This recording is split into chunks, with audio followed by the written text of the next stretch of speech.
through the defense. It's clear, but unfortunately they're using the back stick, and that allows the Zimbabwe to survive. A big ball up front, looking to mount a counter attack through Chikwawa. He manages to win a foul in the middle of the park, and then comes Greenspan. A bit of confusion between the two boys, and ultimately hands the possession over to ESWATINI, who also come now charging up the turf, looking for a pass up the line. Intercepted. Here comes Zimbabwe now. A cut back inside, looking for the pass. Well, a little bit short there from Vuyo Madiri.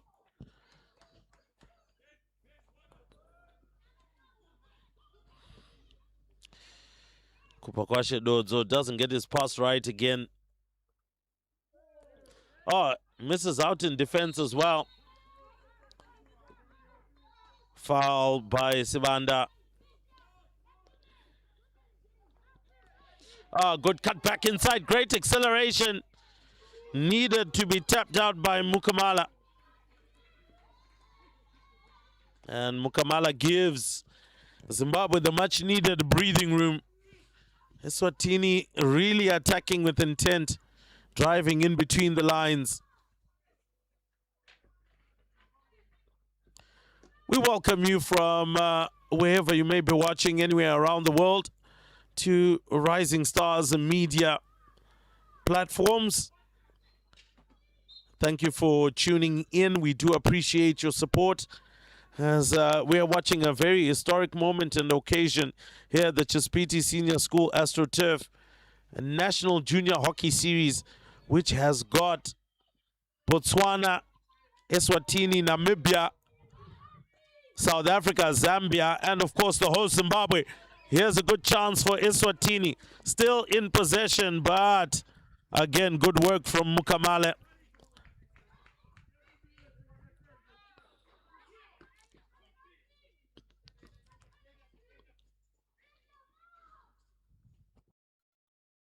ESWATINI still making their way through. Goalkeeper rooted to his near post. I'm not so sure. I would have wanted him to come and narrow the angle. That would have been a much better option, but all the same, it is going to be a long corner.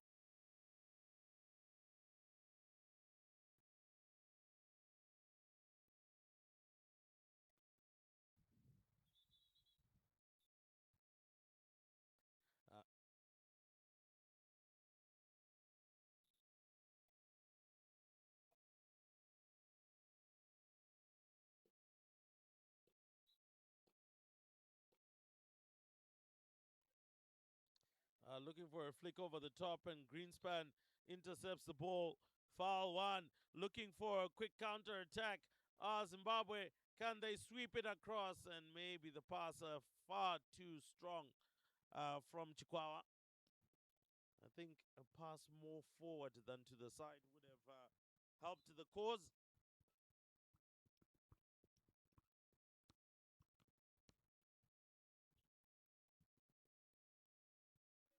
Here comes the ESWATINI again, charging upfield.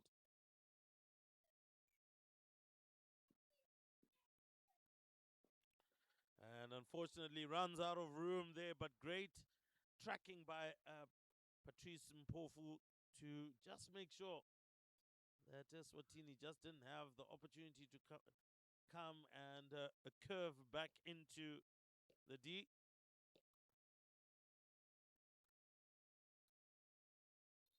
Did find the foot there. Kupakwashe Dodzo.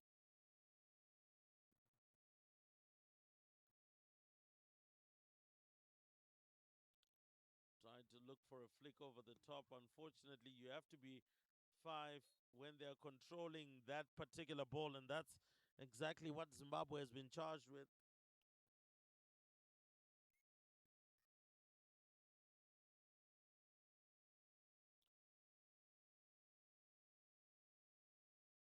Push back to their defensive stalwart.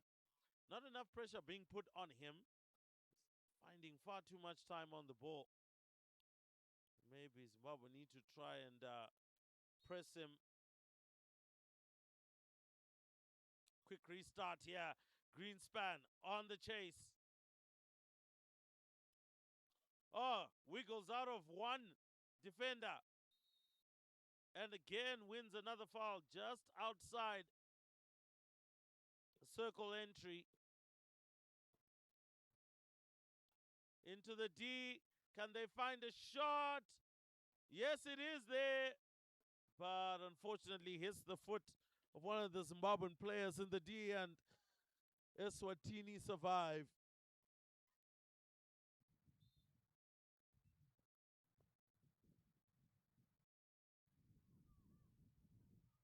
ESWATINI, who are coached by Gerhard Elliott, definitely coming in leaps and bounds over the last couple of years in terms of really building their hockey. I think they've got something quite solid to work with here, just looking at the potential of these under 13 boys. Of course, in the region, SADC, the powerhouses being South Africa, Namibia, and Zimbabwe. But Zimbabwe really playing second fiddle to the previous two, that's South Africa and Namibia. And still a lot of work to try and catch up to the systems and the structures there. But this is definitely a good start and a good way to go about things. As Zimbabwe win a foul there. Looking for a quick restart. Kamala, it's in the D. Can it find anybody? Doesn't, as ESWATINI clears their lines. Lousy trying to come round. Wasn't enough time. And that means that's the buzzer for the third quarter done and dusted. One more quarter left for both these sides to find a goal in order to get the victory. Who will it come from? Well, make sure you stay tuned to Rising Stars as we give you all the action and much more.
As ESWATINI manages to get position away from Zimbabwe, managing to also get the passes across quite nicely as well.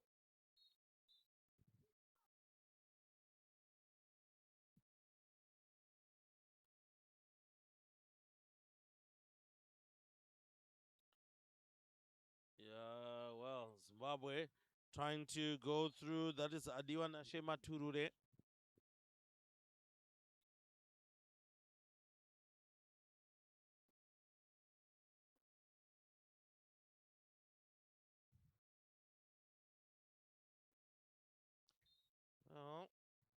Looks like that's a foul just outside the D.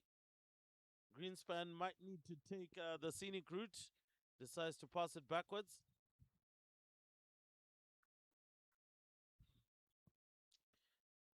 Dodzo just can't find the pass into the D. That would make Eswatini's life difficult.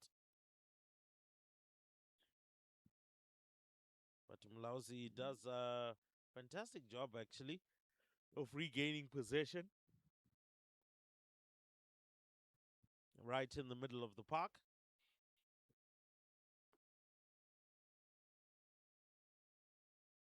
Oh, that's a good drive into the D. Can he find a pass? Just a little bit too much for Greenspan to get onto. He's arguably been one of the youngsters as well, showing great skill to evade the defenders.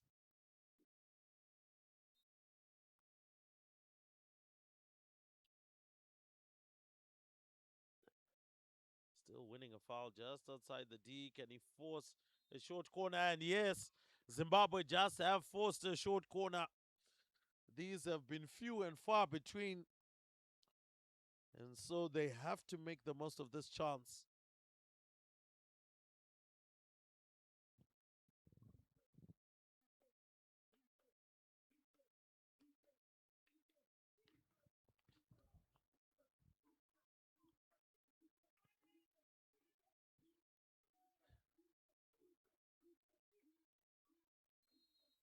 Here comes the injection. A variation. Looking for the pass across. Good touch inside towards goal. And yes, Zimbabwe have scored. Zimbabwe have scored courtesy of a goal mount scramble. And I did mention this before, that this would either require a moment of brilliance or it would be a moment of mistakes. Now, can Eswatini respond? There's still a lot of time in this particular quarter for them to do so. Zim have now got their tails up, leading 1-0. Great hustle in the middle of the park there. Eswatini showing intent and drive, but that pass a little bit too much. Mlauzi onto it. Going to look for options. Can he find them? He does. A little bit late there on the pass.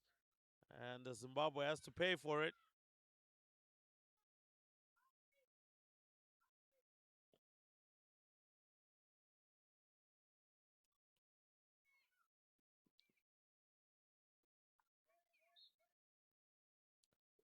And clearly there was a foot involved there.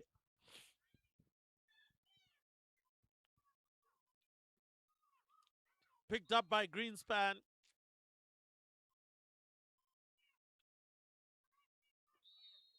And that's a turnover.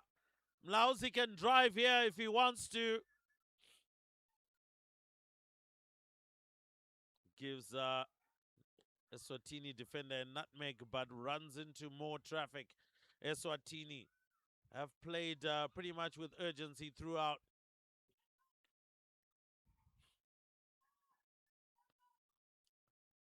Well, generally good defense from Zimbabwe. Holding fort. Greenspan wiggles out of a challenge. Tries to turn. I think he can see a gap. Maybe not so. Eswatini get onto the ball. Greenspan wins possession. Keeps it driving forward. Much to the applause and the plaudits of the parents and the fans that have come here. Zimbabwe trying to get past the marker. They win another foul just outside the D. And the crowd goes wild as these under 13 boys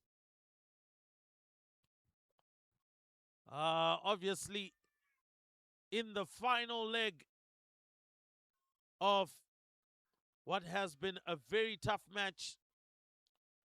Eswatini hammers the ball up front. Well, tries to be a bit fancy there, Dodzo, but just needed to pass it forward or find somebody. Again, another foul. Eswatini have to be urgent here. Well, you can't be urgent when you're losing out on possession. Zimbabwe now driving forward. Great cut back inside. Cuts back on the outside. Goes for a reverse stick pass. But unfortunately, that is deemed a back stick. Elton Bayaye, or Mabuyaye rather.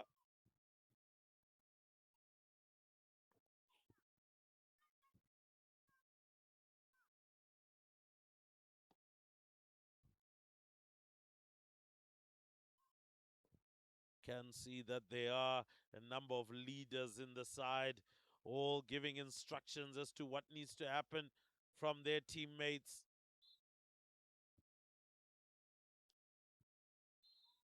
And Eswatini a little bit too eager there, feeling that that ball belonged to them.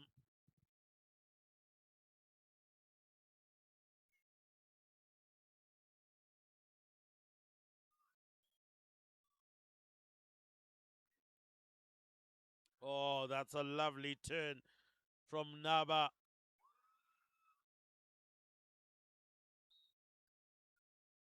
Unfortunately, loses out on possession. Quick restart here by Eswatini. Big drive from the back all the way through by a very pivotal man in defense for them. Lovely flick round the corner. Ooh, what a shot that was. That was headed on target. And great save by the keeper, Andre Moyo. So, long corner it is. Defense has to wake up and be ready for whatever Eswatini is going to bring. Otherwise, they could lose out on a lead. Remember, it's still very slender. Comes Eswatini, spreads it wide. Need a ball into the middle. Inside to hammer it. Edges off the hockey stick, and this one is more like driven into the covers. Looked more like a cricket shot than it was a hockey one. Oh, that's a great steal. Can they drive? Needs a bit more speed. Oh, wow. I think was a bit tentative there. Was actually quite shocked that he had won the ball legally. Mabuyaye. Eswatini in possession. Could get a shot away. Need to be careful. Great clearance. Well, celebrating before the whistle has gone. Play till the final whistle, son. Eswatini again on the charge. Ball still belongs to Eswatini. Going for a heavy hit into the D. Has been controlled. Tried to go towards goal, but that's going to be a long corner. Oh, this crowd has been entertaining and has been entertained. Eswatini again. Oh, almost picked it up. Launch a counter attack, but Eswatini are on it into the D. And that is a fantastic win of the ball by Jitin Amukamala.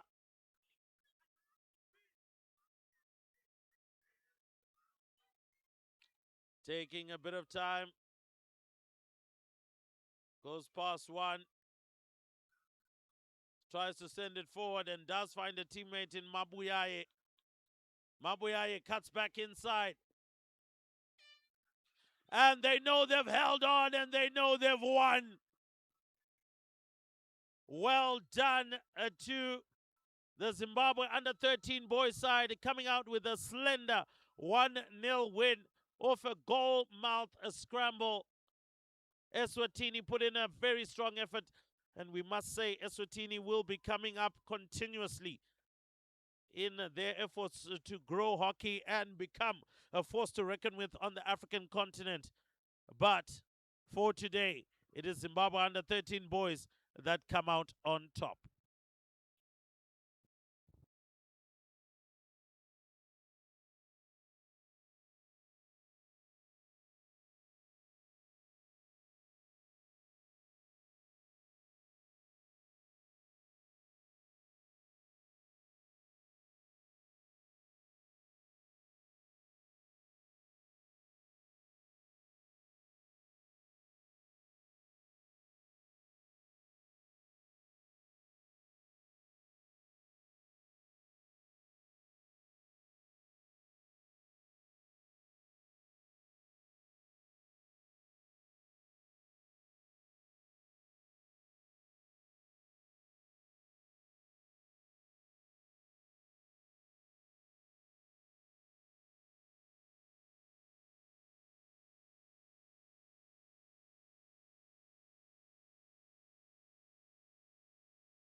All right, so here we are, ladies and gentlemen, a second match of the day here at the Chisipite Senior School AstroTurf in Harare, Zimbabwe.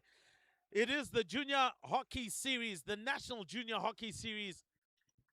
And this match is Zambia taking on ESWATINI. It's the under-16 girls. And it is ESWATINI that are going to have push-off. And looks like standing over the push-off is Owami Mutetwa.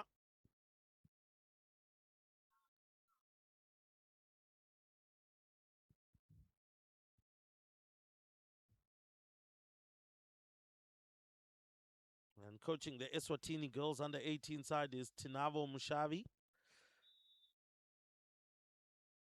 Whilst coaching Zambia is Alfred Mpande. Now, off we go, push off, and Zambia immediately onto the ball. Now, one thing that I must point out is that Zambia has been coming in leaps and bounds in terms of their hockey, improving slowly but surely. And I am certain that in the not-so-distant future, we'll be talking about a powerhouse in Zambia. Have been thoroughly helped by the Olympic Center that they do have, which has an AstroTurf and allows for them to continue to grow. Now it's Zambia on the charge. A lovely pass inside, but unfortunately it is backstick used there by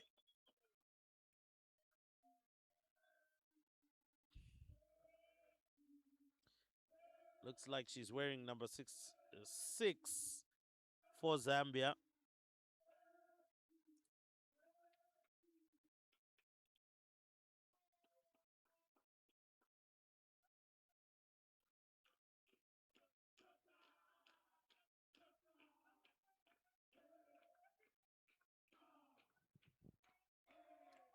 I love the support that's coming from the Zambian boys as well that have come to support the ladies.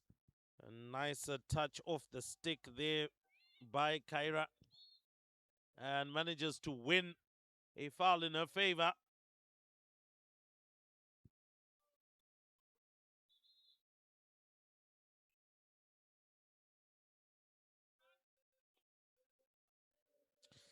And Mutambo gets, oh, wow, it's now in the D.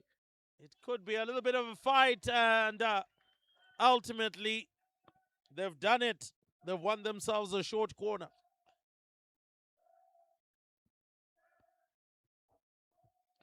A little bit of a quick discussion just to make sure that they are all on the same page of what they are going to do with this short corner.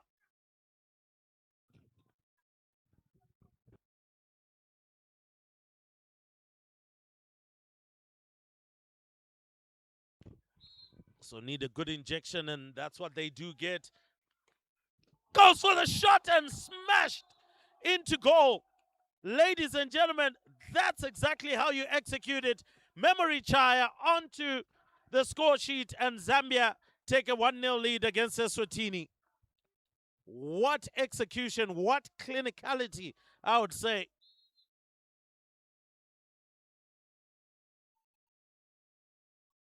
Oh, no control there.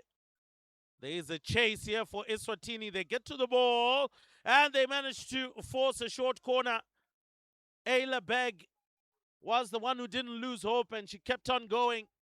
And they've won themselves a short corner. Now, can they respond? Just like how Zambia took their first short corner chance. So, ESWATINI now preparing to make the injection.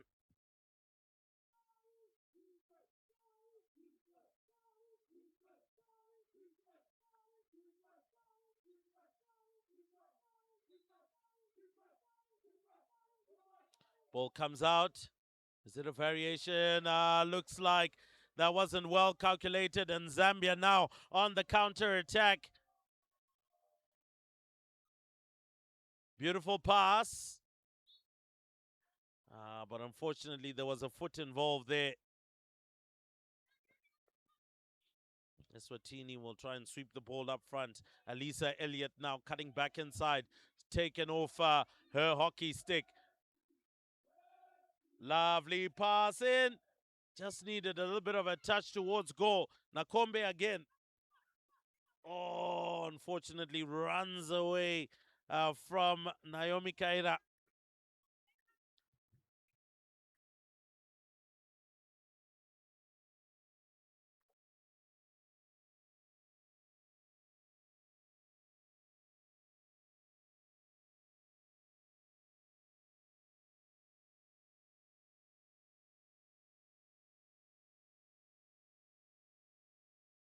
Ayla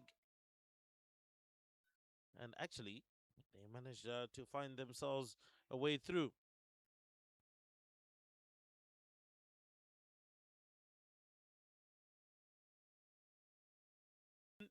Manages to pick up a foul in her favor.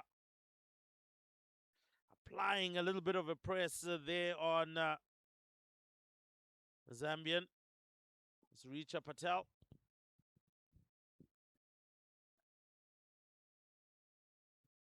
Henwood looking for a pass. If she can find it. Well, one thing I can tell you about the Zambians, they are very, very aggressive.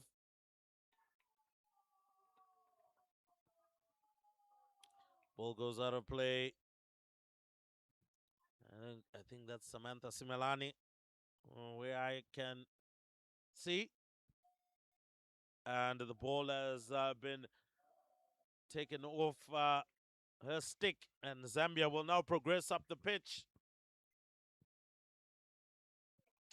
Early days and early doors, but I would feel that the likes of Kaira and Nakombe seem to be the ones that are driving things in the middle of the park alongside Mutambo.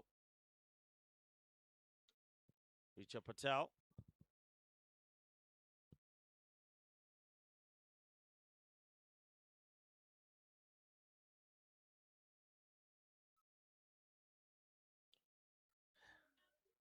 Oh, good cut back inside. And look at how Zambia making full use of the pockets of space. Great control as well. And just not able to cut back inside is Nakombe. But she does win the foul, so into the D. Tries to get the pass across, and they're able to force a foul off of Sihle Etwala, who gets it on her foot.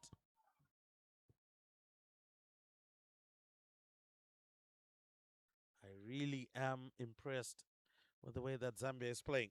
Now over the ball, Messi Mtambo sends it out. Wow! Memory Chaya finishes that one again with a plum. What I'm so impressed by is her ability to smack it cleanly each time. It's just a stop into the D and smashes it towards goal. Maybe a little bit more effort from the goalkeeper could help. But push off is done very quickly by Owami Mtetwa. But just hands possession back to Zambia. There was a tussle on the far side by Taylor Yuli.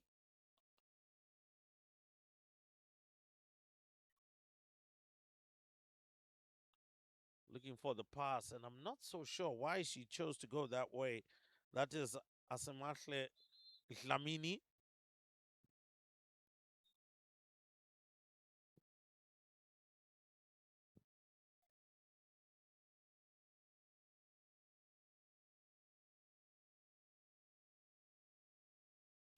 What are they choosing to do here, Zambia? Oh, look at them finding the pockets of space. Defensive shape has not been great from Eswatini, and luckily for them, they're able to shut out Nakombe.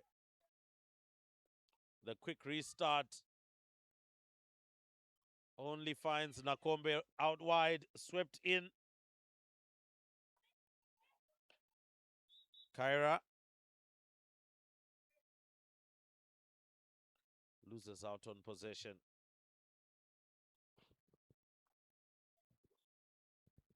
Looking for a flick over the top, and There's a clash of sticks there, but it looks like the advantage may have belonged to Zambia, who are now driving forward. Oh, beautiful stick work. Yeah, now into the D. Tried to look for a reverse stick. Maybe needed something more conventional there from Kaira. But again, do remember, under 16 girls, they will grow in this game. Commendation to Alfred Mpande. Fantastic job of being done. Kaira, can she hold on to possession? And no, she can't.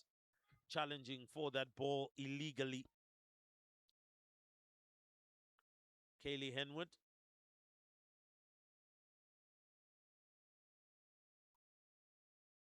Leaves it now for Elisa Elliott.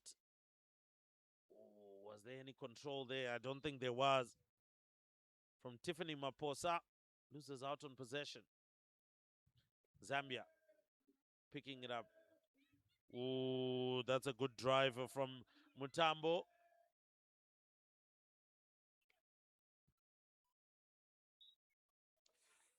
Not able to hold on to that one. It's not Soko.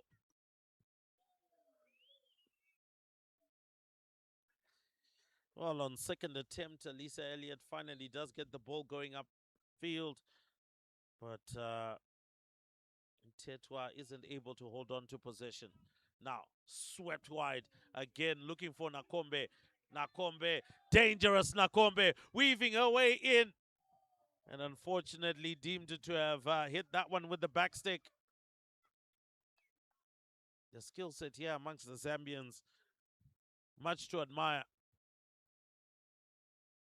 Intercept again. I was looking to sweep it into the pathway of her teammate, but unfortunately, just a little too strong. Oh, one of those that have come off the bench, Rosemary Chanda, wearing 23, is going to be leading the attacking line for Zambia. Good intercept once again. Oh, ESWATINI, that one has gone clean through, but just a little bit too far for Chimuka Simonze.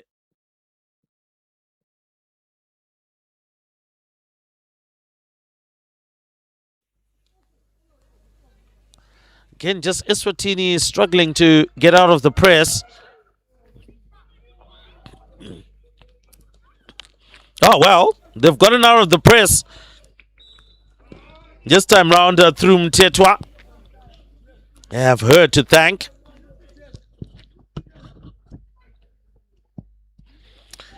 Here comes a beautiful chance for ESWATINI. Can they get the shot away? In the D, but the angle has gone too tight, and that is going to be a penalty corner. Defensively, Zambia being a little bit too aggressive and being forced to make a mistake.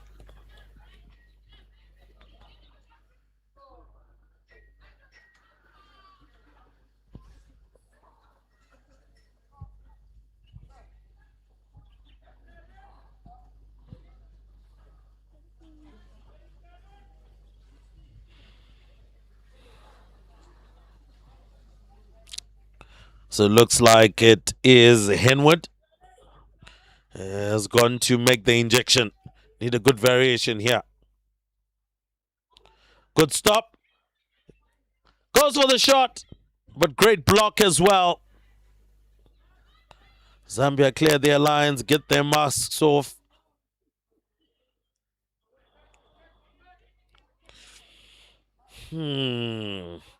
Maybe Zambia trying to do a little bit too much.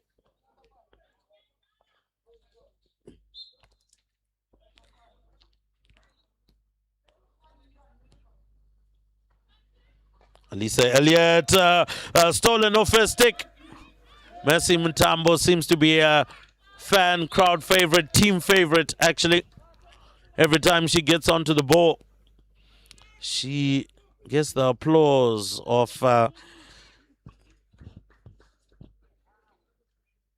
Zambian teammates as well.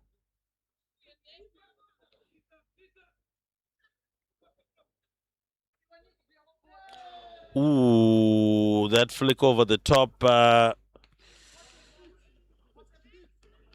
Oh, even Dlamini would have found that one difficult to control. And again, the press continues to work. Zambia has to go back to the mark.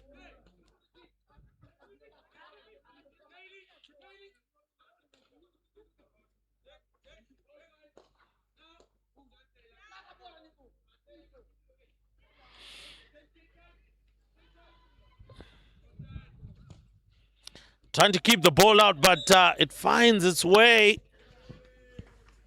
onto a hockey stick and unfortunately bobbles up, giving Zambia another penalty corner. And I must say they've been very efficient at it. 2 penalty corners, 2 goals are scored from it. They are comfortable. Now they will, of course, have time to take this one. Mercy Mtambo getting ready to inject this one. Here it comes. A variation this time round. Shot towards goal and saved by the keeper. And so they will go into the break. The first quarter break, leading by 2-0. Zambia clearly on the ascendancy.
Alrighty then, so welcome back to the action here, the National Junior Hockey Series taking place at Chisipite Senior School in Harare, Zimbabwe. Zimbabwe being the host of this hockey series, and in this match we are watching, that is the under-16 girls of Zambia taking on ESWATINI's under-18 girls. Just in case I may have gotten it wrong at the beginning, it is the under-18 girls of ESWATINI who are taking on the under-16 girls of Zambia, and Zambia leading by 2-0, courtesy of 2 goals from Memory Chaya. And what a player she is. But also, I mean, we would quickly hasten to point out the goal scorers, but also for those that have been doing very well in the middle of the park. Rachel Nakombe, I mean, she's been driving the ball very well. Looks like a very skillful player. Mercy Mutambo, who always seems to receive the plaudits of those that have come with her. That's a teammates as well from the Zambian boys aside. But she's also shown promise. and grit. So I must say, really, really good program that Zambia is working on. Here comes Rachel, not able to get out of it, but put to a halt by number 15 here. That's Sipesihle Twala.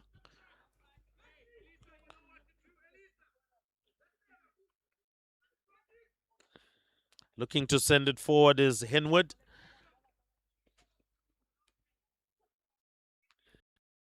Maybe the better option at that point was Twala, but she was trying to find the line. So all the same, we live and we learn. That's what they say.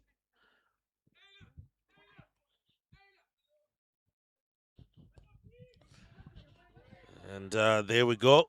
That's not Soko.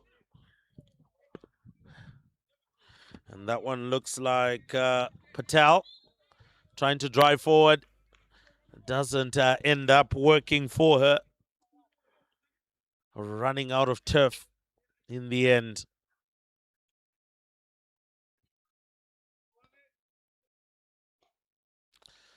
Again, looking for a pass in a very tight space. I don't think that's the best way to go about business. Elliott gets the ball nicked off a hockey stick. Did well to come in between Nakombe and the ball, but wasn't able to hold on.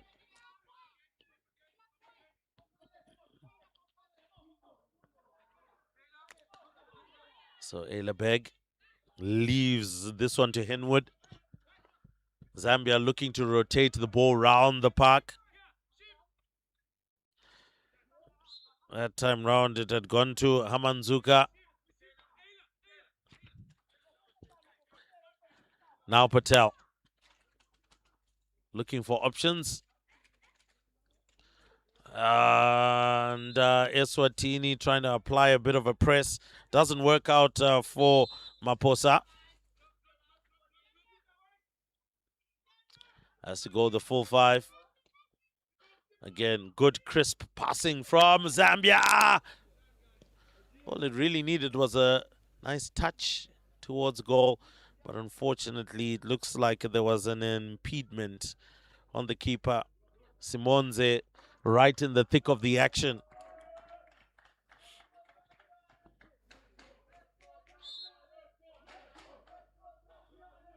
Needed to have been back 5 there.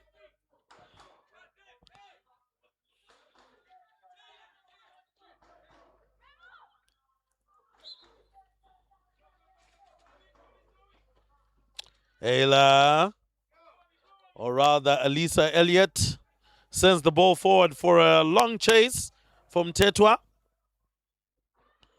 She doesn't get there. Oh, wow. She manages to nick the ball away from the Zambian defense. Can she continue to go here? And yes, there's a foul just outside the D. Need just 1 or 2 more numbers in there to really apply some good pressure. Zambia have already folded back in defense. Trying to cut back inside, and Zambia take care of that very nicely. Simonze passes it back to Nakombe. Nakombe wins a foul.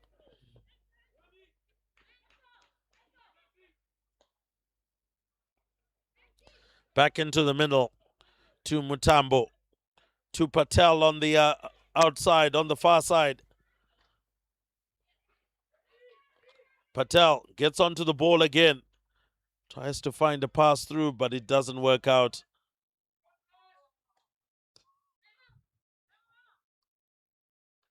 Good pickup. Oh, that's a good hit into the middle of the park. Goalkeeper may be a bit tentative there to have come out, but finally did all the same. And that ball belongs to ESWATINI.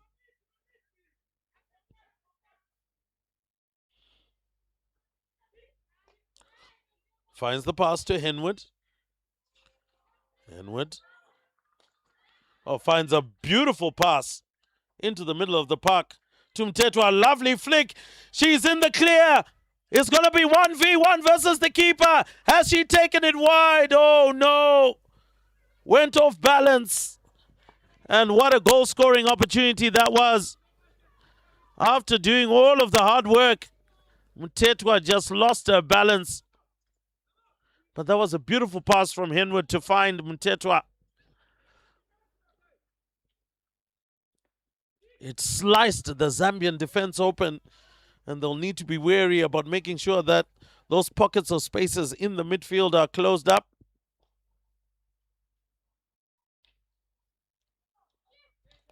Nakombe, Mercy, Tambo.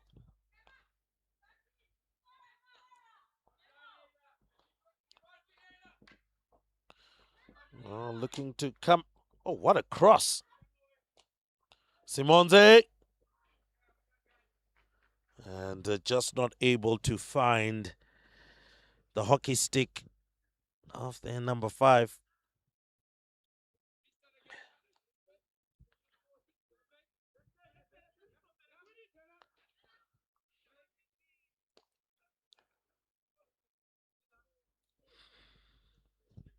Goes all the way out. Again, maybe a rush. Isabella Elliott.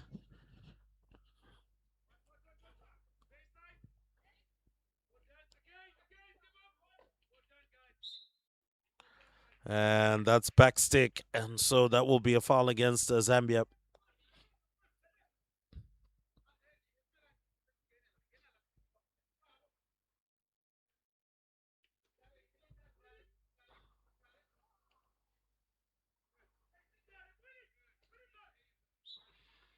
Again onto the foot. This time round onto Rosemary Chanda's foot.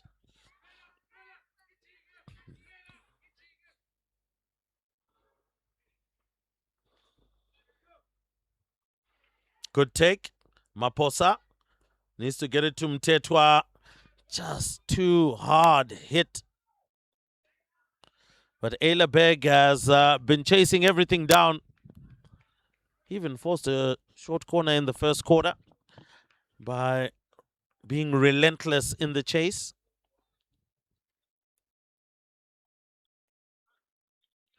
Just in case you've tuned in, you are on the Rising Stars media platform. We bring you a lot of sporting action coming out of the nation of Zimbabwe, from hockey to rugby. And of course, you can watch some of that content as well in your time. As for now, we continue to cover the National Junior Hockey Series here in Harare, Zimbabwe. We are excited at what this does for our hockey in the continent, and in particular in the SADC region. But with that being said, Zambia on the counter-attack, looking nice and easy, very comfortable on the ball, looking for that pass. It looked a little bit too stiff. But all the same, Zambia still in control. Richa Patel, she's still all by herself. Finally stepped up to Mtetwa now. She's the dangerous player for ESWATINI. Has got good control of the ball. Weaving her way through the Zambian defense. Cuts back inside. Can she take the shot? She does, and she scores! Zambia there caught napping. Really napping. They allowed her to go for close on to 30 meters as she was running. And once she got into the D, they allowed her to take the shot. And a goal it is. So, Eswatini have just halved the deficit here. They still trail by 1.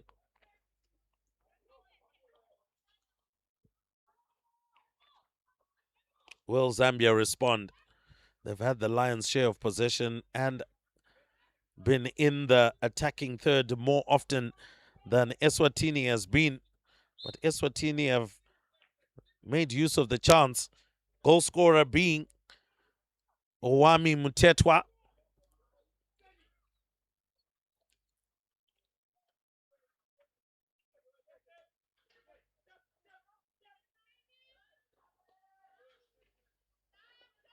Henwood receives. I'm a bit concerned with Zambia's opening of the pockets of space right in the middle of the park. They are looking to spread the ball wide when they're in attack, but they aren't being compact in defense, and that could just allow one or two more opportunities for the likes of ESWATINI to get back into the match.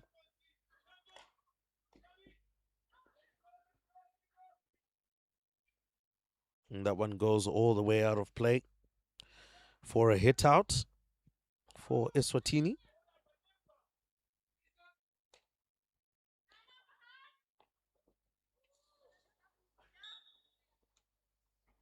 And that is backstick from Zambia as they were trying to intercept. But the flick over the top hasn't worked. Maposa trying to exercise some real good strength in pressing up front. And ESWATINI will obviously draw some confidence from having scored that goal, that if they can run at the Zambians, maybe that defense is not as hard after all.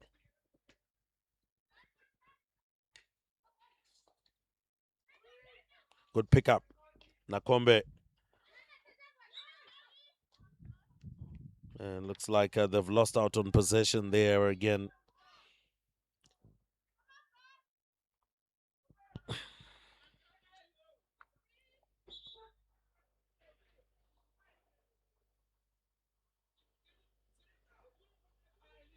Tried to flick that one over the top. Didn't quite get under it.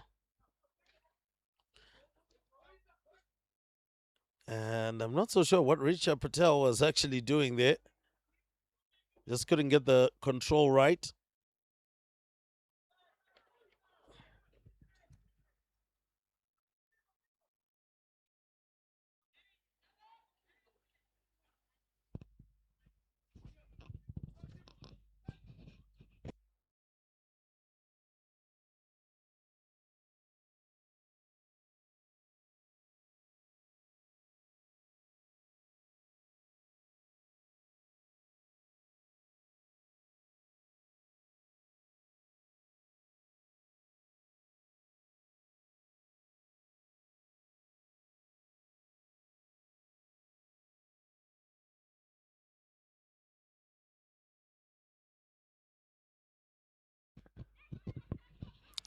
Zambia regained possession after that spell of play.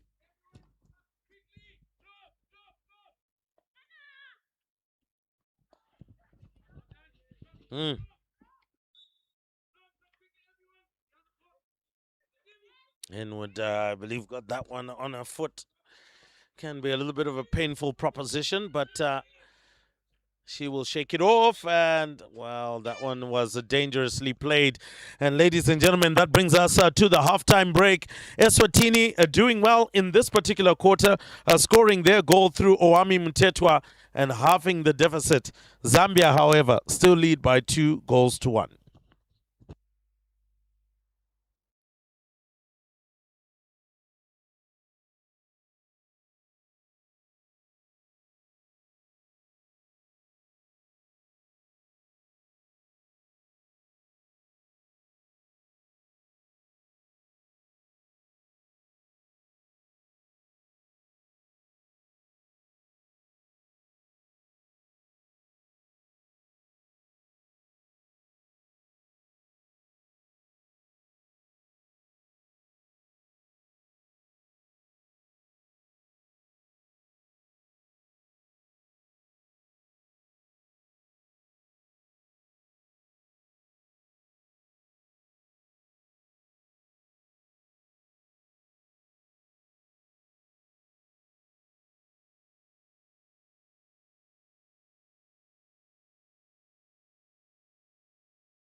All right, ladies and gentlemen, welcome back to the third chaka, third quarter, whichever way you would like to look at it.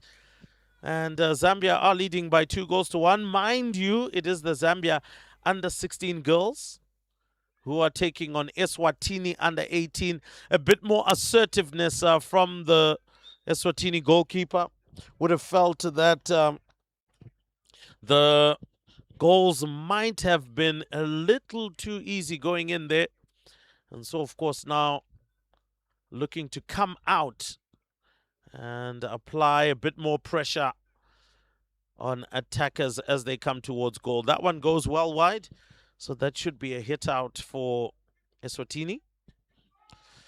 And if you're wondering what their colors are, ESWATINI wearing blue and red, synonymous with colors on their flag, whilst the Zambia are wearing, of course, the gold or copper strip with black as well. What a run. Running out there. Maposa looking to cut across and cut it out, but Zambia able to wiggle out of the press, but not this time round. Great defensive work. Alisa Elliott falls to the deck, but play on, says the umpire. A bit of confusion between the two Zambian teammates. And that is good defensive work from ESWATINI as they stave off another attack.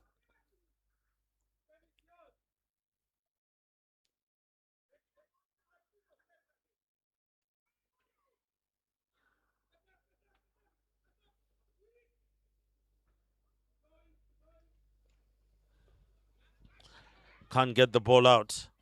Again, another pickup there by Mercy. Oh, tries to take it back. Swept in. Here's a chance.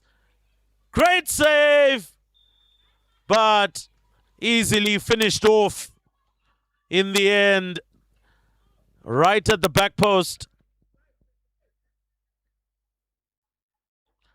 And Zambia extend their lead once again.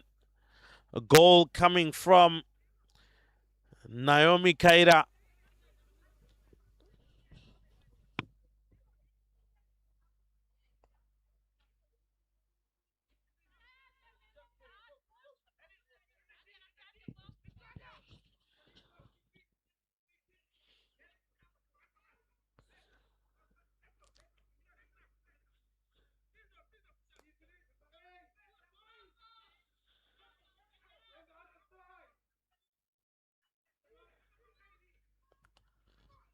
Again, Zambia trying to wiggle their way through. The pass not good, skewing off the stick from Henwood. Great interception there by Elliott. But Zambia win it back inside the D now. Nakombe. Ooh, goes wide from Zambia.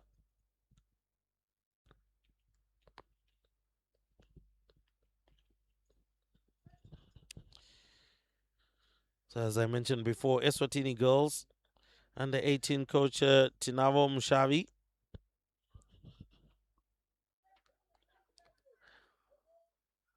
Would love to hear how he's going about business in terms of developing a hockey in ESWATINI. Zambia comes again. Great save by the keeper. A snapshot coming from Mercy Mtambo.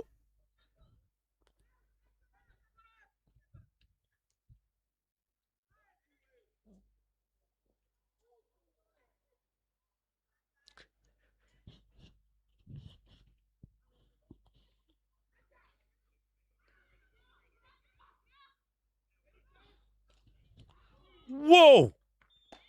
What a hammered hit. I would have thought that there was another pass coming. Once she got into the D, saw the space, she hammered that one.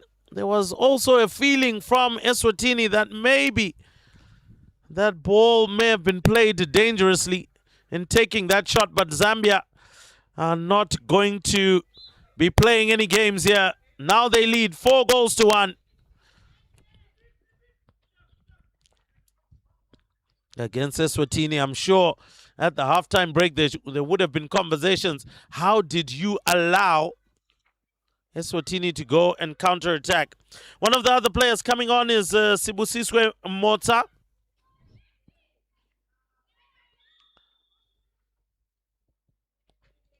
Of Eswatini. And while at that, Zambia get another short corner.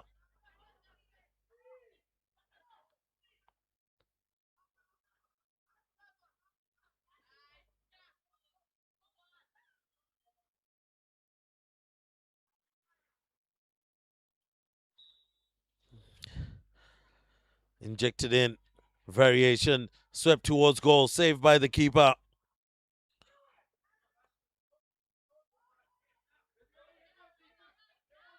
Looking for a pass up top.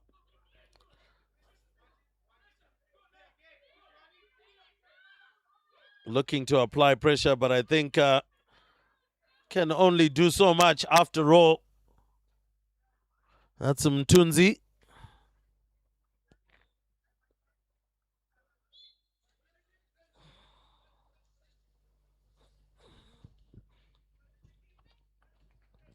Looks like Owami Mtetwa has been sent back on the park,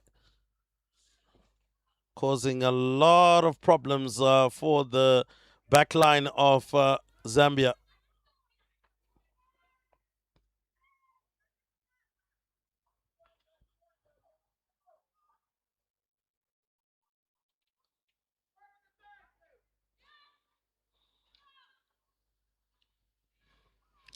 Zambia driving forward now, looking for that pass, making circle entry.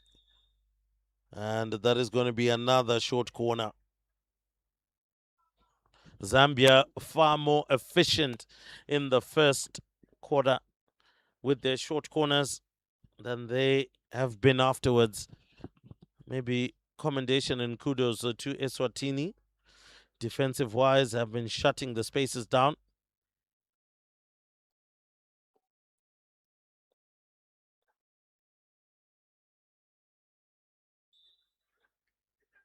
Here comes the injection. Looks like Nakombe has shot well wide.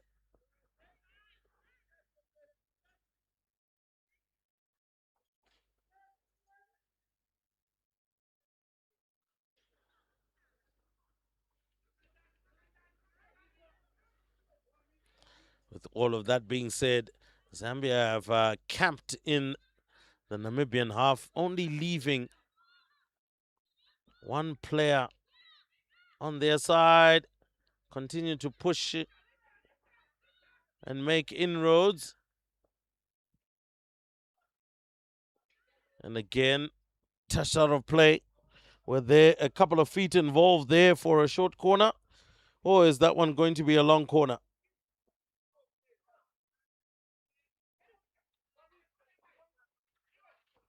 Looks like there was a foul just outside the D, or rather it is a long corner as expected.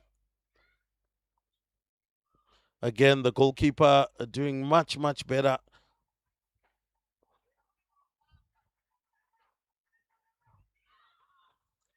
Oh, well, good work to get in there by Nakombe. And that is Maposa trying to drive. She's gone past one defender. Now trying to turn, get a pass across. Mtetwa picks it up. Oh, good cut back inside. Touches it forward. She is past the defensive line. Can she flick it towards goal? She has. And once again, it is Eswatini that have halved the deficit.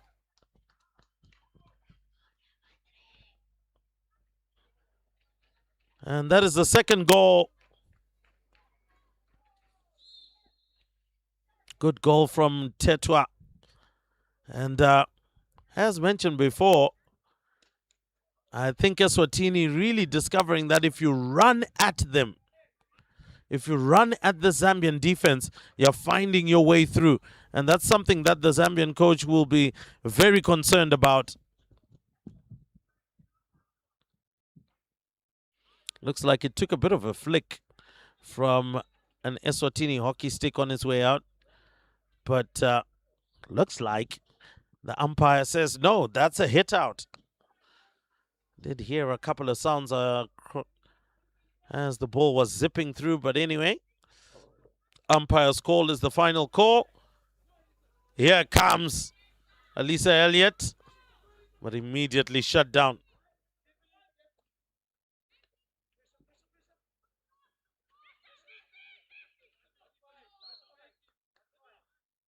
Goes to the ground.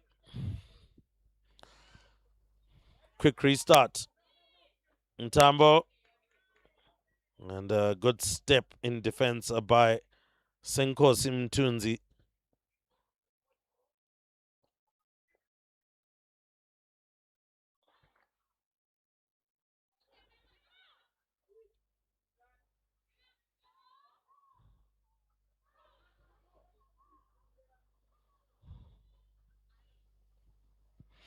Great work from Zambia to get the cross through, and that has been finished off by Zambia. Again, Eswatini maybe, just maybe, caught napping as the ball was coming across there. Nobody was actually stepping up to apply pressure.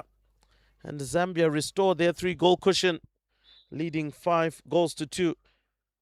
Well, goals galore in this match. Definitely we haven't been short of goals.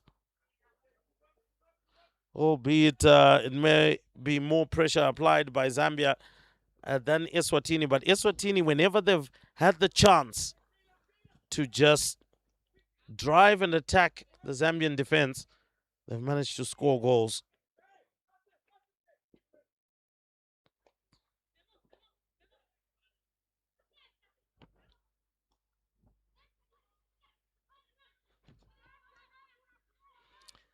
Driving forward is Mercy Mtambo. She's going to take a shot. And that one goes wide. I think they just kept on allowing her to come and come and come.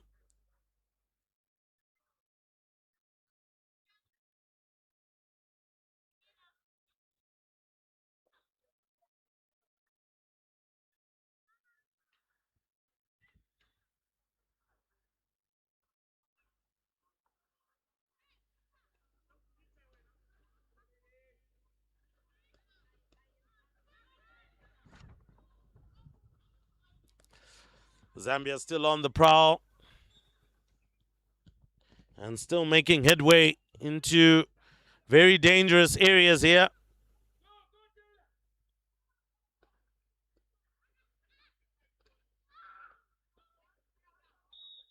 Oh, it looks like there's an injury for Eswatini there. Might have caught a hockey stick.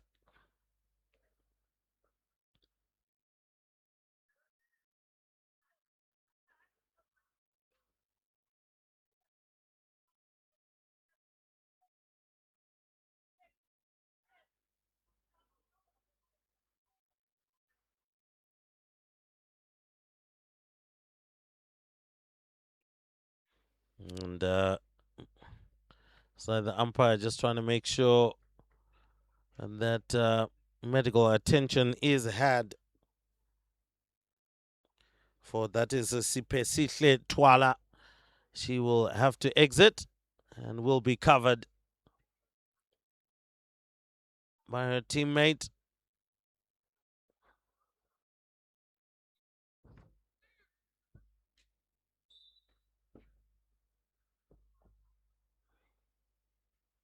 Looking for the pass. It was in a little bit of a tight space, I would say, but managed to find it. And good control, to be honest, by Dlamini. Asemahle Dlamini of Eswatini. But eventually they do run out. Oof. Well, Memory Chaya does catch them cleanly, but that time round it was dangerous. And that brings us to the end of the third quarter. Zambia managing to respond quite strongly in this third quarter. Having gone to the halftime break, only leading by 1.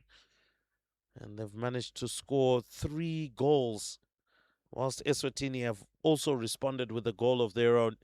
So going to the third quarter break, it is Zambia 5, Eswatini 2.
So the fourth and final quarter is underway.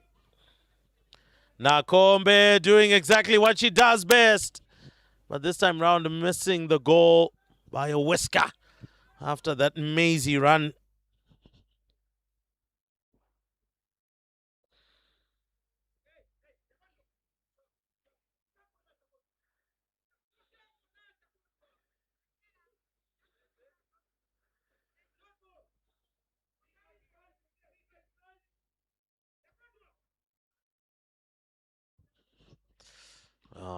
Well, not getting it right. Rosemary Chanda trying to squeeze her way into the D.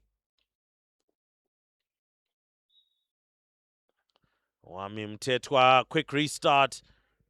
Very bright live wire here for Eswatini. Oh, picked up again.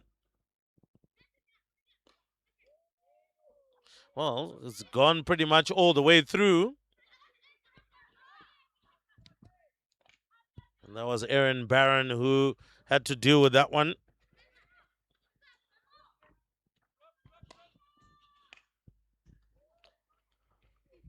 Memory Chaya. Oh, that's a good one. Comes back to Mtetwa. Can she finish off? Oh, unfortunately, the angle just ran a bit too tight. But definitely a fantastic live wire here for Eswatini, and to believe that they can build so much from her and with her as they continue to grow their hockey in the nation of Eswatini. Eswatini, arguably the smallest country of the lot that have come out to the junior hockey series, so sometimes you can struggle with numbers, with participation required in other sporting codes, but I do believe that this one can definitely be a a bastion, a shining light for them to get girls participating in sport at grassroots levels. Eswatini struggling to get this ball out. And Owami Mtetwa driving forward, decides to cut back inside. Seems to just penetrate defensive lines with ease. Alisa Elliott here, struggling to keep that one in. She does. Oh yes, goes past Erin Barron. Here comes the cross. But Memo, that is Memory Chaya, gets rid of it. Playing far deeper than we would expect to see her. And that one definitely did hit the foot. Eswatini weaving into the D. Shot at goal. It's gone loose. Oh, Zambia fails to finish. Somehow, some way. Mtetwa. Ooh. Some silky skills there from Mtetwa. And not back five, and that is going to be a green card. Oh.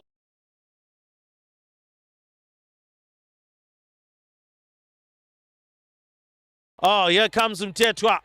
She keeps on pushing. Now has to deal with Memory Chaya. And Chaya does get the better of her.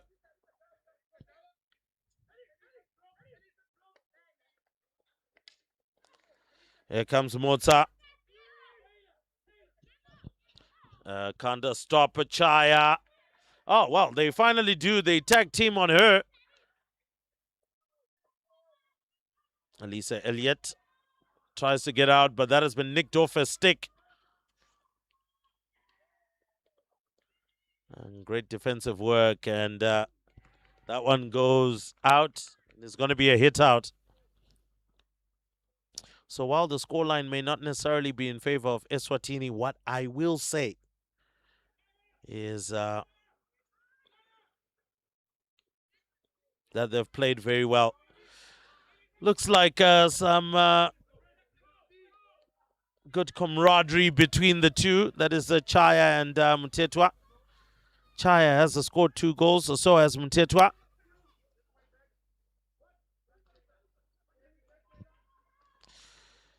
Taylor Yuli tries to stop that one, but it is intercepted either way. Henwood driving the ball forward, trying to look for Mtetwa. Might not have been the best idea. Motsa was much closer. Motsa is available. Doesn't gain control.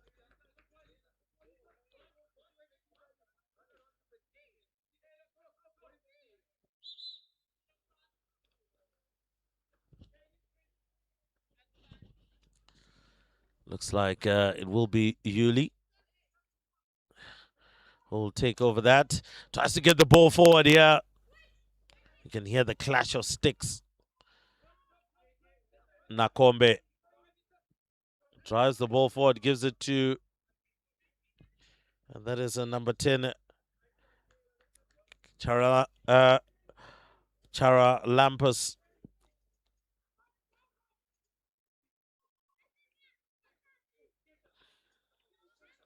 Well, Zambia has to be careful here. That one has been nicked off. Cuts back inside. Can she score? No. But it is going to be a penalty corner.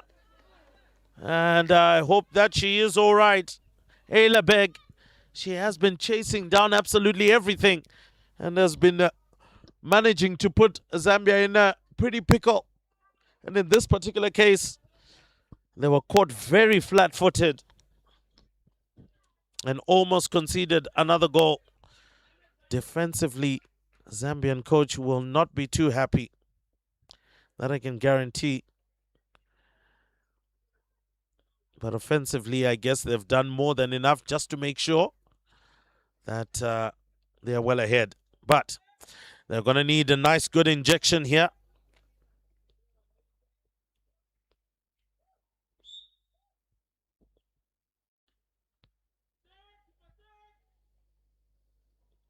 Here comes the injection. Wasn't as strong as they would have liked. And They lose out on possession.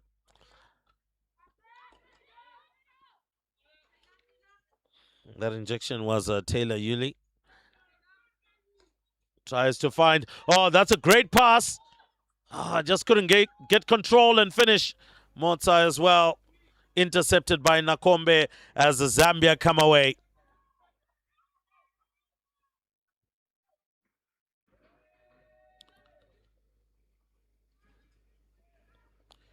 Received again, trying to pass it into the middle. Alisa Elliott gets onto it. But again, nicked off a stick by Mercy Mutambo. Mutambo sends it out wide to Nakombe. Nakombe tries to sweep it into the D. Will get a foul in her favor.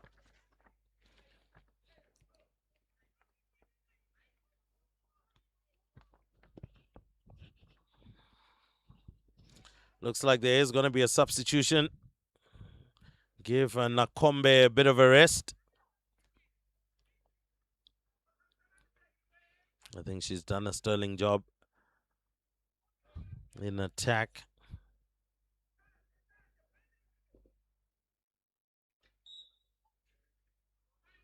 And that, unfortunately, is another wasted opportunity for Zambia.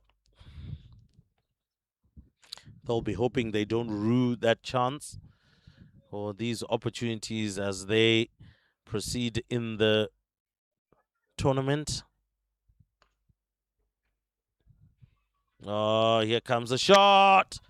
And that has been buried. Ladies and gentlemen, that was just hammered straight into goal.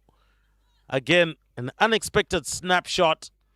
Just given too much space. And looks like Mercy Mtambo is the one who finished that one off. Trying a flick over the top. And Motsa trying to apply pressure. Does. But the ball still belongs to Zambia.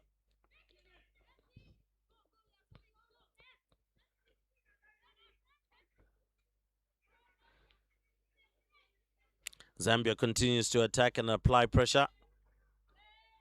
And that's a good win. Taylor Yuli. Looks like she's the one who picked up the ball there in the middle of the park.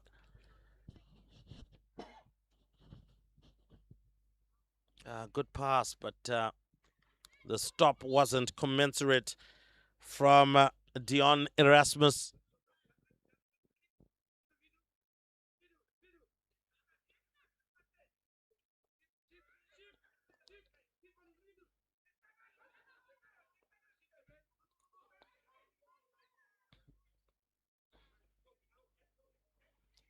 Zambia continue to send the ball upfield now. Good intercept. Maposa looking for that ball. To be fair, the pass wasn't really in front of her. Oof. Clash of hockey sticks there. Luckily, not to the demise of anyone. Lovely pass. Motsa decides to just sweep that one forward. She keeps on running. She keeps on running. It's still in. Can she get there? And looks like the ball had actually run out of turf. But good effort from Sibusiswe Motsa.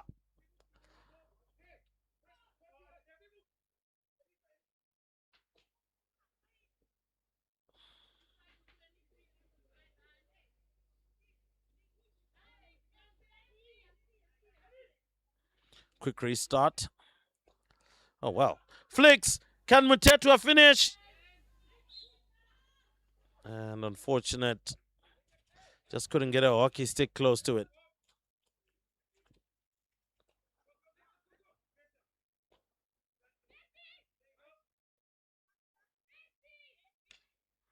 Good effort from Maposa.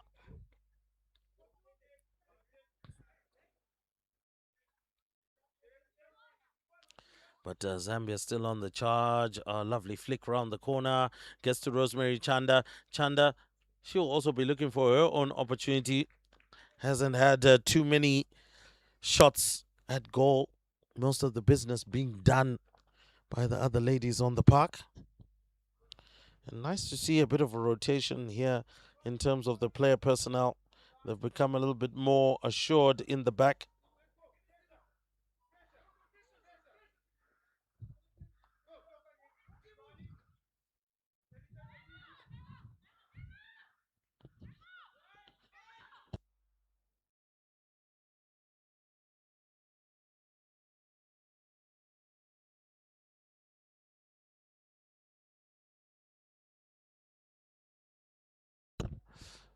Oh, what has Zambia done there? Clear goal scoring opportunity.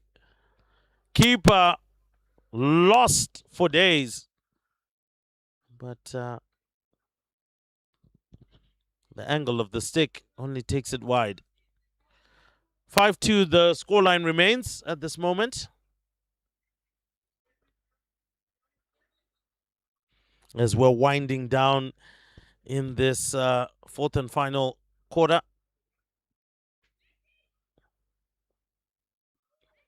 Oh, nice skill from Messi Mtambo.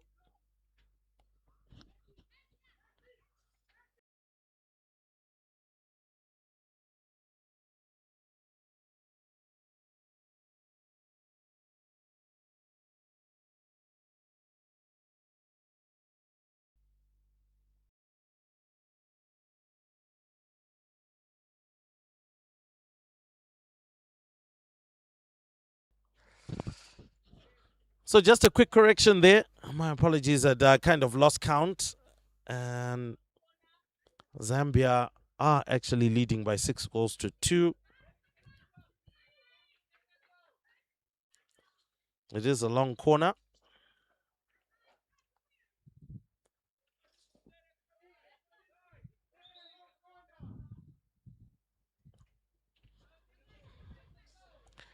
So Taylor Yuli. Oh, it looks like Alisa Elliott. My apologies there. And so that is the end of that, ladies and gentlemen. What a game it has been. Zambia, clinical, ruthless in front of goal. ESWATINI, good signs, great signs. Could have actually come back into the match if they had attacked a little bit more. But it ends with Zambia winning by 5-2 against ESWATINI. By 6-2, rather, against ESWATINI.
Good morning, ladies and gentlemen. Welcome back to Chisipite Senior School, where we have the Zimbabwe Junior Series for hockey. Right now, we have the Zimbabwe under 13B girls playing the ESWATINI under 13 girls. Zimbabwe donning the black and green, while ESWATINI is in the blue and white.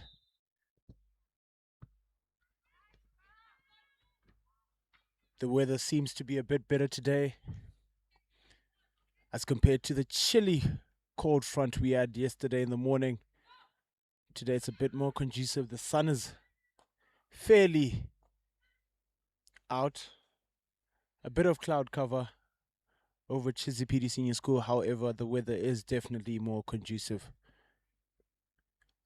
and not as cold as yesterday. The score is currently 0-0, and we have just started. Zimbabwe gets the win, and they start early there. Umpire still calls that Zimbabwe goals ball, and she's gone on a quick restart. However, loses it to the Eswatini defender.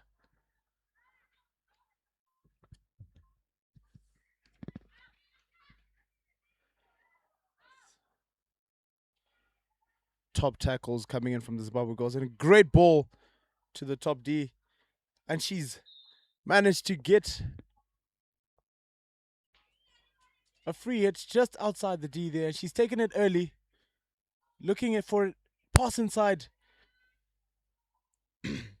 Zimbabwe looking for an opportunity to try and score there. And they've just narrowly missed it. The ball has gone wide.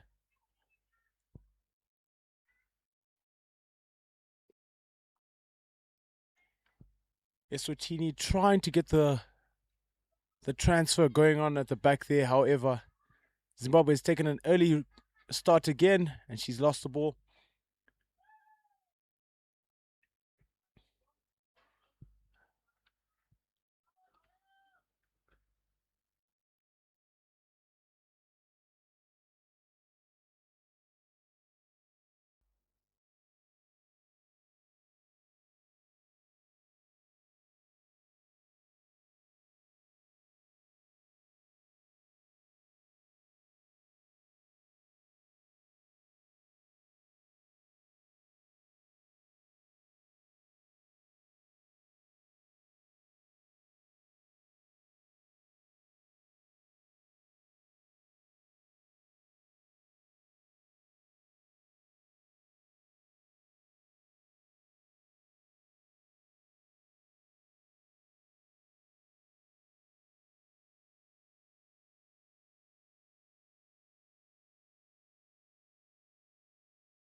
And the Zimbabwe under 13B girls get a penalty corner there. And they'd like to try use this opportunity to get that early goal just to help them settle their nerves. Hopefully they manage to use their chances.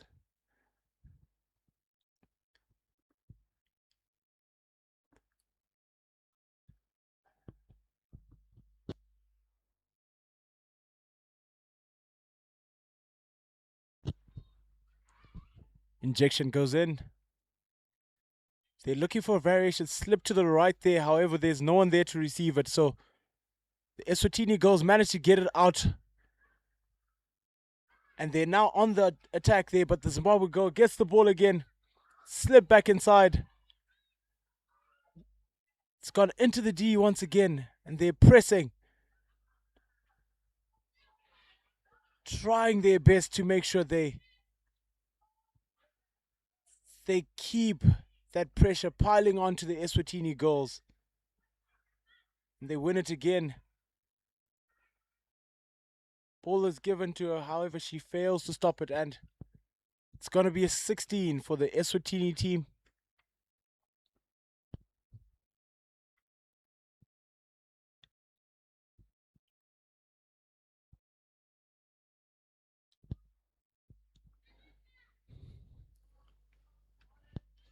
Zimbabwe, the likes of Tanatso Gouveia in the middle there.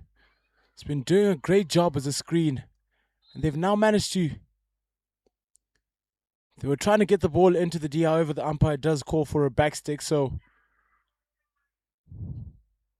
ESWATINI can have a chance to breathe there while Zimbabwe is doing some rotations, trying to get some fresh legs on the field.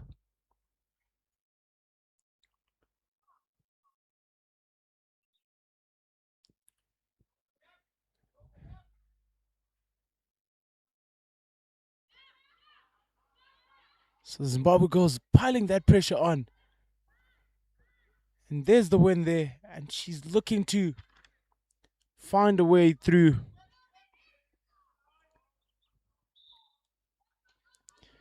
No, Demi Sargent there doing some great work in the middle there, trying to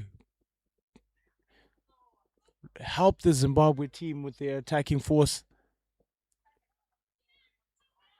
Now it'll be a free hit for Zimbabwe there.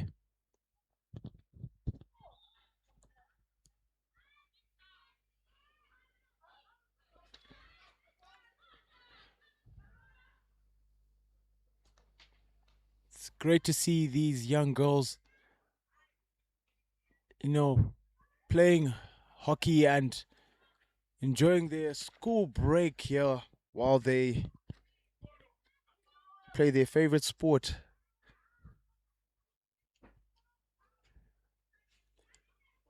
Zimbabwe still on the attack there.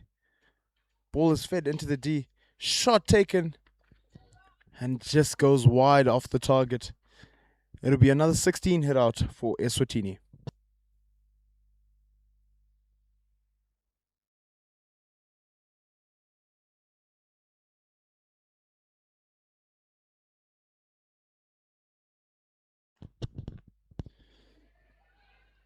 Zimbabwe on the attack again. Just missing the ball there, making it dangerous for the ESWATINI player. So the ref has to call for danger there.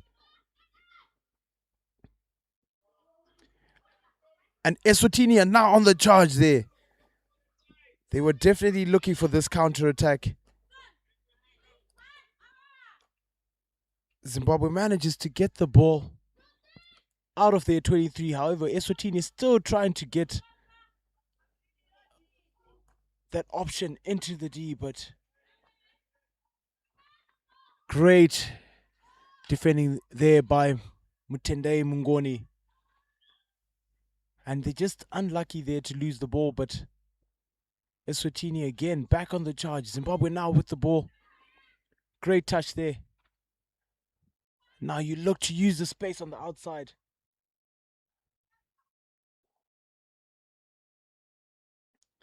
Great clearance there from the ESWATINI defender there. And Zimbabwe starting with the ball now, trying to look forward and find a pocket where they can attack from. Great 1-2 pass there. She's just unlucky to get it on her foot. And ESWATINI will get a restart. And that will be the end of the first chaka of the game between Zimbabwe under 13B girls and the ESWATINI under 13 girls. We'll see you after the break.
And we're back for the second chaka in this game between the Zimbabwe under-13B girls and ESWATINI under-13. Zimbabwe will look to try and get a goal, as they have been piling pressure on the ESWATINI girls there with a couple of circle entries. However, just not finding someone there to just help them get that goal that they're so eagerly wanting.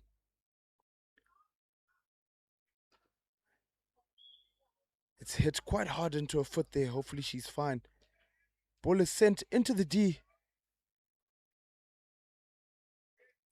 And ESWATINI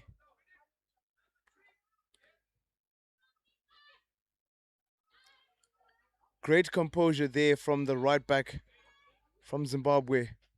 Manages to clear her lines. And Zimbabwe now on the charge there. She's got some pace out there on the right wing. However, just loses the ball again and it's sent into the D. Keeper makes a save and it will be a long corner for Zimbabwe. Hopefully they can get that goal that they're looking for.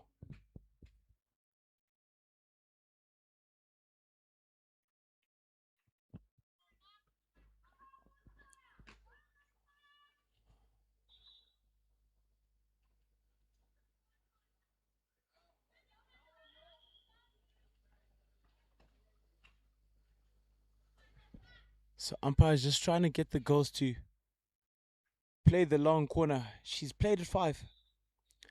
However, umpire doesn't think it was played 5, so it will be an ESWATINI ball.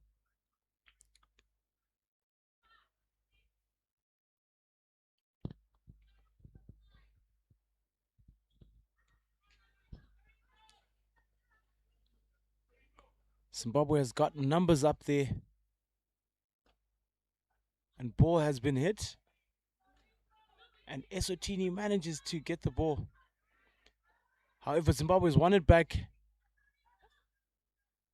The ESWATINI defender is doing a great job there at the back. Thorizo Shibambo at the back there doing a great job. Great hit there from Thorizo.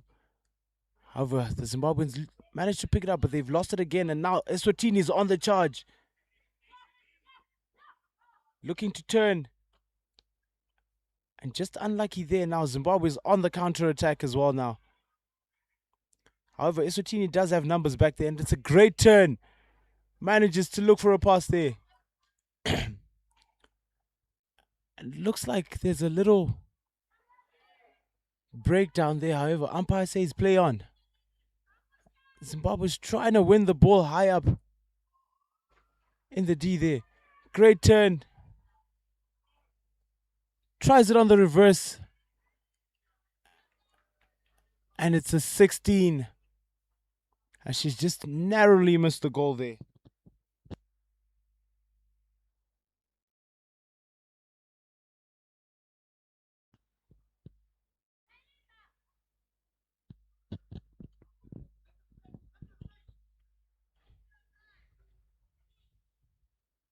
ESWATINI trying to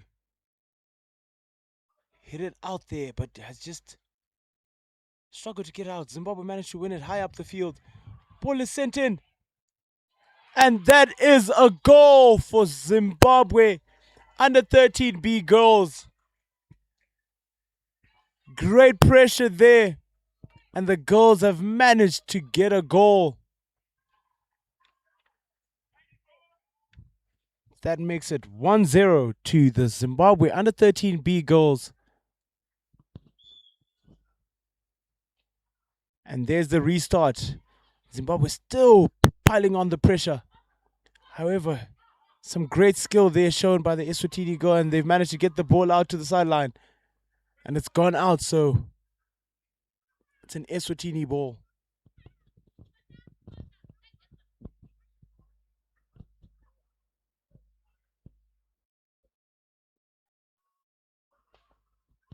Tried to hit the ball there, however, it's stopped by the Zimbabwe goal.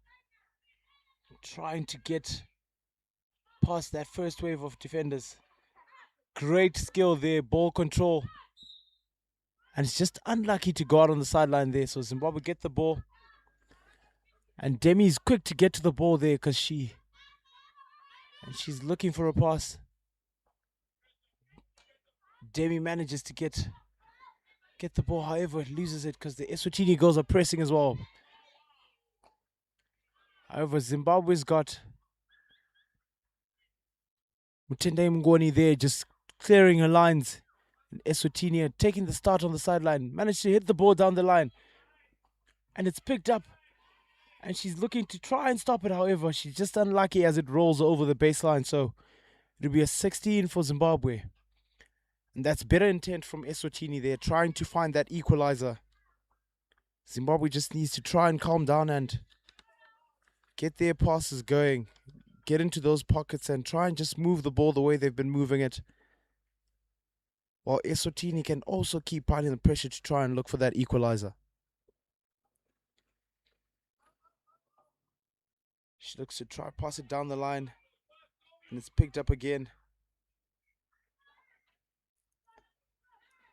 Eswatini still looking for that option.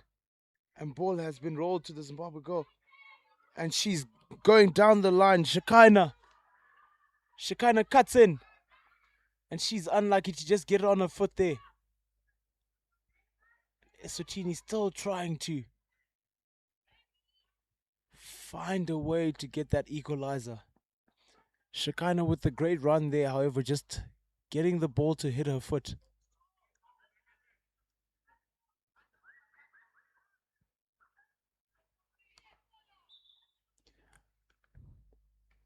Makanaka Hita now on the ball. Trying to think how best she can get an option. She's just unlucky there to fall. As the defender's not 5, so she takes a quick restart. And defender's not 5 once again. The umpire does warn the girls that they need to be 5. And Zimbabwe still trying to look for that second goal to give them that cushion where they can then relax a bit and maybe try get the rotations going. Can give your key players a rest.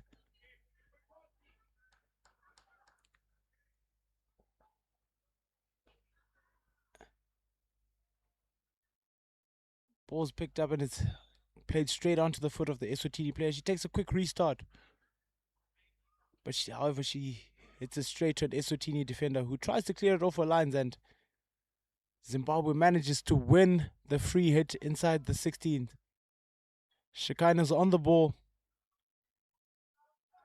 Trying to look for a pass there. Manages to get the pass and it's sent into the D.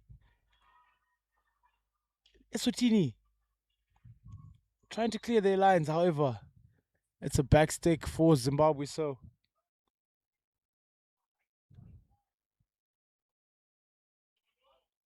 Eswatini get the 16. They like to play it out over the line.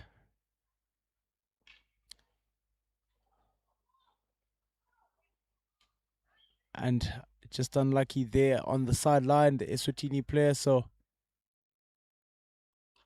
Zimbabwe manages to hit the ball. Great layoff pass to the sideline. It's sent straight. And she picks it up in the D, takes the shot. However, there's a defender there to stop it. Zimbabwe still piling the pressure again. Pushed again towards the D. Great composure from the centre back there. She manages to win the free hit. That is great composure from the Eswatini centre back. Quick restart from Eswatini. Played out to the sideline. Plays it back into the middle. However, it's picked up again. And it just comes off the foot of the Zimbabwe player there. So Eswatini can take their time to just breathe, because they're looking for that early quick restart. However, you have to have a pass in mind if you're going to take the early restart. And there you go. They found a pocket. It's played to the sideline there. She just struggles to control it, but she manages to get it. And it's picked up again by Makanaka Hita. And that is the end of the second chaka. The score is 1-0 to the Zimbabwe under 13B girls. We'll go for the halftime break and we'll be back shortly.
We've got a jam-packed day of games today at Chisipite Senior School and St. John's College, Zimbabwe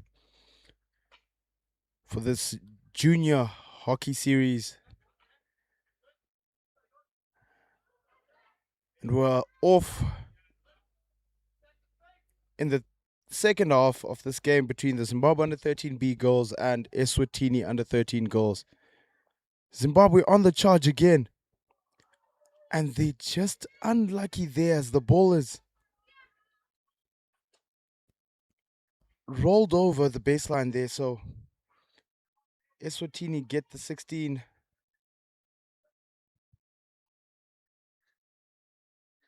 And will try and clear their lines there with their hit out. Zimbabwe manages to stop the ball. It's played quickly there. She turns strong, however, doesn't manage to get through the defenders there. So great tackle from the Zimbabwean girl there, but it's gone off her foot. So it's a ESWATINI ball. They managed to clear their lines and it's gone out on the sideline there. So Zimbabwe will get a restart and we'll try to look for that second goal to give them the cushion. As they look for options there. Zimbabwe managed to keep the ball. She lays it off. Tackle there.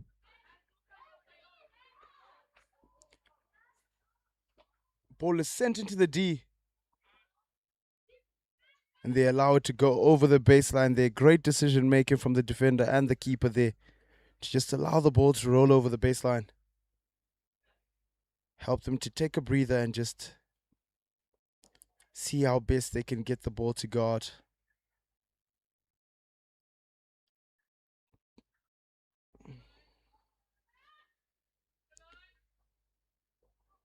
Ball's played down the line there.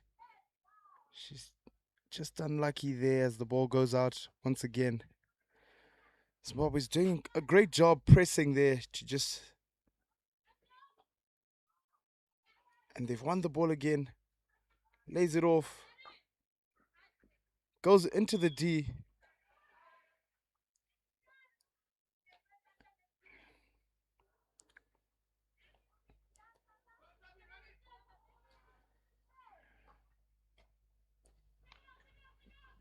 Ball has gone into the D there.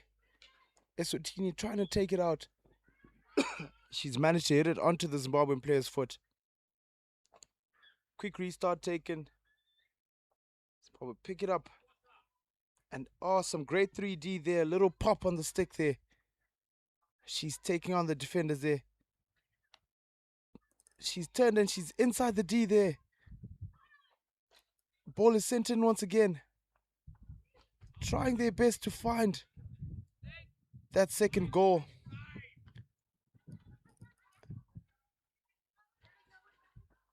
It's fed into the D. There's no one on the end of it there. Zimbabwe fighting hard to try and keep the ESWATINI goals. But a great play there just to roll it to the sideline. And well done. Great composure shown by the ESWATINI goal. Plays a great ball into the middle. And she's taking on. Great win there. Zimbabwe's going back on the charge again. And the ESWATINI player gets the ball. Takes it on the sideline, but there's great marking there from the Zimbabwe player. Manages to pile enough pressure to get the ESWATINI goal to run the ball out on the sideline. So Zimbabwe will get to play it from the sideline inside the 23. They'll look to just move the ball around and find an option in the D. So she's carried to the baseline. And it's a 16. She's just hit it straight to the sideboard. And ESWATINI with a quick restart there. Great quick restart. However, the striker's just hanging too high below the defensive line there. And she takes it on the outside. She's going to look for that run to She's managed to get a foot there, so it's inside the 23. Zimbabwe can attack again as they look for that second goal to get the cushion. So it's inside the 23 as the umpire calls it back. Played early.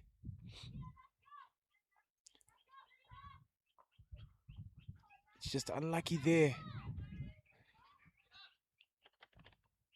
Or where to there from Eswatini, doing a great job just being a screen and helping a team to just keep the ball there. However, it's gone off the foot of her teammate. So Demi again trying to play it early, just unlucky there, finding a Eswatini player. And Eswatini win a free hit there. So Owetu on the ball again. She plays it early. Manages to get a hit straight into the D, but Zimbabwean defenders are there. Sent in. Great defense from the Zimbabwe girl. It's out on the sideline there, so the Zimbabwe players can try and mark up and just keep Eswatini out. But Eswatini is also looking for that equalizer.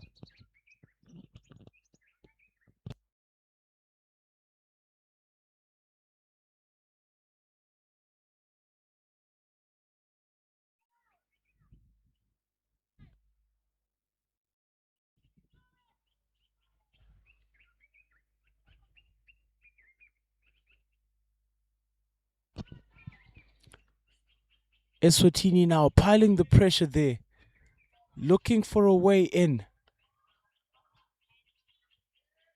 Great turn there. Great show of skill. She manages to roll the ball there. The Zimbabwean players are on the charge. Great rolling of the ball there. Hits it into the Eswatini player.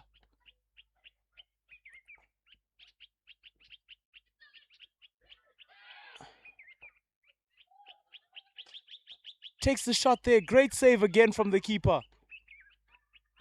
Eswatini turns. However, Zimbabwe player gets it outside the D. Eswatini played out. Demi again looking for a ball in. Hits it into the D. And it's a short corner for Zimbabwe.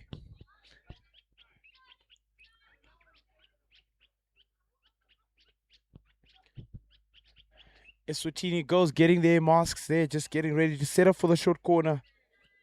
Eswatini goalkeeper doing a great job to just keep this team with a fighting chance there to try and get the equalizer. However, Zimbabwe have a penalty corner here and will look to convert it to look for that cushion that they need. Injections in. She carries. She's in the D. Takes the shot, however, just goes wide off the target. Zimbabwe doing a mass rotation again.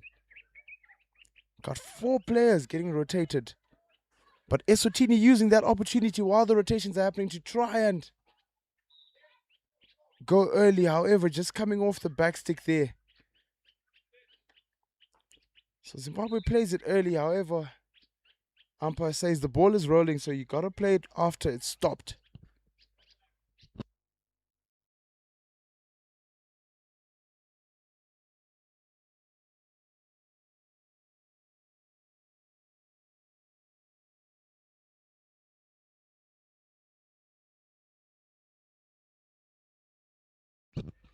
So there's a stick tackle there from the Eswatini players. So the Zimbabwe players are trying to look for a quick play.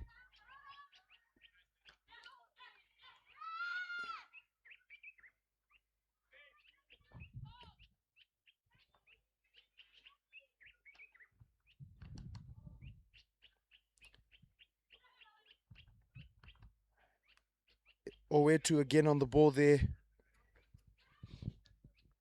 Great carry, and she manages to roll it down the line. However, the Zimbabwe girl takes a tumble there. Ball is fed into the D. Eswatini with a chance. Great defending from the Zimbabwe player, but Eswatini is still looking for that equalizer. Just unlucky there to get the stick. So that takes us to the end of the third. With one more chukka to go in this game, Zimbabwe leading 1-0 against the Eswatini under 13 goals.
And we're off in the fourth chukka here.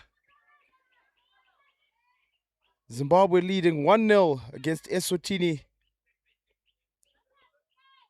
Eswatini start on the quick charge there with Owetu getting the option up front there, but trying to find an option to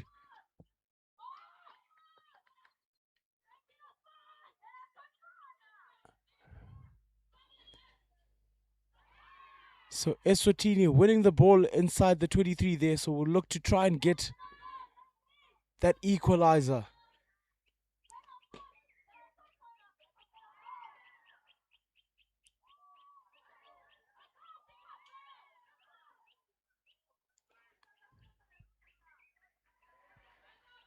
Zimbabweans defending with numbers there, and now they're pressing, coming out charging there, looking for that mistake. And they've managed to win the ball back as a team, and now they'll try and move the ball around quickly so that they can try and find that 2-goal cushion. And balls hit out across the field. Great pickup there. And Zimbabwe still with the ball there. Great turn. Manages to feed it. And it's a penalty corner for Zimbabwe once again.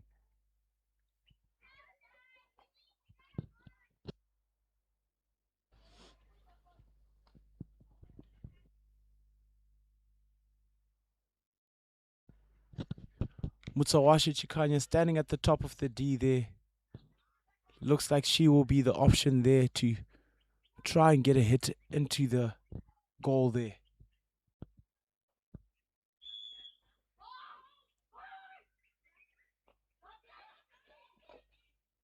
Ball is hit. Keeper makes the save again. Zimbabwe again. And she flicks it wide off the goal there. Eswatini goalkeeper's doing a great job there keeping this team in the game. Sisho Kumalo with the great saves there, and it's off the foot of a Zimbabwean. Eswatini once again on the quick restart. She rolls it down the line there.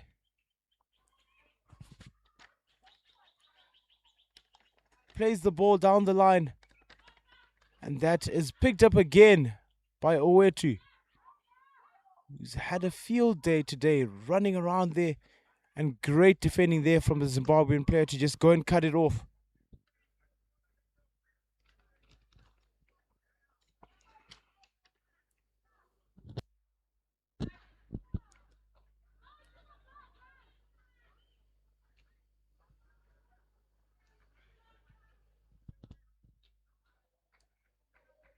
looking for their options, but ball has been rolled down the line once again. The Eswatini player there just getting it, and now the ball was played back to the Zimbabwe player. However, it's just too much ball speed there, so she couldn't get to it. So it'll be a 16 for Eswatini.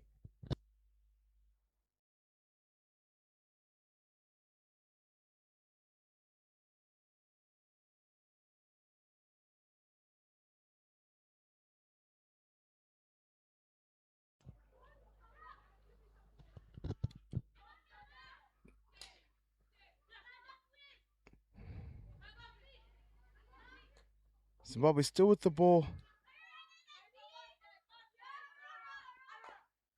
Aurora there, trying to find that pass into the D. However, Eswatini has managed to get the ball, and she's played the ball well right into the middle where she's found her teammate who just holds on to it and looks for the next pass. And Zimbabwe there trying to play the ball there. And Eswatini still going at it. And it's Eswatini ball called by the umpire. It's Owethu. Once again, she's everywhere on the field there. She's putting in a shift. Zimbabwe wins the ball there. And it's been rolled down the line. Over the defender. And it's being played. She's running. Is she gonna make it? She manages to get the ball back. Eswatini tries to clear it.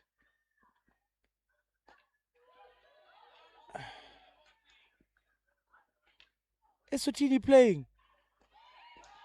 And Zimbabwe get their second goal. That's Wamuhle Masiamuru, who's managed to put it into the back of the goal.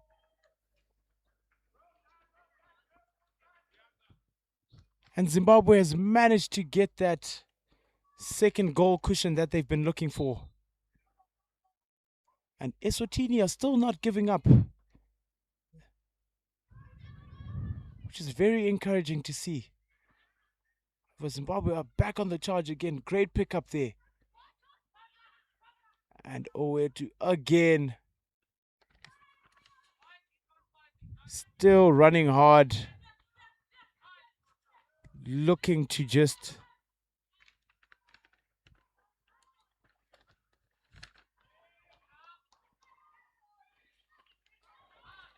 pardon that. Number 2 is actually Zinhle Mabila.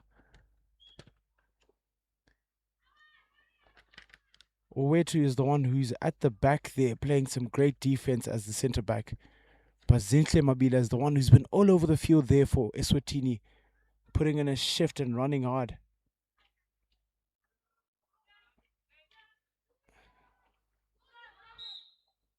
And that is a stick tackle there by the Zimbabwean player, Shekinah Luciano there.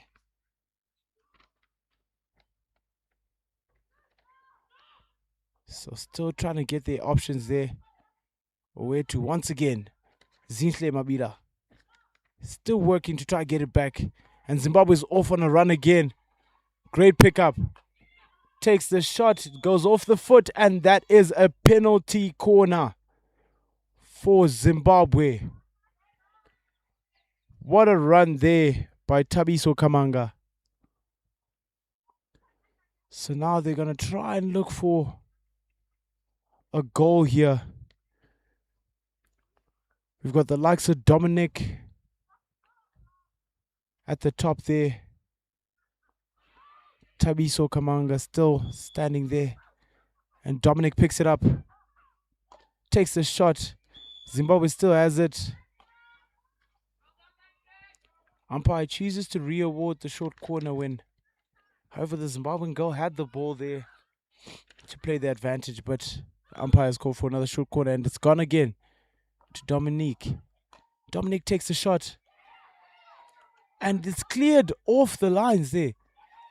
And they just miss once again. It is a 16 for Eswatini. Great job there from the defensive line of the girls from Eswatini.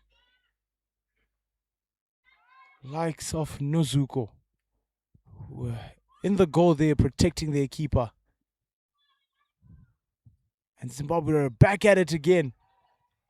Charging, looking for that third goal. And it's gone over the baseline for 16.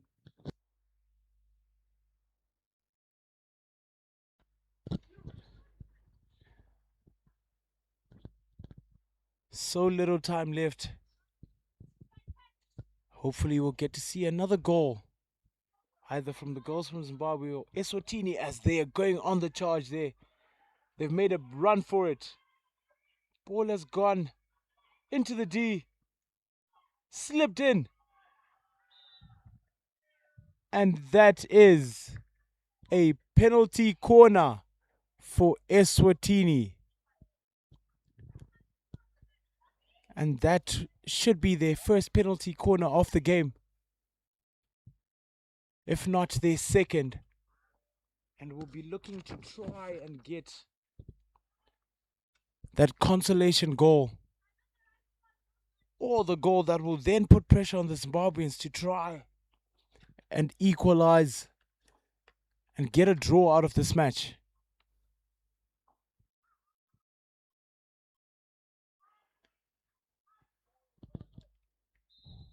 Penalty corner, ESWATINI. Takes the shot and it just goes wide off that left post. And that is the end of the game. Zimbabwe under 13B girls win 2-0 against ESWATINI under 13 girls. Thank you so much, and we'll see you just now for the next game.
have it, and an interesting win for the girls that were playing a little bit earlier, coming out with a 2-0 win.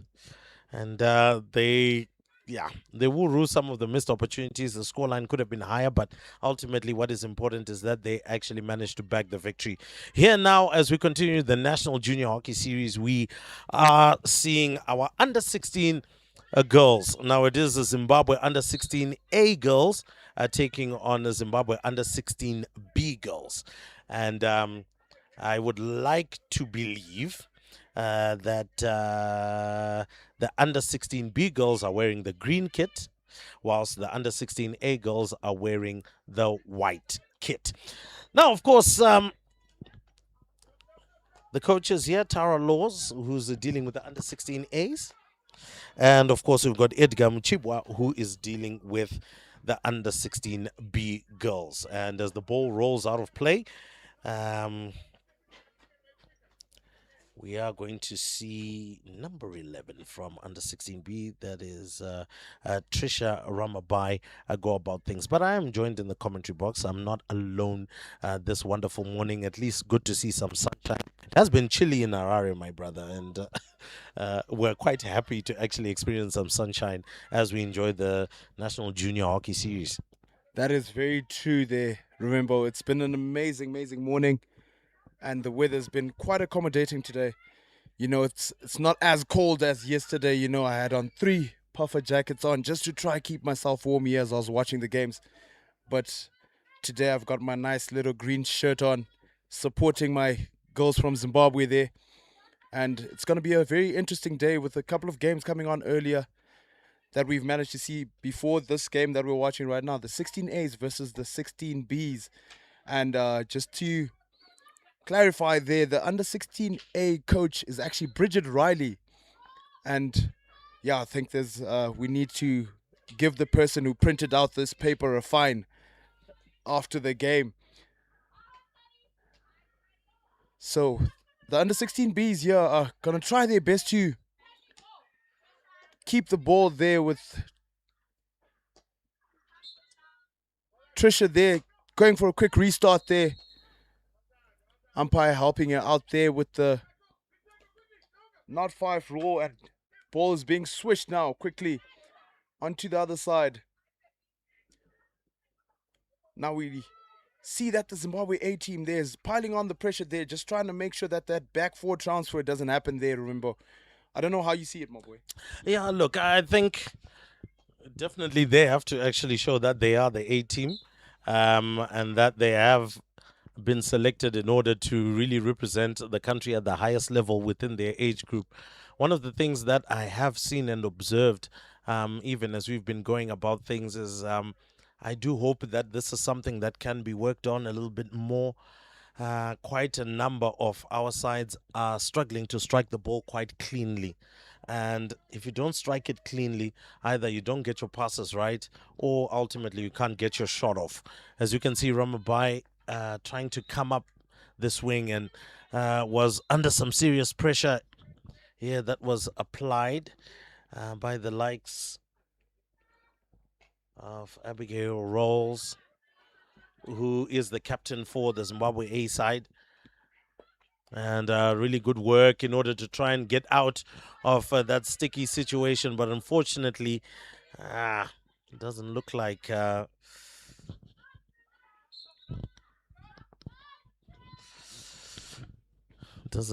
it's quite working out there. But all the same, the action does continue.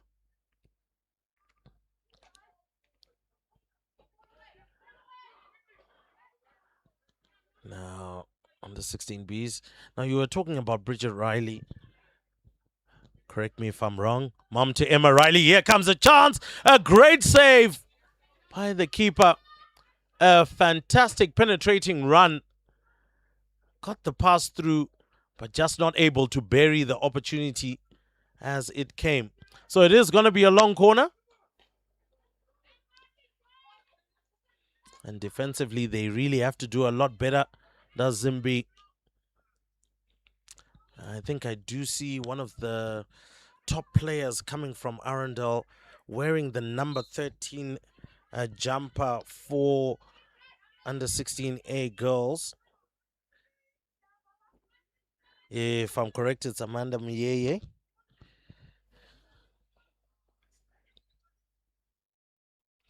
Michelle Muyeye. Yes. Fantastic player she is. Mwenye. Yes. Thank you very much. Always handy to help us out here. Yeah, technology is always ready to back us up here. So we're gonna see what the Zimbabwe under 16A here have as their options. Michelle Mwenye has a mean slap of a ball there. So if they look for that slip on the left side, or just try and get the straight hit, just unlucky there to lose control. But Mary, okay, so they've managed to stop that penalty corner, but Miri Rai is always going to look for those quick restarts there and manage to find someone on the baseline and manage to get it out of there. However, Zimbabwe A, piling on the pressure and just trying to keep these guys stay.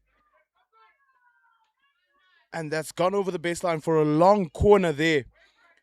Great drive there from Nicole.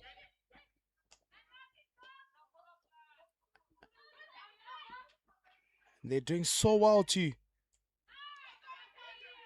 manage to get out of there. Great carry, great turn there. But Kristen's trying her best to just keep them at bay, not allowing her to find that option to pass it down the line.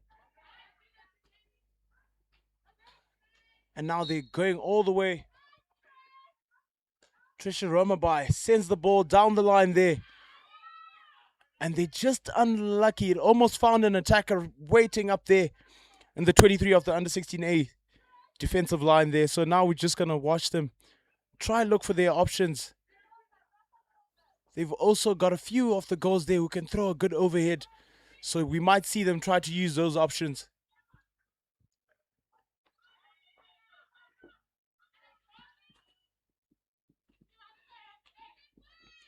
And Miri with a good drive there. And it's a penalty corner for the Zimbabwe under 16A. With a great drive there from Miri Raishem Pakaviri, who's just managed to carry the ball on the left side there all the way right into the D and finding that penalty corner there. Kristen Jones there, little sister to Liam Jones, who did feature in the Zimbabwe national team at some point and also featured in the under 21 team. It's good to see little sisters following in their brother's footsteps, and the likes of Trisha Ramabai as well, who's got her brother who's playing later on tonight at St. John's, Diran Ramabai, for the under 21 team there. And that's a great slip. Looking for that finish there, and a stick tackle there called by the umpire. And these defenders from the Zimbabwe under 16B team are doing their best to try and protect their keeper at all costs. I'm a little bit concerned, however, in this particular regard, with the attacking efficiencies within our system, whether it's in our school system or even if you go up to club level, the number of penalty corners that are just not put away. And with that lack of efficiency, sometimes this is what either makes the games so close, regardless of the opportunity that you would have had to be in the opposition's attacking third. And I think we need to try and address that. Many of these girls here will be hoping and vying for a position in the under 21 girls side that will eventually go to a World Cup. Zimbabwe has been a regular participant year in, year out, but unfortunately our performances have not really gone up the notch. And I don't want to entirely put the blame on the technical team, but I would like to put the blame on the skills development maybe throughout the system to try and get whether it's our girls or our boys to be able to put away these opportunities. I think you remember way back in the day that a David Beckham corner was considered a half chance because of the quality of delivery and ultimately an attacker being able to get on the end of that ball. And I think we need to see a bit of a development in terms of the burial of short corners. 2 short corners so far that I've seen are for the under 16A side, and none of them have been buried.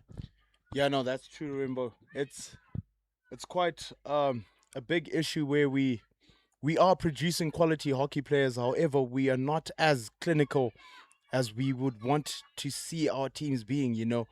We've getting multiple opportunities to score. You've got one-on-one chances. You've got the penalty corners, but the conversion rate is a bit concerning. And I think it's just a thing to look into it as a nation, as Zimbabwe hockey, and try and find a way to build on getting these lethal strikers ready. And I think it's also a thing of specialization. A lot of these players in this country have grown up playing as a center back and then changed into a midfielder and changed into a striker. So we're not really specializing at a young age where we should be building people for these positions. Backward coaching back then in the years before, we used to be told if you're a center back, you are a center back. If you are this, you are this. But I feel like now we are going with an open approach, which also then limits these players. Because if you are telling me that a player can be a center back only, then that's totally fine. But you should also be able to say to a striker, you're a striker only. However, a lot of coaches have managed to find a way to adapt and try and build a model where they're saying, if you're a striker, you should also be able to play in the midfield. However, I think otherwise. I think if you're a striker, you're a striker. We will never see Victor Gyökeres from Arsenal, playing at the back for some odd reason.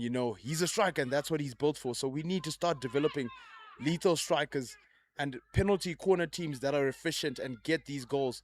Last night we watched the South Africa under 16A team. They play against our Zimbabwe under 18 team, and their penalty corner conversion rate is quite high. I think almost close to the 40% there, which means for every 2 penalty corners, they're going to get 1 goal into the goal at least. So if you have a game where you get 6 of those, that's 3 goals, and that's a game won.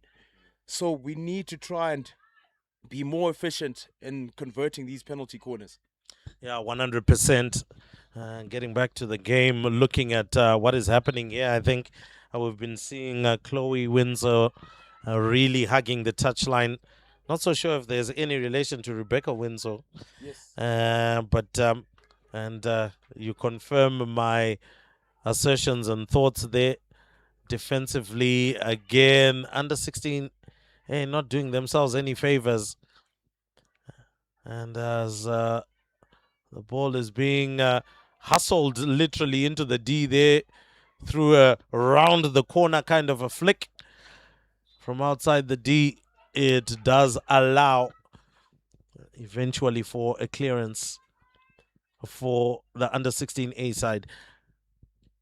One of the other aspects that we do hope will also be addressed in the game is how do you exit a press? Because I think many of our teams are now employing, I think you can blame Jurgen Klopp for this, a Gegen press. And they are applying a Gegen press of some sort. And that makes it difficult for a team to be able to play out of their own half. And once those options are closed, usually we're going for a Hail Mary flick over the top without necessarily actually finding a teammate. But it's the under 16Bs now that are trying to make headway. And I think at the end of it all, it will be very important for them to try and take advantage of the fact that so far no goals have been scored.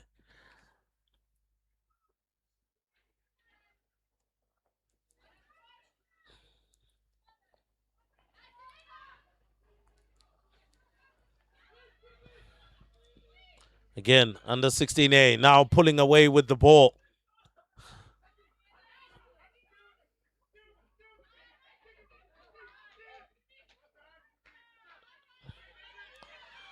A bit of a pickup, but Ramabai doing pretty well in defense and holding her own.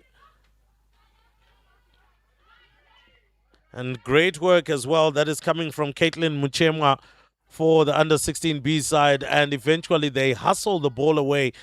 from Christine Jones.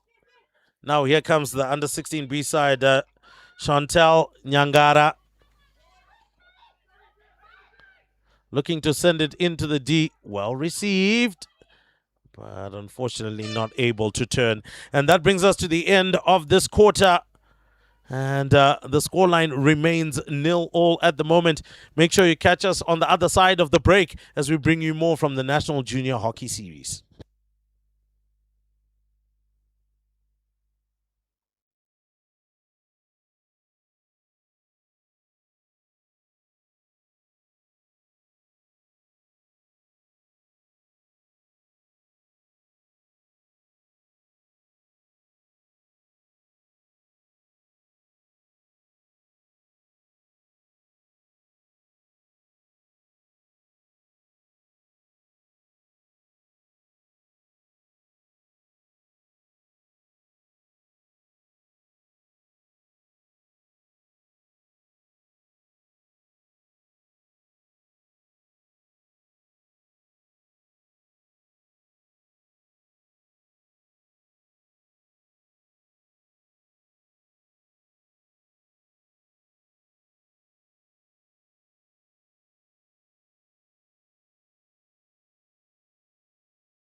All right, ladies and gentlemen, we're now into the second quarter. Still goalless at the moment, and we're hoping for a goal at some particular point.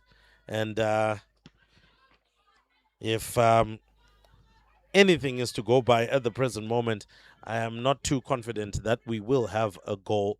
I think Shannon Bindura has come on this near side, and we'll be hoping to try and push the ball forward and things like that. But I think I started a little bit of a discussion point a little bit earlier on, and that is the issue about exiting your half, whether it's from a hit out or whether it's from a foul that you win within your own half and the press is being applied. Um, it seems like teams are a little bit more static. Would you agree? I do really agree, Rimbo. I think we need to be trying to find those pockets, whenever we're coaching. Like for example, I do have a fair little knowledge in my coaching there where I do see some of these presses happening, and I think it's just trying to find yourself in a position where you analyze the field as the coach and try find those pockets where you can have your players run into those pockets and try open up and make the shorter passes easier for your backs. The overhead does work. However, you need to understand that if you are marked by a defender, that is then causing danger. So you need to make sure that you understand the concept of the overhead. It's not just about carelessly throwing it over, unless it's in the motion of you trying to relieve pressure.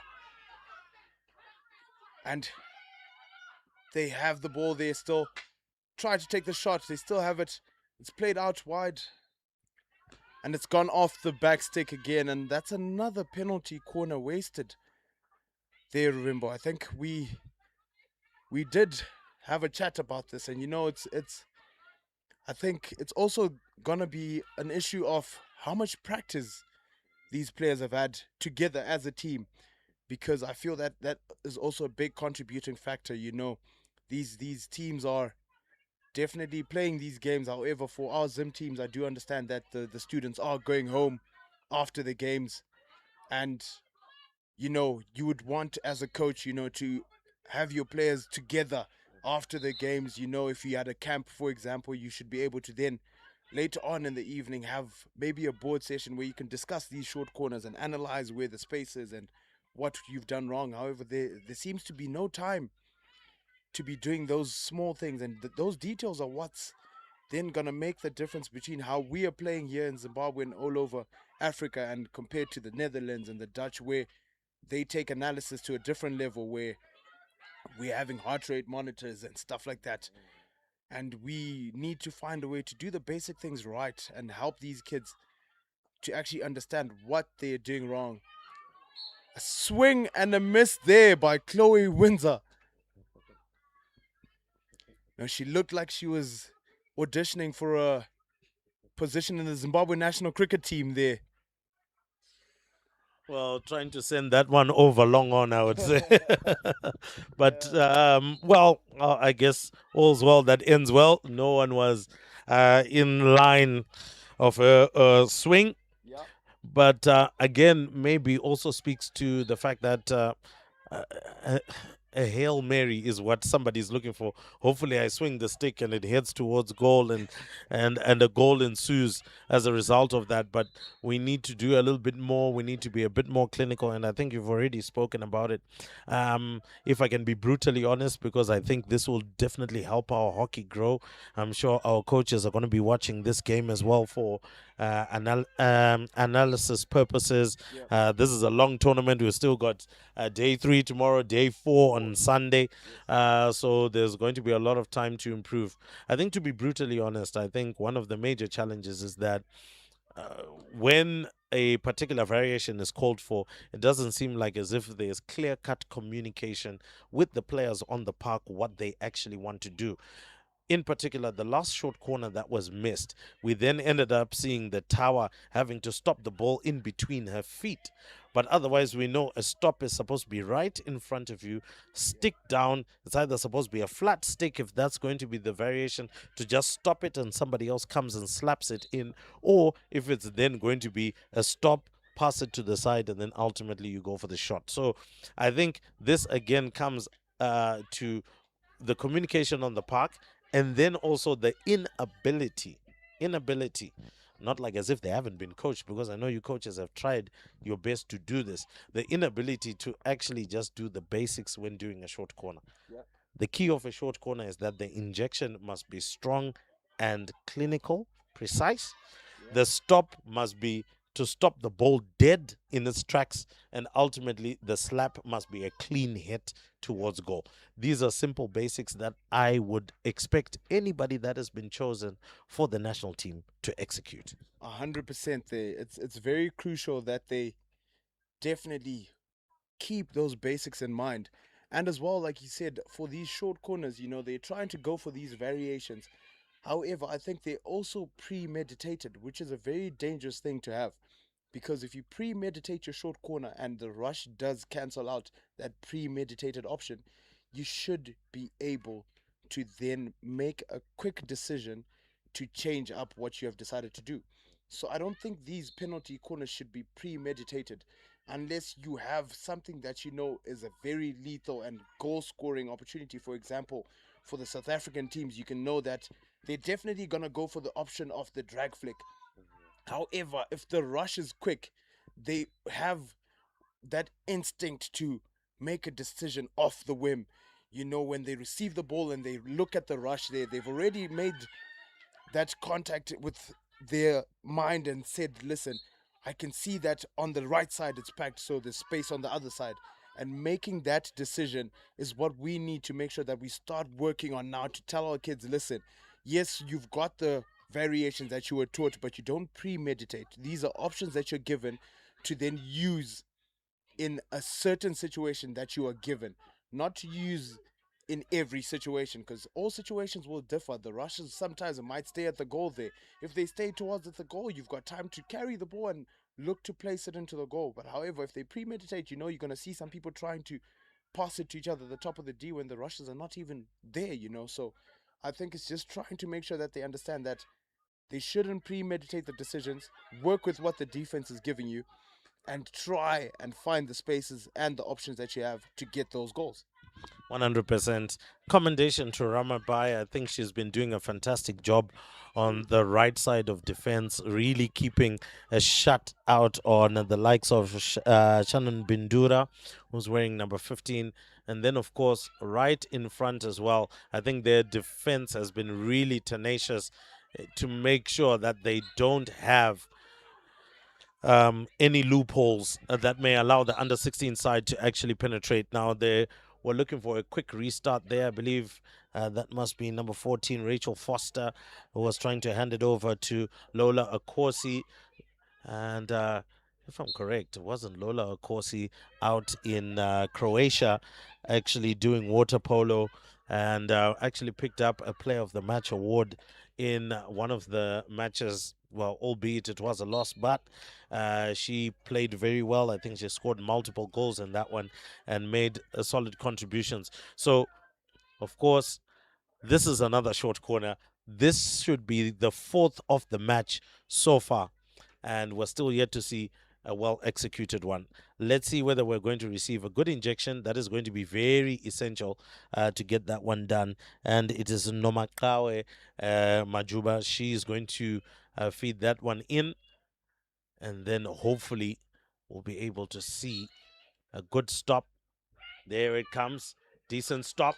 Goes for the shot towards goal. And that one was deflected away from goal by number 15. That is Kudzieta Tomana. Now, well done to them. Fine, good defense.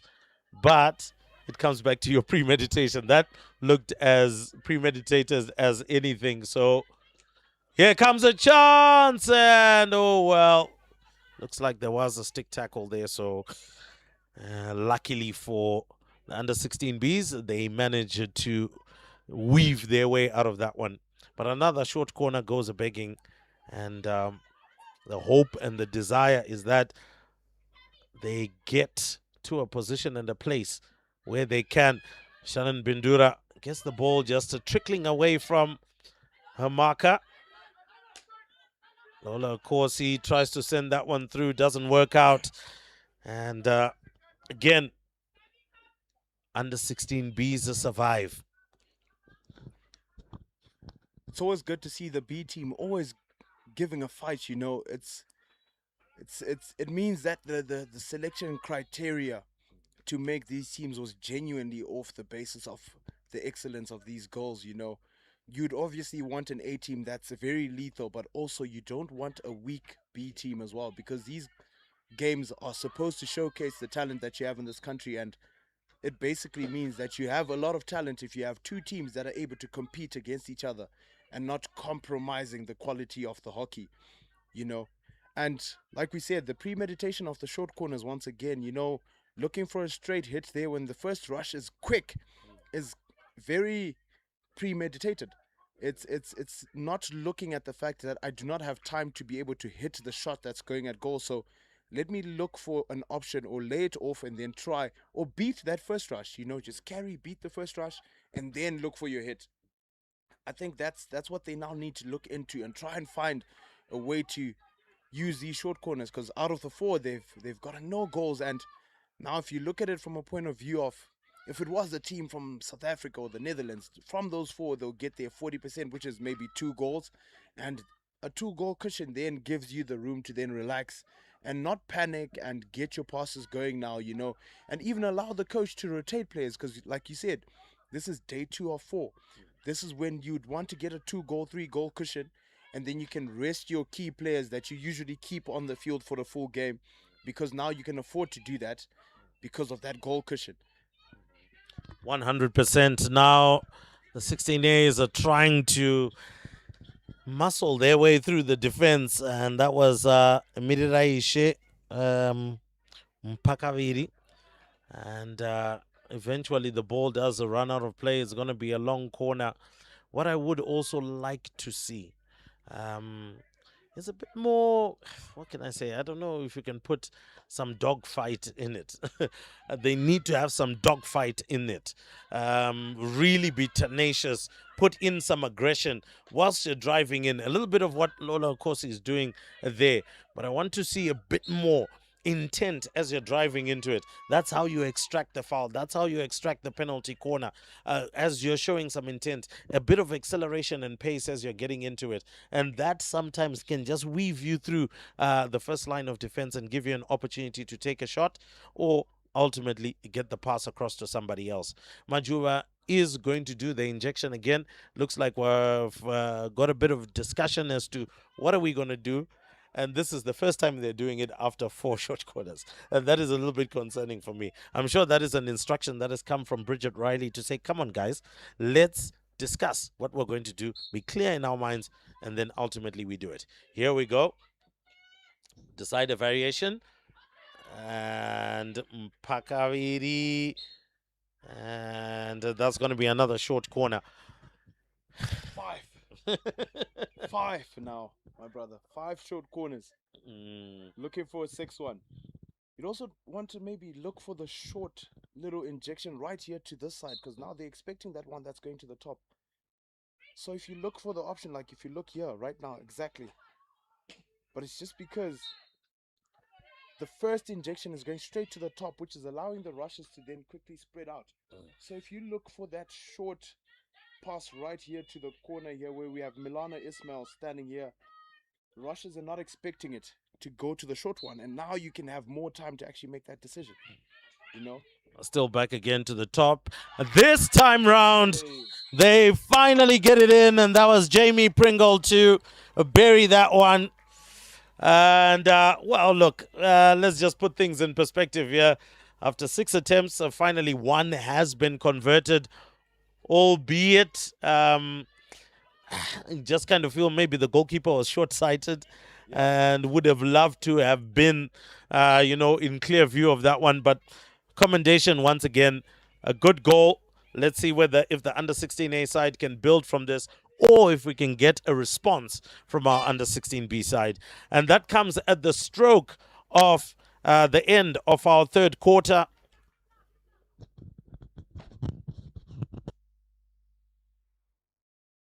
So actually, that is the halftime break. My apologies for accelerating the match beyond its time.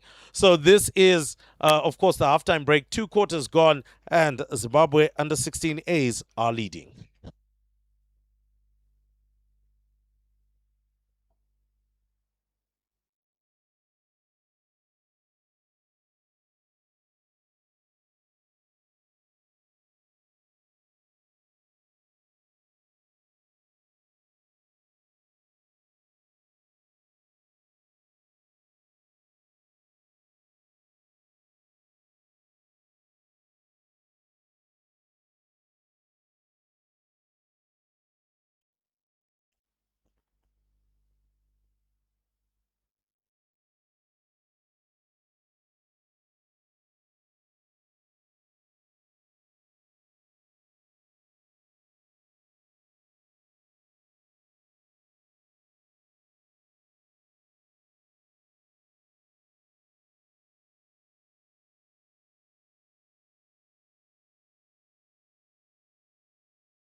Well, ladies and gentlemen, welcome back to the second half. Obviously, within the third quarter, we've changed the ends.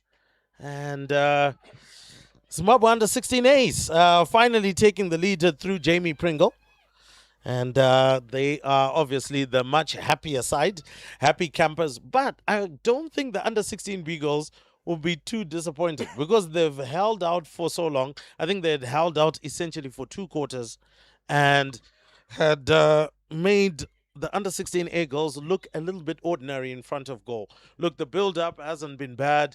They've been driving the ball into good areas and things like that. But when it comes to just finishing off, it took six penalty corners in order for them to finally find the opening goal. And then there are other questions as well that will be coming as to maybe some of the positions within which the girls are playing. So we've got a Michelle Mwenye, who we know is a quality, fantastic player and is extremely dangerous in the final third. At this present moment, she's playing right in defense. And I think you were speaking about that. I mean, you've seen her play quite a lot. Yeah. Where would you think she would be best placed in order to actually add more bite to this under 16A side? I think, the setup I think has already been set up in a way to try and protect the goalkeeper here for the under 16A. However, the threat from the under 16B has not been as potent. So I would expect to put Michelle Mwenye maybe a bit more higher up in the center attacking position there, and maybe support her back there with the likes of Miri will also be there on the right in the forwards there with the quick, fast movement there. And then get your Rachel Foster to just hold back in the middle there as a center defensive mid with more composure, so laying it off to Michelle to then look for those lethal passes that are dangerous to supply Michelle up front there, and Vava as well, who is currently off the field, but I think she's got some pace on her. But as you can see right now, she's playing as a right back. But I would play her as a right forward, because she's lethal in the front there. She's dangerous and she's got a quick pace. But this is, the coach's decision. She wants maybe a quick back who can quickly recover. But in a game like this, where I feel like there's not much potency coming from the under 16B team, they can afford to, lay off those people that they have up there and try and get those quick goals, and then you can settle down.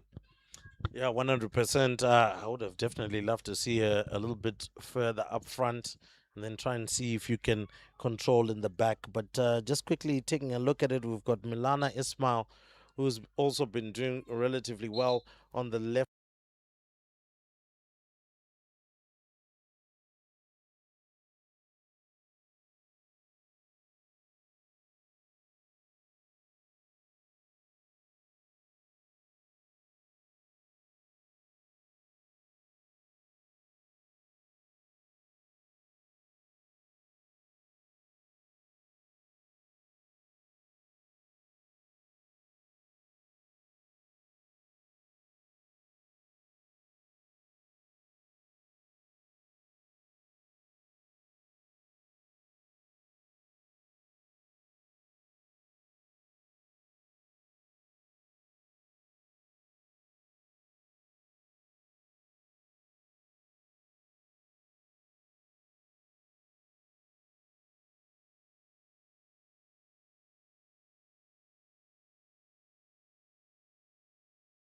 Corner of the game, and they'll be hoping that this time round maybe they'll be able to have a good variation and bury that chance and that opportunity.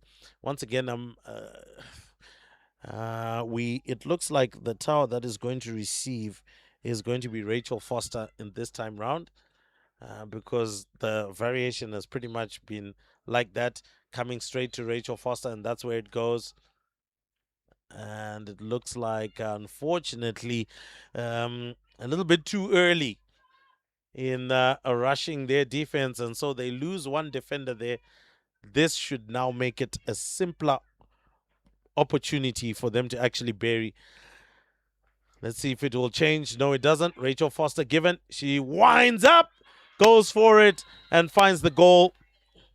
Well, to really be honest, again, not much effort there, but nonetheless, what's important is that under 16A girls have got their goal. So Jamie Pringle and Rachel Foster on the score sheet. 2-0 the scoreline is. Yeah, that was a great hit there, and I think she took that option well because first Russia had gone away, so I think the quickest person to get to her was unlucky there to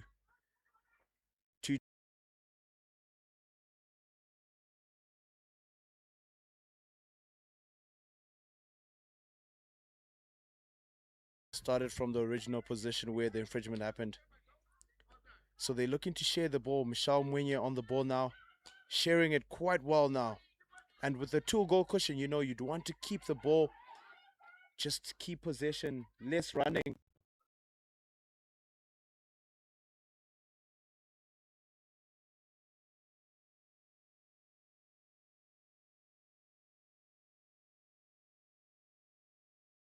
Again, and she's looking to feed it into the D.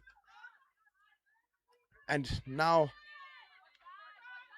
back again, the B team trying to look for that equalizer, but just unlucky there, coming off her teammates. So Milana taking her time there to just get the ball back and try to get that restart happening. The Bees again with that high press, trying to make sure that the ball, and they've managed to win the ball again, trying to force the ball into the pockets there. But if you're marked there, keep the ball, try and draw the defenders, then lay it off. But great skill shown there, but great defending from the Bees there. So the under 16 A's are back on the charge, looking for the third goal. However, then Vava now with the ball. Forced pass again into the middle there. The easier pass is always the best pass. Look for the easy pass. Michelle Mwenye, great tackling there. And she's off there. You see that attacking intent there. You'd love to see that more higher up in the field. But she's lost the ball, and now well played there by Makanaka there.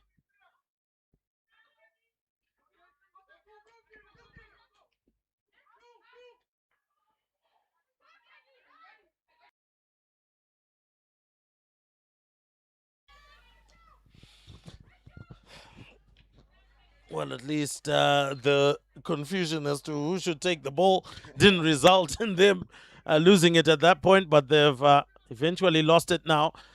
Now, at this particular point, what I would love to see, and I'm sure the coach here, Edgar Mchibwa, would be hoping for, is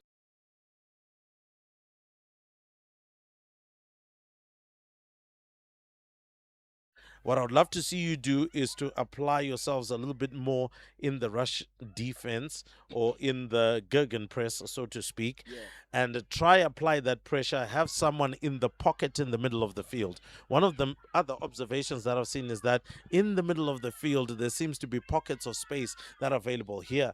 If under 16B was actually able to occupy that pocket of space, I think at the present moment, occupied by Rachel Foster, if there was pressure there, then ultimately they would win the ball and be able to turn it over and then get into a counter-attacking position.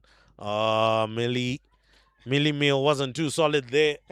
But again, under 16Bs have won it and need to try and see what they can do here. Are they going to smash it forward? Again, it's a smash forward without much intent, and the ball has been turned over. A couple of substitutions are going to be taking place. It looks like we're going to see the likes of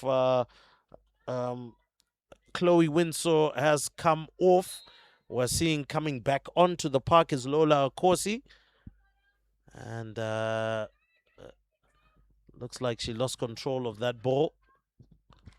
What can under 16Bs do here? Lovely pass into space. Now building up quite nicely. Looking for that pass into the middle. Can't get past Michelle Mwenye. Mwenye tries to get it to Shannon Bindura. And good touch out of play. Well, actually, did come off the hockey stick of Bindura in the end. Again, those Hail Mary hits, those golf swings, something that I don't like to see at national team level. There is a process that would have been instituted by the coaches. Let's process our way up the pitch. Let's always be moving, providing options, and that way, our hockey doesn't become a Hail Mary hockey, but it becomes actually a substantive system and a structure, which ultimately results in a goal or results in a win. Yeah, no, 100%. You know, when we're now going for what was called the river ball back then on turf, it's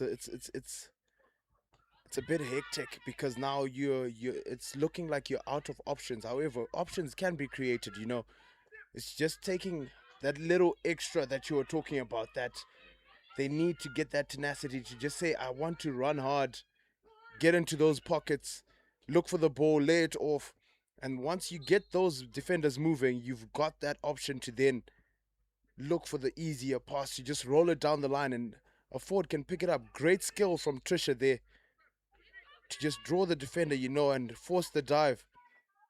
And Trisha feeds it into the D again, forced once again, you know, try and look to move those defenders out of there. And the strikers are a bit stagnant there, just waiting for the ball to miss the stick. However, you know, as long as you got your stick down, you probably great tackle there from Nicole Vava. However, the umpire does see a different infringement there. So the Bees finally in the final third year looking for that goal to bring them back into the game. Umpire just emphasizing for the ball to be brought back into the dotted line. And now they're looking for a way to play it in. Forced into the D there again. Would look to try and play it around, but forced again. And that's another carry there from Christine Jones. Oh, tries to find that pass. However, the striker was just unawares there. So it will be a 16 for the under 16B girls. Trying again. You see the Zimbabwe A's there set up and looking to try and move the ball back there. However, they've got themselves. There we go. There's a pass there that goes outside. And now try and quickly. Well done. But the press has managed to win the ball again. And now they're on their way. But just unlucky there to get a feet around. Quick restart. Passed back into the middle again where it's congested. You know, they just a lot of forced passes there. And Milana again with a win in the middle there, looking to just manage to play it off the foot there. But however, the umpire did not see it. And that's gone out over the baseline for a 16. Well, again, another miss hit or just a skewing off the stick and ultimately going out. So another chance or another missed opportunity. Let's see how things pan out from here as under 16Bs are slowly making their way up the pitch, looking for options. And you can see that there is a pocket just behind Rachel Foster. And I think I've been talking about that pocket quite a lot, but nobody's running into that pocket in order to create some of those options, as you were saying. Options can always be created, and hopefully they'll be able to learn this throughout the tournament and grow with it as they continue to grow in their schoolgirl hockey. Well, it looks like that is the end of the third quarter. We've got one more quarter to go. Still 2-0. It can be turned over in the final quarter if they can actually go for it. Let's see how the under 16Bs will respond in the fourth and final quarter of this encounter in the National Junior Hockey Series.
against Hellenic in the semi-final and against Chisipite in the final to help lead Falcon to their first ever Golden Girls hockey title. And I think she would have been a fantastic asset as well coming into this one. But then again, those are just my dreams. Clearly not harbored by Tapio Pongweni, but ultimately we'll see how it all goes from here. Looks like we've got a long corner that it has come. Is this Mirai? Could be Mirai. Yeah. And Be a bully. let's see who wins the tussle in this one.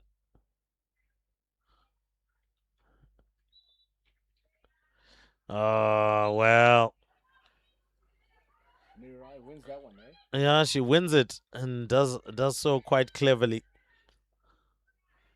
Unfortunately, that pass far too strong out wide by Rachel Foster, and it just makes life very, very difficult.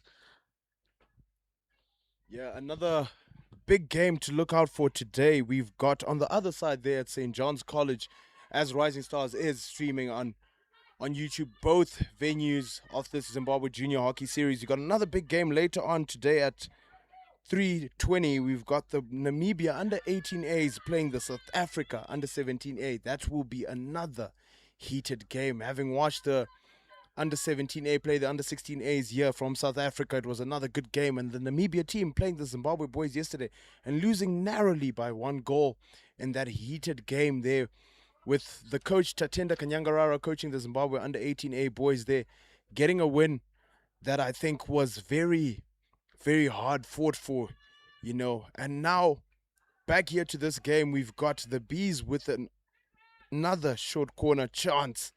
Hopefully they can try get back on the, get back into this game and try put the A team under pressure. So Wang sends the ball through. I'm not so sure what the idea was.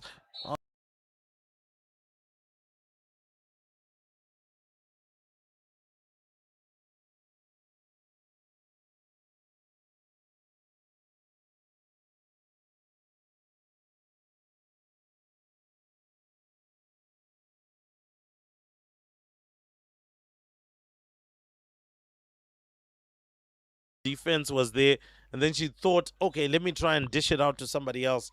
But when it did finally bobble in her direction, Muchemwa went for the good old-fashioned Tiger Woods swing. Didn't pay dividends. That's a beautiful ball. That's a shot and a half. Was that saved by the keeper? It looks like it was. What a save. That was hammered.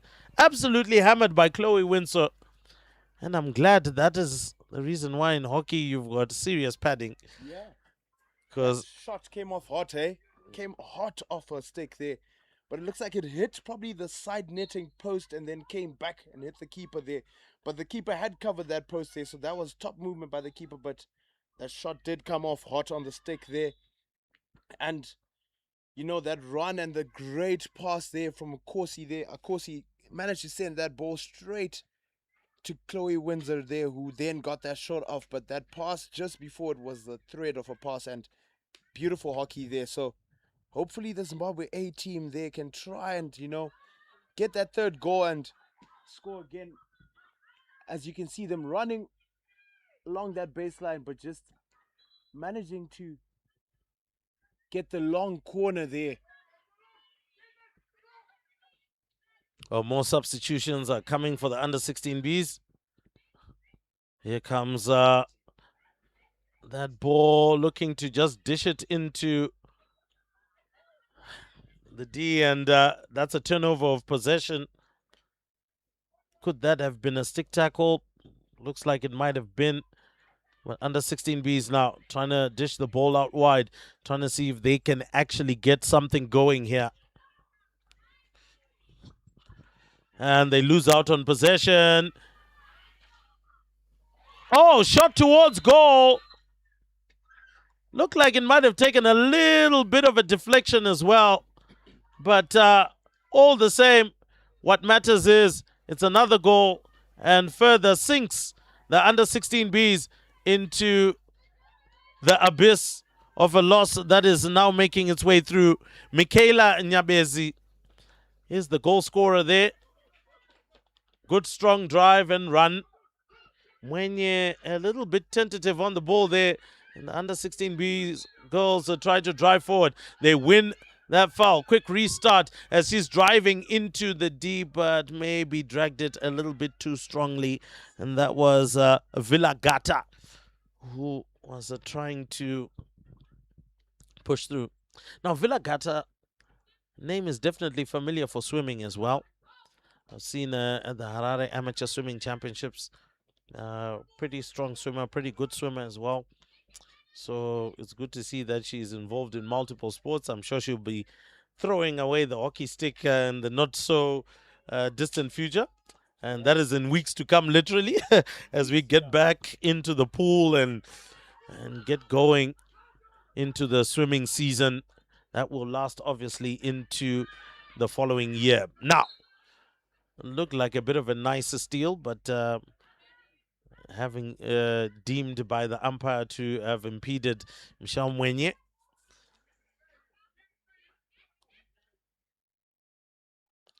So Mwenye opens up, receives the ball quite nicely. Looking for a ball up top, but looks like it has been intercepted by Wang. Oh, wow. Loses out on possession, and the 16As try to start that one quite quickly.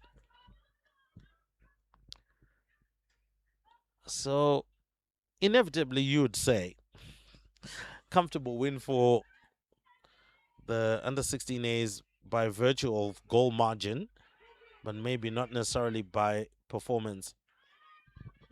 Yeah, no, 100%. I don't think it would be an issue of the quality of the hockey, but the goal margin definitely will speak differently. So I think it's just going back to the drawing board for both teams, not just individually the B team, but the A team also needs to go back to the drawing board, because there's gonna be a lot of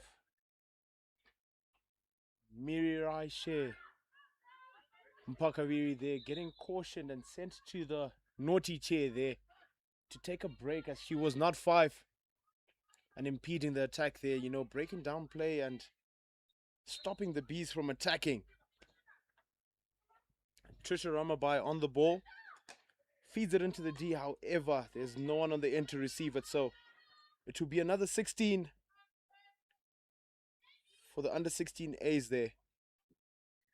Well, definitely it is. So, Mwenye playing very, very deep at the moment. So Mwenye receives the ball once again, under absolutely no pressure. And do remember, they do have a 3-goal cushion, so now they can actually take their time on the ball. And unfortunately, can't take your time there, having conceded a foul. Let's see whether we'll see them rushing to make things happen. Ramabai hammers this one forward. Once again, I tend to call it Hail Mary hockey, where we're just hammering it forward and hoping by chance a hockey stick touches it towards goal, and then it somehow, some way finds itself in the back of the net. And unfortunately, as you go up levels and levels in hockey, you just get to discover that it just doesn't happen that way. But anyway, Lola Okosi is going to be on it. Sends the ball up. And intercepted quite well. Ramabai finds a pass right in the middle. Can she drive? This one tries to go for that flick over the top. Dangerous play, ultimately. And I'm not so sure if that flick was actually on or that overhead was actually on. Decent intercept by Kiana Milner. Daughter of former national team coach Niall Milner. The legendary Niall Milner. Legendary Niall Milner. Another Hail Mary hit there, but, you know, options are there. They need to, you know, look for the options and try their best to. Another card coming there for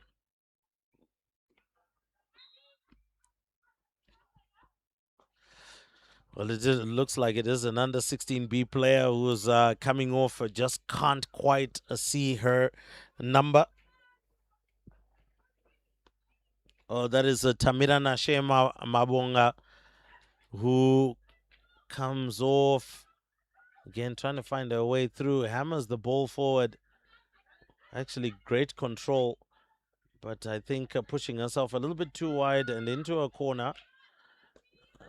The idea was great. But then again, first you have to lift up your head and see who's there. That was Tawonga Hlachwayo.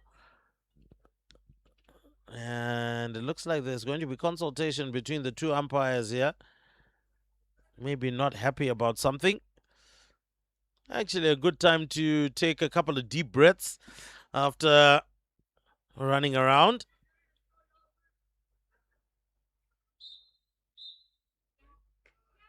Wow, was that an obstruction?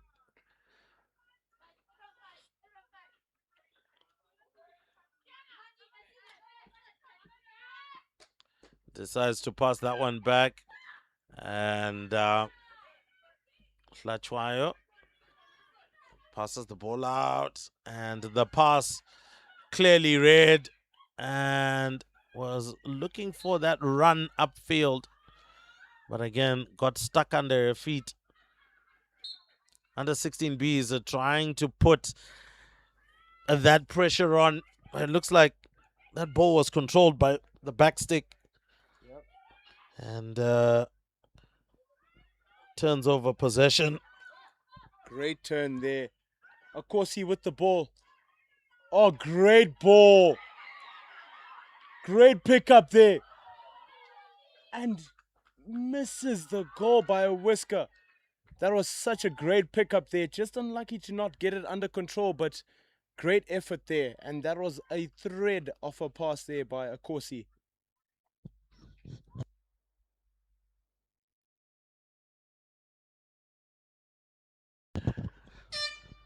So as the game comes to an end, under 16As come out with a relatively comfortable 3-0 victory over their counterparts.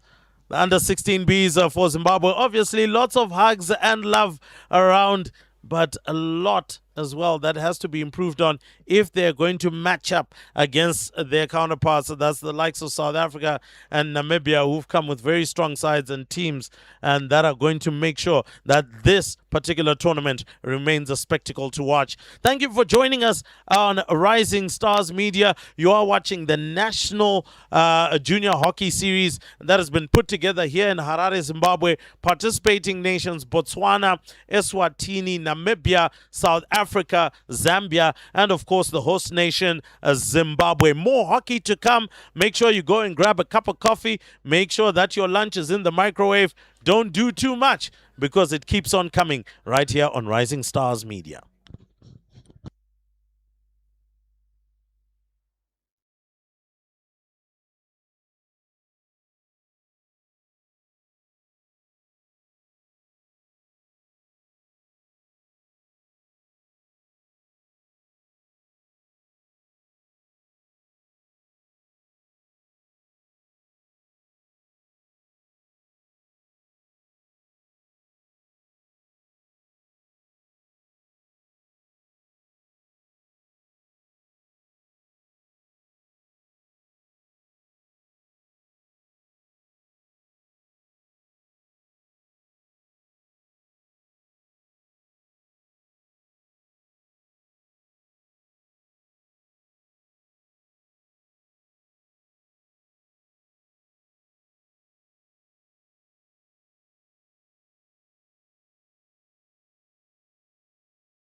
Good afternoon, ladies and gentlemen.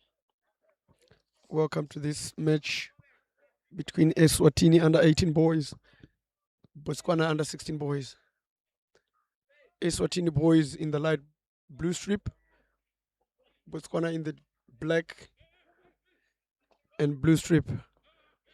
Currently it's 0-0, but ESWATINI are just enjoying much possession compared to the Botswana under 16 guys. It's ESWATINI on the run again, but again, technical skills are just a bit off. These boys are just rushing themselves. No one is taking the initiative just to build out play, just to relax, move the ball around, and try carve maybe one or two chances. As we see there, Botswana trying to play out from the back. Right, boys passed into the midfield. Good there, just being patient on the ball, looking up, tries to find someone on the left side. Again, ESWATINI is just calm. That's a good touch in field. Good acceleration from the captain for ESWATINI and good quick restart. ESWATINI on the counter attack. But whatever ESWATINI is trying to do, Botswana is equally responding, defending very well. They try to manage a situation there, just to carry the ball. But again, one-on-ones are a bit, one-on-ones are not being executed very well from either side. So as the technical skills, just moving the ball, controlling the ball, passing the ball around, maybe that is where the difference with the South Africans and Namibians and some of the Zimbabwean teams are coming into. Botswana boys under 16s lost yesterday.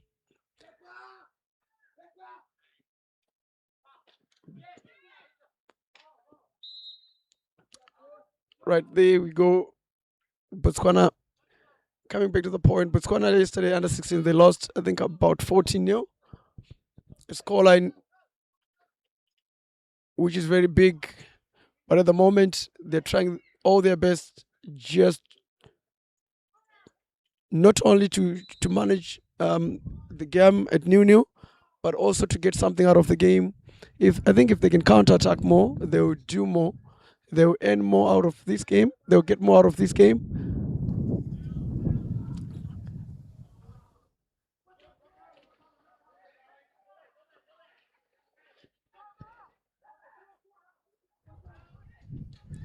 Right, good defense from Botswana there. Botswana and ESWATINI is participating for the first time in this junior series, fourth edition of this series. And we are very much pleased to have them growing hockey in the southern region of Africa, because the more competitive teams there are in the region, the more the quality of hockey improves. As we see the Botswana trying to get something out of it. At the moment, they're gaining now more position, and also they're getting higher up in the field. As we see, they're getting in the 23. Can they get a deep penetration? Good skills there from the young man. Unfortunately, good tackle there to go with it. There's just need again for patience from Botswana. Chance to go around. Chance taken. Ball with number 22, Botswana. Unfortunately, there's a head injury there. Unfortunately for Nathan from Botswana, number 22 there. That was a poor first touch. That didn't set up him very well to do the next right thing. That is possible down the line. But hey, it is good just to see that these boys sort of, it's fairly this Botswana team now is just starting to have good patterns of play, where they are calm, where they are composed. As we see the number 55 from Botswana on the ball.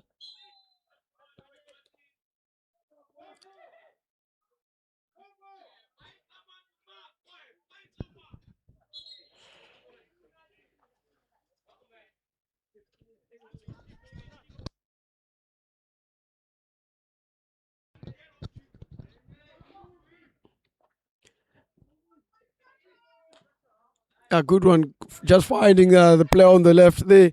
Eswatini, second penetration, but no control on the ball. I would like to see that number 2 from Eswatini, Magagula, just carry the ball into the circle, have control of the ball as you approach the circle. As you see the captain there, number 11 from Eswatini, I think Michael Spaham, I think he's been in the center of all things good for Eswatini at the moment. But again, not being decisive.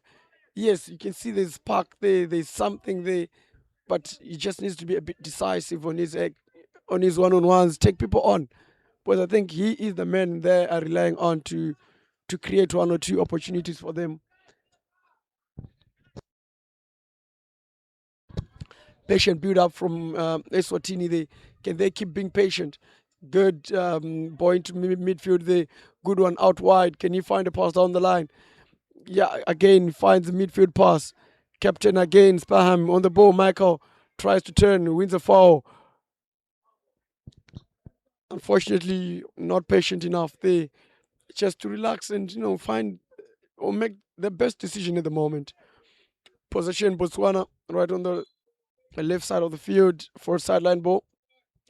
Umpire just asserting his authority, telling the players to put the ball exactly where the foul happened. Poor ball speed there from Botswana under 16s. Pressure there from Eswatini. Good shutdown. Opportunity for a counter attack. Opportunity taken. Unfortunately, Michael there trying to plead his innocence with the umpire.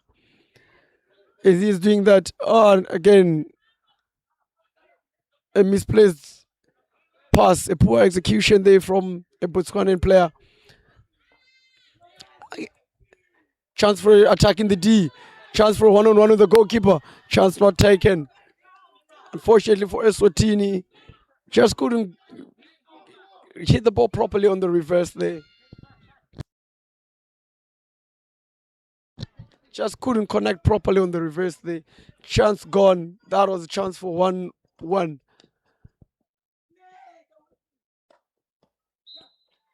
That was number 4 from Eswatini, Bennett. With the chance there, one-on-one with the keeper. As we see there, Botswana trying to counter-attack. Unfortunately, mistraps the ball. Goes out for silent ball for Eswatini. That is number 73, Jawan from Botswana, who was trying just to keep possession and maybe create a counter-attack opportunity there. It's easy to notice him with those lime shoes he's wearing. Both Botswana there enjoying some good possession there.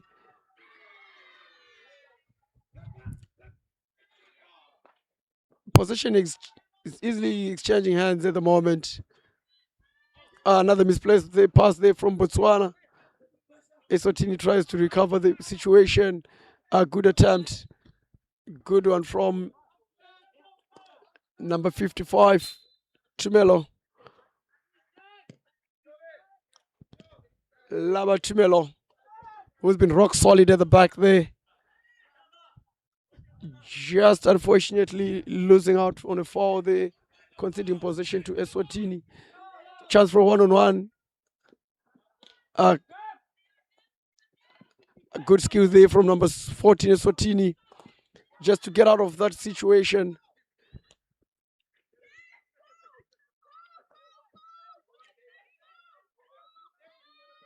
Flope Bulelani, Eswatini, just getting out of a situation there. As Botswana is on a break.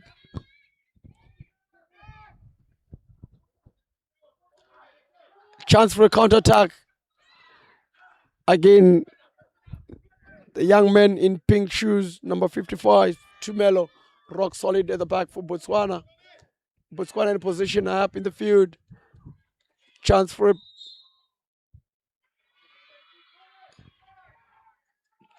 an entry into the 23 D entry opportunity there, not taken. Eswatini wins possession just on the top of the circle.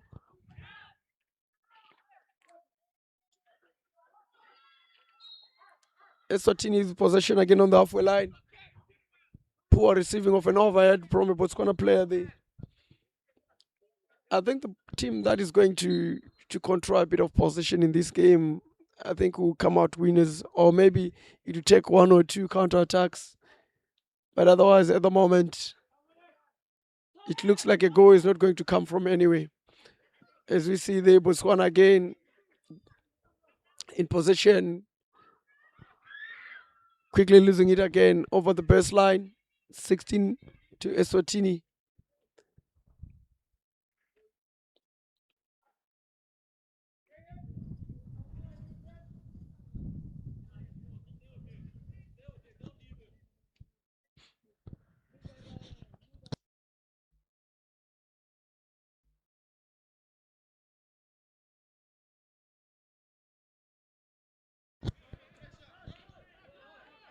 Botswana enjoying a lion's share of possession at the moment.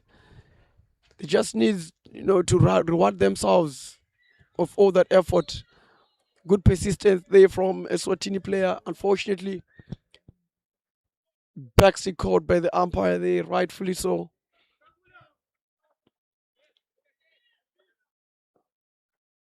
Again, another loose pass straight to Eswatini from Botswana. Good skills there. Again, Tumelo, rock solid for Botswana. That was some fancy stick work from the Eswatini captain there, but nothing comes from it. Botswana right up in the field, on the field, looking for a second penetration.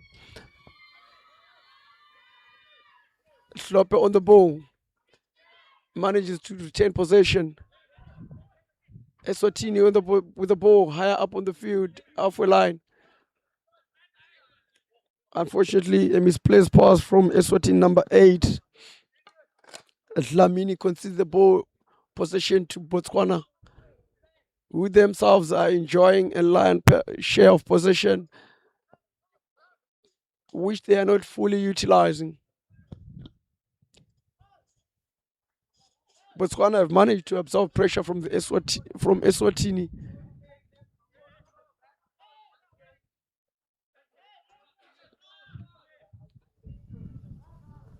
For them now to just go on.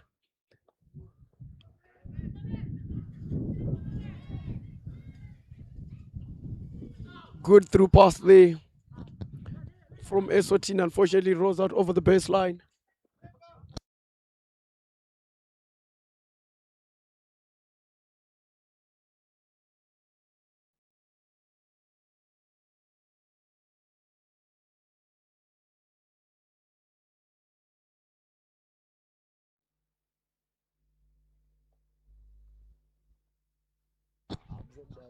Right, this is half time. Botswana new, Eswatini new.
Right, welcome back to this match between Botswana and Eswatini. Currently 0-0.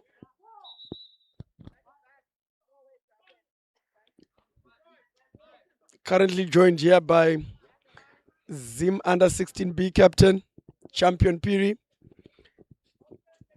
and Zim under 16A player Tadio Mbonyeke.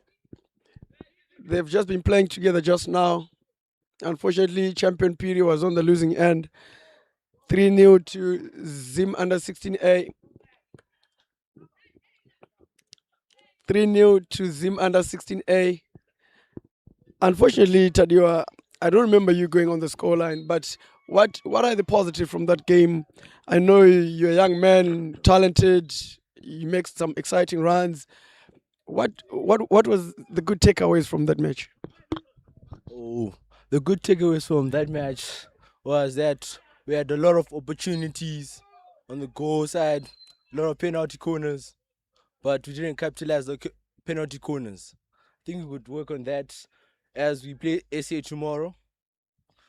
It's gonna be an exciting match because I'm here watching them play Namibia the next game. Right, it's a good thing, Tadi, that you mentioned. Right, as you see there, that's a good tackle there from Botswana. Yeah, just to absorb the pressure, as I was mentioning earlier on. Botswana is doing well just to absorb pressure and try pounce on the counter attack, which they have not fully utilized. But Tadi, it's good that you've mentioned that you've mentioned about your game tomorrow with South Africa. Myself, coaching the under 16B yesterday, we were losing on the losing end of a 10-0 scoreline. And I remember last year, good D entry there, first one for Botswana, and successfully so, Botswana taking their chances. That was just coming from a good run there, from number 15 Botswana, Palelo on the score sheet for Botswana. It's a good thing. We always say this study, and it comes down to what you were saying just now, not taking chances. If you're not in the D, if you don't take your chances, you don't get to score. So I think Botswana are doing very well now.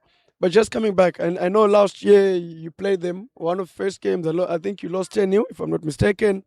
Next game, I think it went down to about 7. And then the next one, I think it went down to about 3 or 2-0.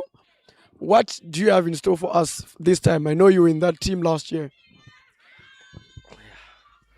Going into this match, we're going to work on our attack and our transition, our fast transition from defense to attack, going out wide because we have the gas out wide there as funny because he's a skillful player. I think we can go out wide and take our short corners. We're going to work on our short corners more tomorrow. Yeah, I think you rightfully there. You mentioned Fanny, and then there's Jerry also, who've been making some good runs. And not to forget about you also, Tadi. Thank you very much, Tadi. Let me call Mr. Champion Piri here, just to tell me about his team. They've played 2 matches so far, lost 10-0 to South Africa, lost 3-0 to Zim under 16A, Namibia tomorrow. Scoring goals has been a problem, Mr. Champion Piri. What do you think your team needs to be working on? I think the boys have really put on a show. It's just unfortunate that they couldn't capitalize on our short corners and our deep penetrations. So, as we see there, Eswatini with the chance. Keeper comes strong again. 2 saves from the goalkeeper there. Eswatini again on the attack. Unfortunately, the ball might have gone Botswana's way there for a dangerous goal. Ball into the circle. Chance almost taken. Good block there from Tumelo. Reverse shot there. But again, Eswatini number 7 just going there all with a back stick. Malachi Rude just conceding there a foul. Botswana ball, a back stick caught by the umpire. Rightfully so. Injured player there. Umpire just calling out the medics just to come and give a bit of attention to the young man.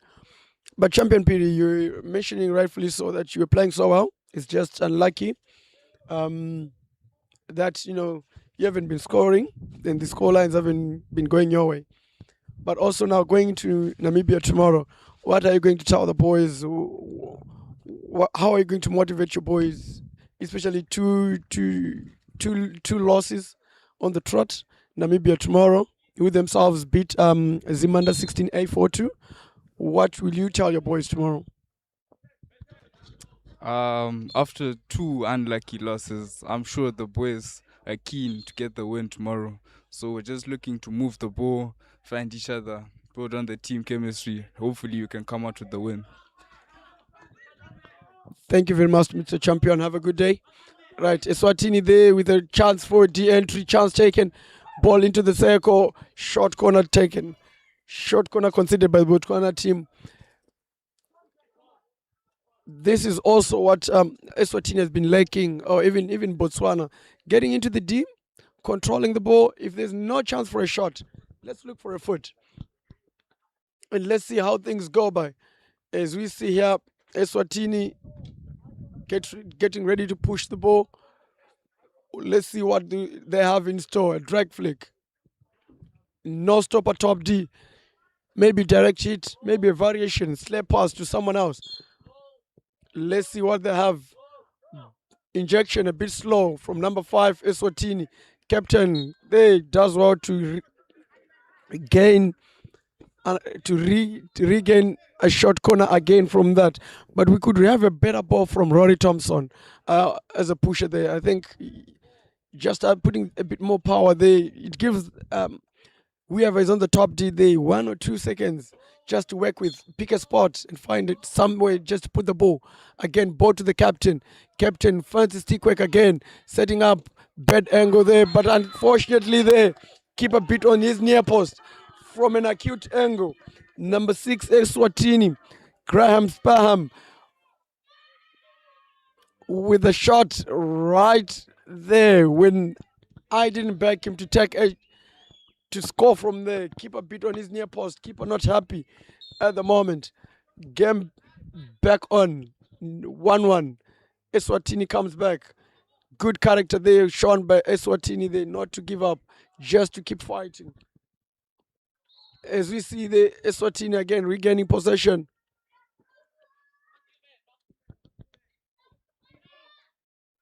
If numbers are to go by, one short corner, 1 goal, 100% conversion rate on the short corners. I think Eswatini have to look for more. Chance for through pass there from the captain Michael, but unfortunately well defended again by the ever-present Laba Tumelo from Botswana, who is proving to be rock solid and problem for Eswatini there, just to extend their lead or just to score as much goals as they would have loved to. Possession with Botswana higher up. Just a second late on the ball. Allows Eswatini to make a tackle, not strong. Good skills there from Botswana. Unfortunately, umpire judges give Botswana the fall. An advantage they might have worked because Botswana was right on top of the circle, just trusting the player to take on to win their 1v1 and allow play to flow. I think that was going to be exciting there. Let's create exciting moments for the spectators to enjoy themselves.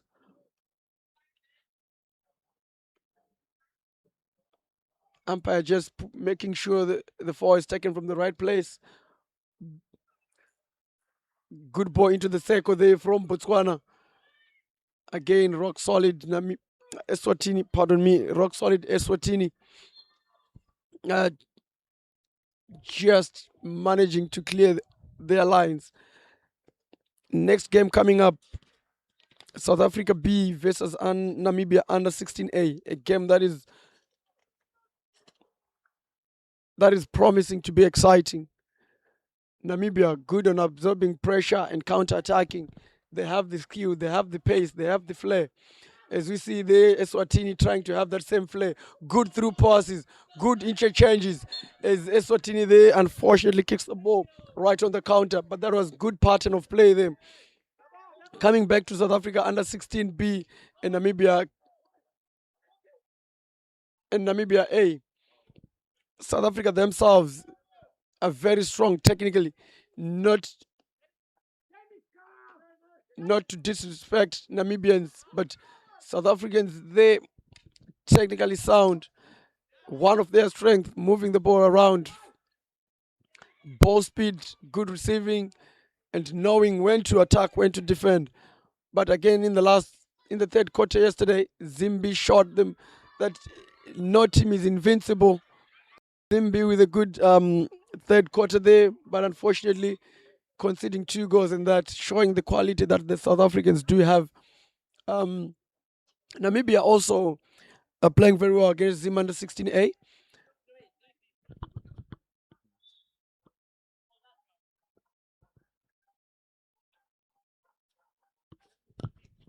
Namibia under 16A yesterday also, although they were a bit on the back foot from Zimbabwe, managing to score 4 goals past Zimbabwe. Sometimes it's never about being on the back foot, but good execution of tactics from the boys. Yeah, so Namibia, they sound on their tactics. Let's see who come tops with the mind games. As we see the ESWATINI just trying to break also on the counter attack. Again, possession changing hands too quickly for any coach's liking. Coaches would prefer that, just string 2, 3, 4, 5 good passes, and then let's see how things going. ESWATINI on the break again, taking time, looking up just to find a pass. Ball goes out, played wide to the right for ESWATINI. And Botswana regained the ball with a 16-yard hit out.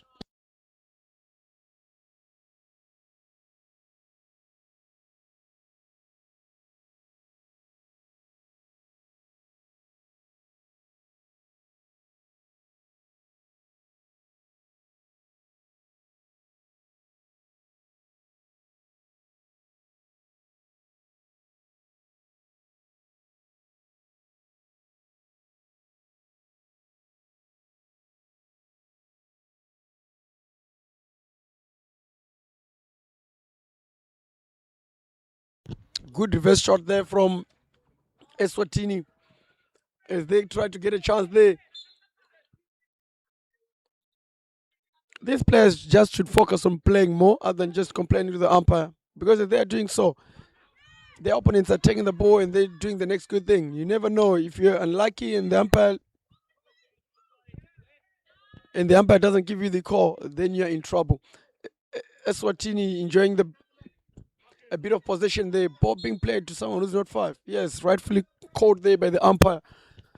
Ball goes to Botswana there. Getting the ball higher up in the field is not as easy as it may seem, and then considering the position like that, it's not as easy as possible.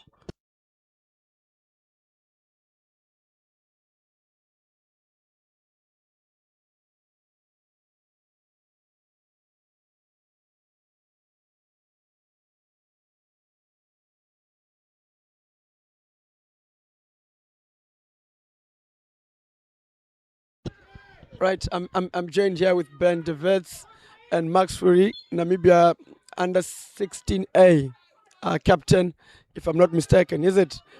Right. I know you played very well, a very good game yesterday. You played a very good game yesterday against Zim under 16A. I watched it, tactically sound, absorbing the pressure from Zim. Unfortunately, I watched, as you see, the ESWATINI just trying to get a shot off. Yeah, they got a short corner out of it. Max, as I was saying, unfortunately, I saw the second half only. So I saw a bit of momentum with the Zimbabweans under 16s. And then I think the scoreline, then it was 2-1 by halftime. And then your guys managed to score 2 more. And then Zimbabwe managed to also score 1, ending the match 4-2 in your favor. I love the drag top left corner. Yeah, That was a good one. But like I was saying, the tactics, I think you did very well. Just absorbing pressure and counter-attacking. Let's see what Eswatini does with this touch corner. Play is supposed to continue. I don't know why they're all stopping, but play is supposed to continue up until the ball goes outside the dotted line, of which it does now. And Botswana, lucky that Eswatini just stopped playing.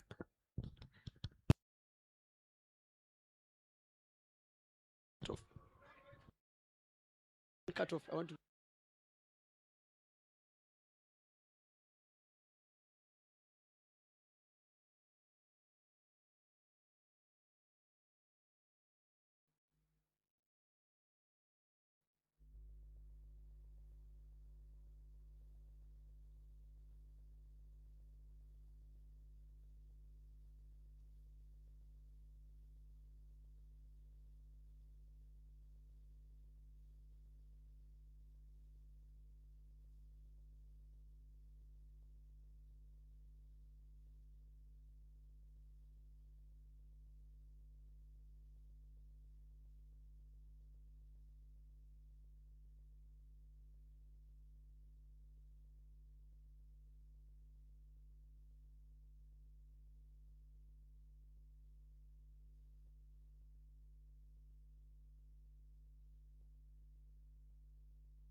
Welcome back to this second half.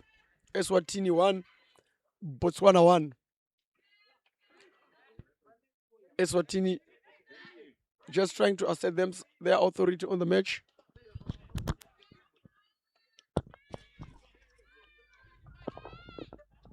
So is Botswana. Botswana just enjoying.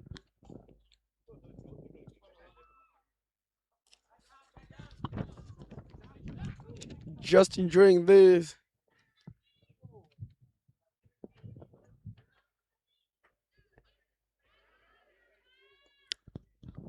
Unfortunately for Botswana, they're just losing positions. Eswatini on the break.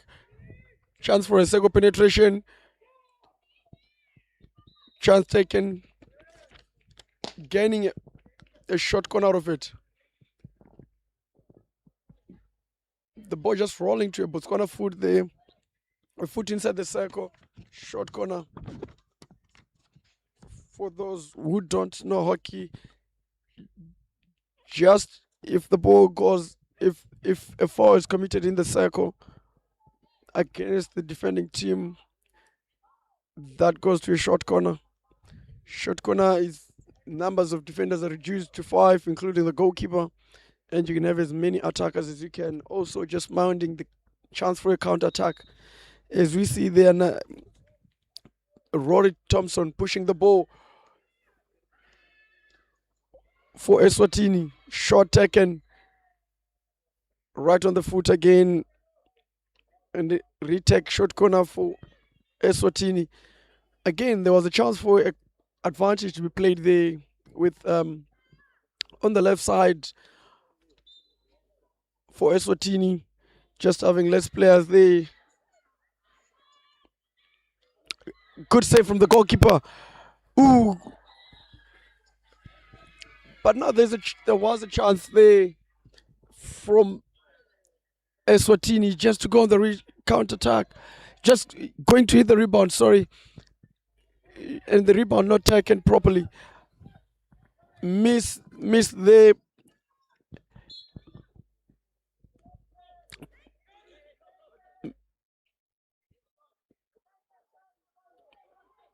Eswatini started the break very well, getting short corners, cycle penetrations,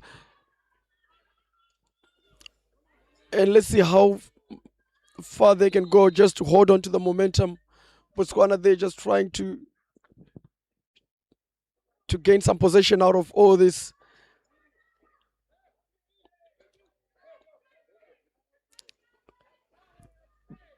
Possible build up from Botswana. Calm, moving the ball around. Instead of doing the next easy thing, change the channel. Botswana player, they just play the ball back to where there's an Eswatini overload. Fortunately for them, they retain possession.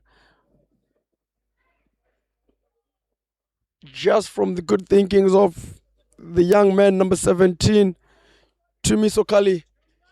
The ball has been swinged round to number 44 from Botswana. I mean, who just misplayed their pass. Again, Botswana has possession. I mean, struggling to find his feet there.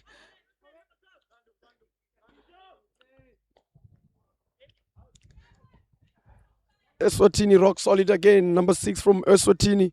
Just clearing the lines. Graham Spaham. Chance for a counter attack with number 9, Eswatini. Carrying the ball. Just lacking a bit of determination. Spaham there to support. Good skills from Spaham. Spaham to Michael. Michael returning possession. Ever skillful. Again, just an early whistle from the umpire. We would like to see more of good chances being created. Eswatini in the D, chance for a shot. Again, not taken properly. Shot not taken properly by Bennett there.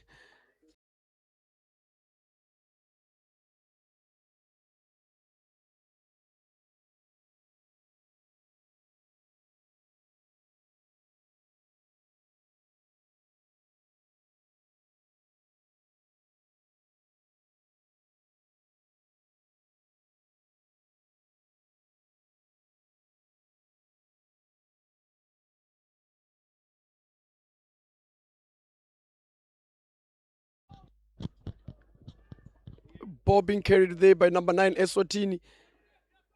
Into the circle. ever rock solid Tumelo Laba from Botswana clearing the lines. Tries a fancy offload which doesn't come out well.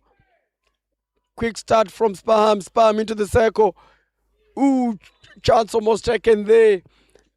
Again, poor first touch. Allowed the ball just to roll on the feet of the Eswatini player.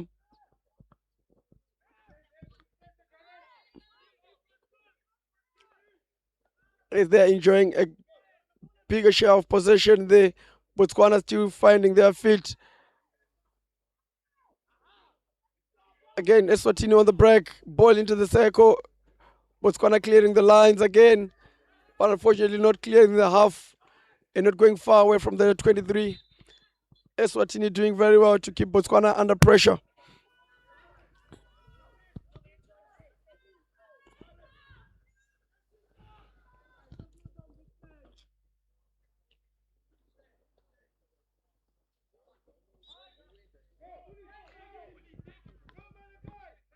Quick restart there. Unfortunately for Tumelo, they just switched off for a moment. Marked when he was within 5 on the receiving end of a green card from the umpire Munashe there. I think this is a big chance for Eswatini. The main man for Botswana at the back there just being shown a green card out for 2 minutes, which creates chances for Eswatini. Numbers up and Botswana a bit weaker. Second penetration results in a short corner there for Botswana, which they should capitalize. At the moment, still 1-1. Eswatini 1, Botswana 1. Momentum with Eswatini. Rory again, the reliable pusher.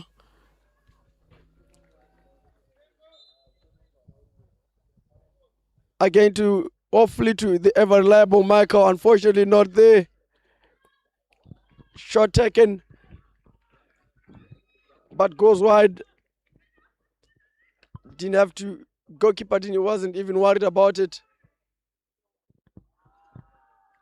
Botswana with a chance to utilize the overload on their left hand side. Again, Swatini coming out strong. Michael on the ball. Fancy offload didn't work.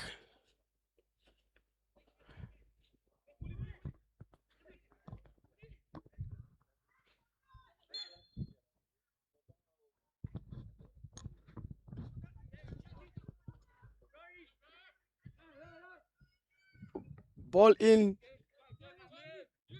Botswana with the ball in the 23 for Eswatini. Ball with Amin from Botswana. Botswana just playing the ball inside the 23. Unfortunately conceding there. Quick restart by Michael. Playing down to the left side to number 8 from Eswatini, Dlamini. Dlamini switches the ball across to number 9, who tries to find a pass into the circle. Again, Eswatini enjoys possession. Ball into the circle to number 7, Malachi. Was that good? But the first time finish from Malachi leaves a lot to be desired. But again, Eswatini creating the chances. But if Botswana are to do something, they have to utilize their left-hand side where they are having an overload. Three players to 1.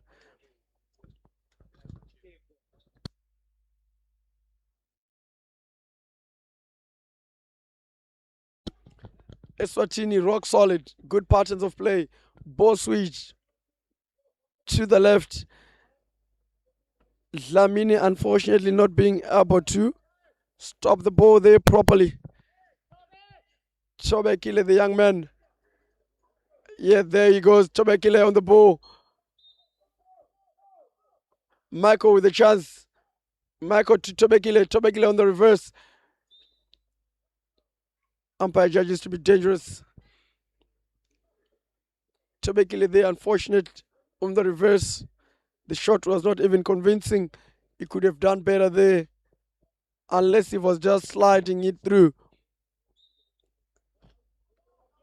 Laba Tumelo back on the field after serving a 2-minute suspension. First touch, lift the ball dangerous towards the player. Umpire, they just asserting his authority just to put the foul exactly where it happened. Michael with a chance. Passes it to teammate. Teammate into the circle. Spam takes a shot. Spam again. On target for Eswatini. Eswatini leads 2-1. That was a good shot again from an acute angle by Spaham there. Shot being taken. Powerful. Rifles past the keeper. Keeper didn't even have time to react. Beat again for the second time in this match. As we see there, Botswana just being skillful, keeping possession. But Eswatini utilizing the momentum, utilizing their chances. They've played well in this third quarter.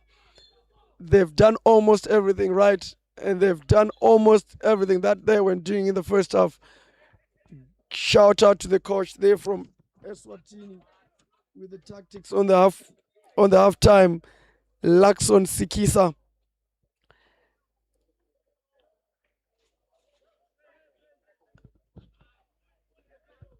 Also known as Lucky.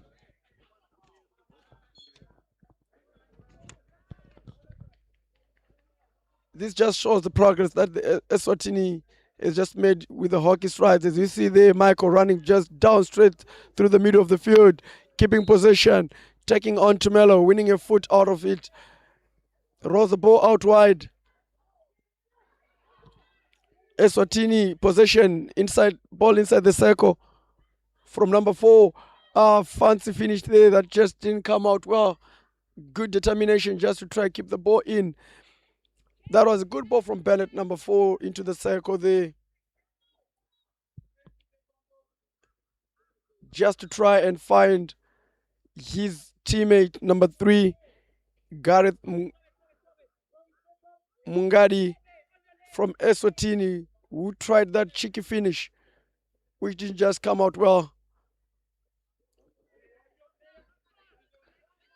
A bit of composure at the back, if not too composed for Botswana.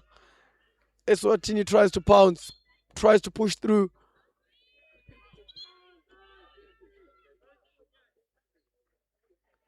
Botswana regain possession there after trying to play out from the back in a dangerous way. Eswatini tries again to push. Left side again, overload, 3-on-1. Amin on the ball, Amin higher up. Rory on the ball, tries to find a pass down the line. Unfortunately didn't find it.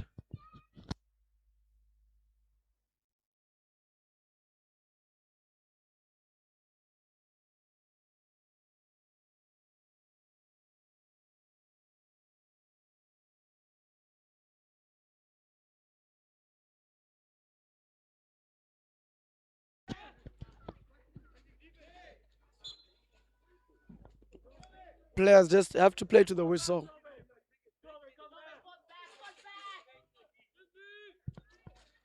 Good overhead on the move there. Good overhead to find a Botswana player. Ball into the circle. Botswana to pounce. Ball loose. Good play there from the young man, number 5, there from Eswatini. Ball with number 44, Botswana, who leaves it. Amini leaves it for number 15. Shot corner called by the umpire on Michael, number 11, Eswatini, for not being 5. It's just unfortunate there.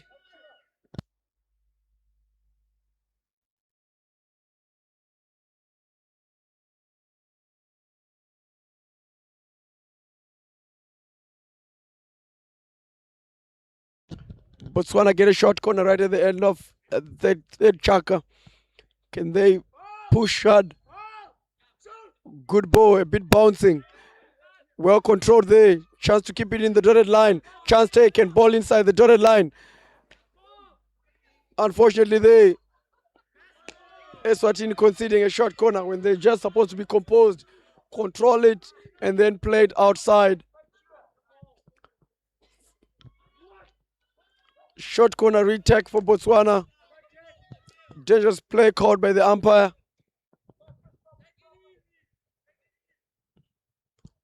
Botswana given another chance there, another lifeline, just to go into the last quarter on draw. Botswana still with the chance there. Short corner not over yet. Short corner over. Ball goes outside the dotted line. End of the third chaka. Eswatini 2, Botswana 1.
Welcome back to Eswatini under 18 versus Botswana under 16. Eswatini leading 2-1 and having the momentum. Quick restart there by number 7, Eswatini. Good thinking there. Drives, run. Could have just, continued his run down the baseline. Unfortunately, decided to just play it through. Players at that point, they have to make a baseline run, get as close as they can to the post, and then make it easy for the center forward, other than just trying to hit it across.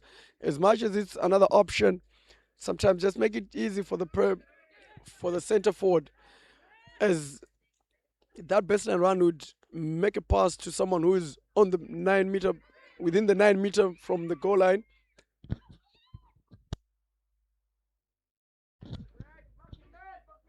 Which will allow the center forward to have a good controlled finish. As we saw there, some counter play from Eswatini, who are just trying to play out from the back. Ball into the midfield from Botswana. Botswana in Eswatini half, trying their best to utilize their chances on their left side, Botswana's left side. Good tackle there from Eswatini. Ball with number 10, Rory.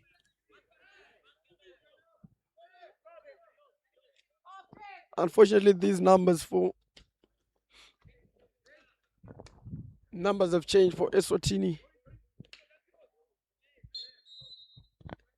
And a couple of mistakes have been called out on the names. But number 10, Eswatini, is on the ball now. Ball down the line. Number 6, Eswatini, runs hard to number 4. Number 4 into the circle, looking for far post. Chance created there. Good hit. Good passing. Good pattern of play there from Eswatini. Just, showing what they can do. Good team effort there.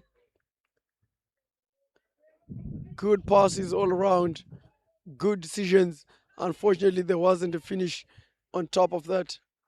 But otherwise, good play from Eswatini, who are continuing on with the momentum they had in the third quarter, continuing to assert the authority on this game, which they should have been doing since the first half.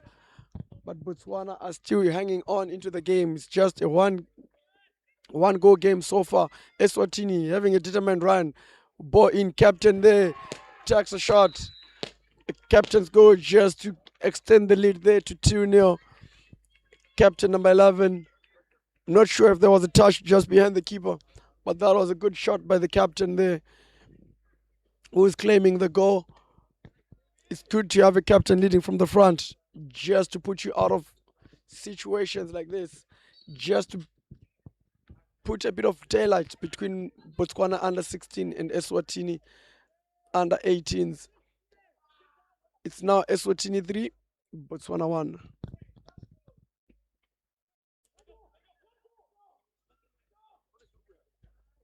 Eswatini on the drive again. Good determined runs there. Unfortunately, a miscommunication between number 3 and number 7. Eswatini took the chance away. Number 3 just touching the ball, and it was best left for number 7. Botswana still finding their feet, just trying their level best just to play out from their half.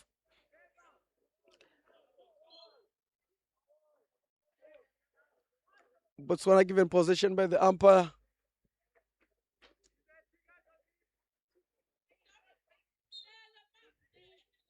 Botswana winning a position down the line on the right, on their right side.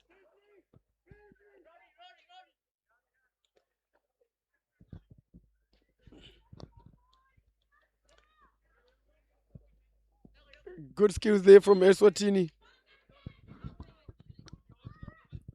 Good control on the lifted ball. Quick restart by the captain there.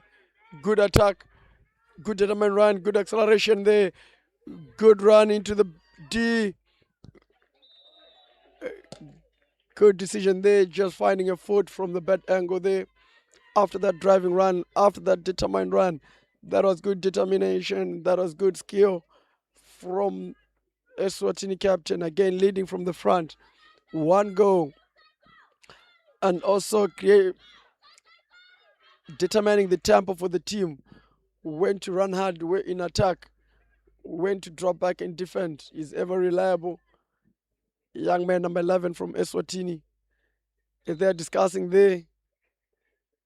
Again, no stopper for the drag flick. Ball to the captain.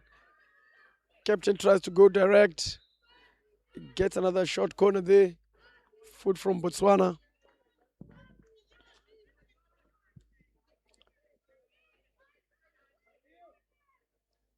Chance for another attack. The push from the pusher have not been accurate, nor did they have ball speed. As we see the better ball now this time. Ball to the captain. Good skill by the captain there. Good skills just also to manage to regain another short corner. Like I was saying earlier, the ball from the pusher just has to be quicker so that the receiver on the top D just has that extra 1 or 2 seconds to work with and decide what they want to do or look up and pick a spot. Ball into the circle, the variation, not to the captain,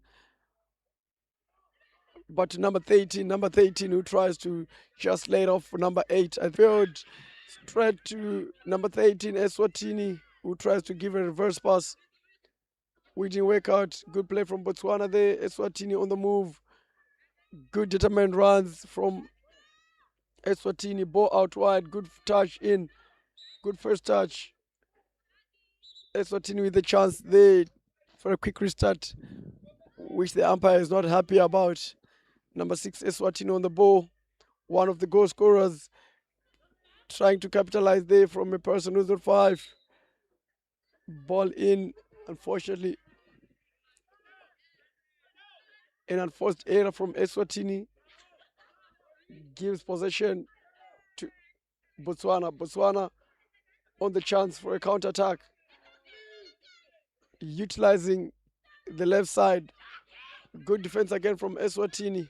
We have done well to keep Botswana outside their defensive 23, and also made it difficult for Botswana just to cross the halfway line in possession of the ball. As we see there, Michael just touching the ball.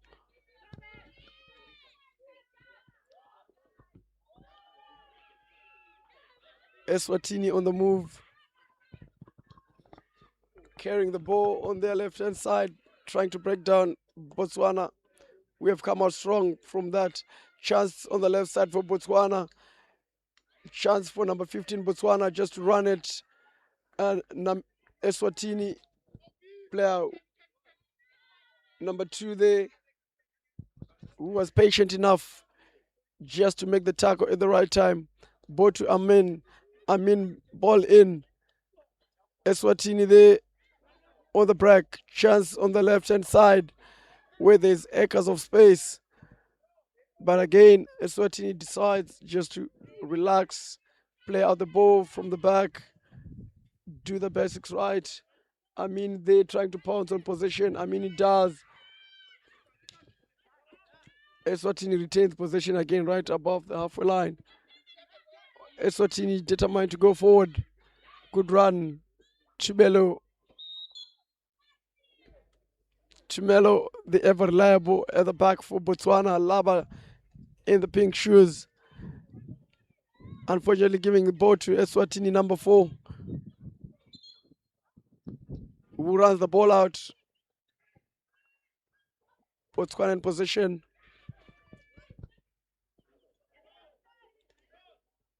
Tactically, I think Eswatini has done well right from the second half break, getting a goal in the second half, and then getting another one in the third quarter, and then getting another one in the fourth quarter, just to create that 2-goal lead. But all came down from them just making driving runs, being determined to get in the D, which we call D determination, just attacking the circle as hard as you can. Because if you do that, it puts defenders under pressure, as we see them doing the same just now with captain number 11, trying by all means to give a reverse pass. Running back to retain possession for Eswatini, who concedes the possession to Botswana, who gives it back. Chance for Eswatini again, number 12, just to run the lines again. Not a good tackle there from Botswana. Umpire being lenient there a bit. Good skills there. Ball in. Number 6, Eswatini on the ball. Good 3D skill. 2 people on the line. Ball stopped right by the line there by the determined defender there of Botswana, who did very well just to stop the ball when the keeper was beat and was not on the line. In the process, taking the goals away. That is number 19, if I'm not mistaken, Botswana, who did so well. Unfortunately, going wide at the moment, going wide. Sorry, it's number 99 from Botswana, who did that heroic action there, taking the ball out. I think a bully there is a good restart. As we see what umpires are deciding.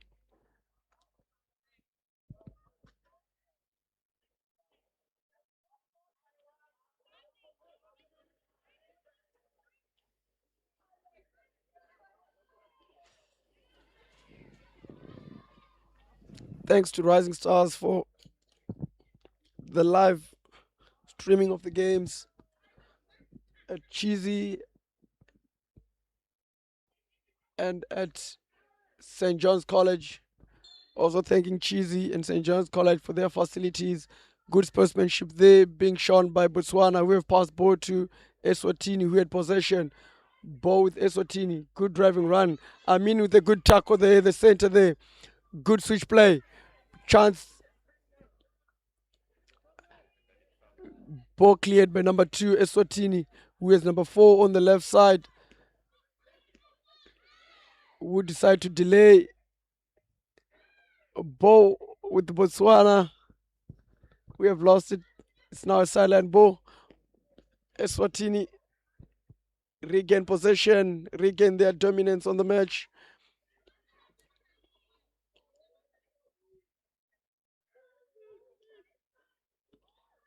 Ball in the Botswana half, with Eswatini making the right runs, putting the right effort. Eswatini on the run again.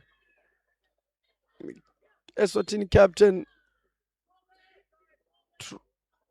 on the driving run.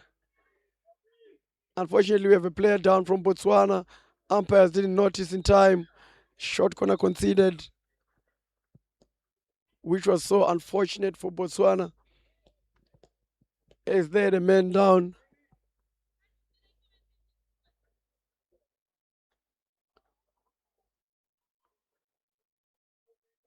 But like I was saying, thanks to Chisipite Senior School, thanks to St. John's College, thanks also to our sponsors for making this possible for these young boys. But short corner to Eswatini, number 5 to push. Looks like number 11, the captain from Eswatini, to receive. Number 11 to receive. Slips it off. Good layoff.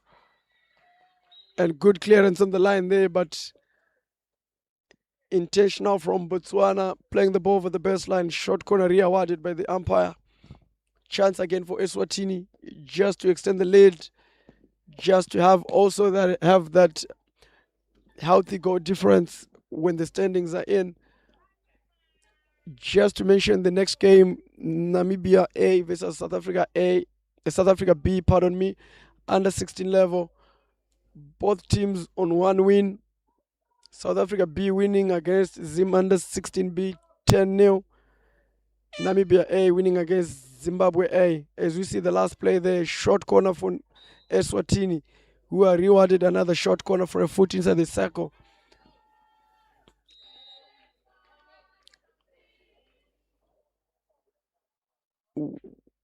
Again, coming back to the next game, South Africa B versus Namibia A under 16. Both teams on 3 points. Namibia A beating Zimbabwe A under 16s 4-2 yesterday at St. John's. An exciting match that the captain Max Fourie had to decide and put the match beyond doubt. Match was at 3-2 up until he stepped up to put a drag flick right on top left corner beyond the goalkeeper's reach, putting daylight there, in which was one of the last plays of the game. Eswatini with the last play of this game, trying by all means to extend the scoreline 3-1 to 4-1. Captain on the run, ball in. What is the umpire's decision there? 16. Rightfully so, in my own opinion. Ball passed into the D. First shot taken. First shot hit above the blackboard. As much as it was not that quick or that dangerous, that was the first shot, and that didn't hit the blackboard. Good call from the umpires there to end the match 3-1 in favor of Eswatini, who are still themselves trying to understand why the goal was not allowed. Again, thanks to Rising Stars, thanks to Chisipite for allowing us to play these matches. Thanks to us for hosting the teams.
Good afternoon, ladies and gentlemen. Welcome to Chisipite Senior School live streaming, proudly provided by Rising Stars. I'm here with Tanya Kasaira to witness what Namibia, South Africa are offering us today. Tanya, how are you? Good afternoon, Lincoln. Nice to have you here. Thank you for having me here. I see it's gonna be quite a fast game we have today, this afternoon. And already number 12, Namibia is proving to be a player to watch. Their captain, Max Fury, who yesterday put one past Zimbabwe under 16A, a good drag flick. As we can see, I think this game will be a good tactical show. Let's see who executes their tactics very well. As we see South Africa, they're just building the ball back with a back four patiently and trying to do what they did to Zimbabwe under 16B yesterday. Move the ball around and look for that long pass up the field to their forwards. Kasaira, like I was saying, we're having a different tactical battle there. Namibia setting up with a back three, South Africa is setting up with a back four. But I think it's all about who execute the tactics very well. Like I said, South Africa already on the break right now. Past one. They get a short corner just in the second minute of the game. Like you said, it's going to be a tactical game, and it's going to be who's going to execute their tactics very well. Well, I feel like it's too early to say and too early to tell. Let's see how it goes as the game gets into the second chapter. Like I said, it's going to be a running game. Surely a running game it will be. These boys are fit. But if yesterday is to go by, Tanya, South Africans, they'll drag flick and they'll put the ball on the right side of the goalkeeper. Let's see what they have now with two castles. One moves, drag flick, not well executed, good shot, blocked, still in possession, good 1-2 play, good calm finish there from South Africa, and good call from the umpire. They didn't see anything wrong there. Just a good block from the Namibian player. Unfortunately, into a South African stick. Striker who was too composed there to just lift it from the keeper. But Tanya, first quarter, you were saying it's too early to call. What are you saying now? Well, like I said, let's see how it goes. You said it's a tactical game. There we have Namibia trying to move the ball around to just see if they're going to break that South African defense, as they've got a high press and keeping the pressure on the Namibian defenders. There we go. On to the next pass. Namibia on the break. Plays to on. Unfortunately, the umpire saw something there, and South Africa onto their counter attack. There we go. Like I said, it's going to be a fast game. And, Namibia just have to be patient. Since they're already on the back foot, and try maneuver past that South African defense as they are doing right now. But unfortunately, they have lost it, and it's a 16 to South Africa. Yes, you're saying Namibia need to be patient, but the forwards from South Africa are not making it easier for the Namibians. They're going hard, running hard to put pressure there. And Namibia are doing what they were doing to Zimbabwe under 16 yesterday. Just having a low block and then trying to counter-attack. They have speed, they have skill, especially from their captain, Fourier, who is ever reliable. There we go, pouncing on the loose ball. Fourier on the ball for Namibia. Attacks the circle there, gets in. This guy, don't give him a sniff of a chance. He will hurt you. Good shot there on target from an acute angle. The goalkeeper wasn't going to be beat from there. But again, that was good skill on the move. Both Namibia there, unfortunately, conceding possession to South Africa B, who are quick to restart. But not patient enough to build out properly from the back. Both Namibia, good 3D skills there. Keeper just alert, just to quickly run in to clear the lines there. Quick ball in. Ball into the circle there. Chance. Namibia are enjoying also a good possession high up the field. Now I think 2 or 3 circle penetrations in a row. As South Africa running in for counter attack. Good skill there. Good layoff.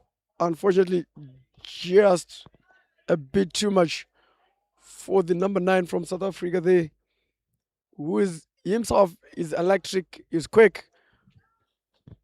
Tanya, you being also someone who have been to PSI, coaching the Flame side from Zimbabwe, I think you might have noticed 1 or 2 of these young men. Is it where they get these good basic skills from? These technical skills, just being on point, just being quick. Because I know indoor is the first game, which is close enough to turf hockey. So is it where they're getting these? Look at these determined runs. Look at the control under pressure. Well, like you said, it does help. It does help with the basics and, with that hand and eye coordination, like you said, indoor is a fast game. And I'm sure it does help. But you can see some in a scenario where some indoor hockey players are not outfield hockey players. So, but in this instance, probably a couple, or some of them, they do so like they've got that good hand movement. Defenders ball there. There goes Namibia trying to get past that South African defense. The umpire just telling them to put the ball in the position where it can go. But like we said, it's a quick game, an anyone's game, So that, Namibia looking for that equalizer. You can hear that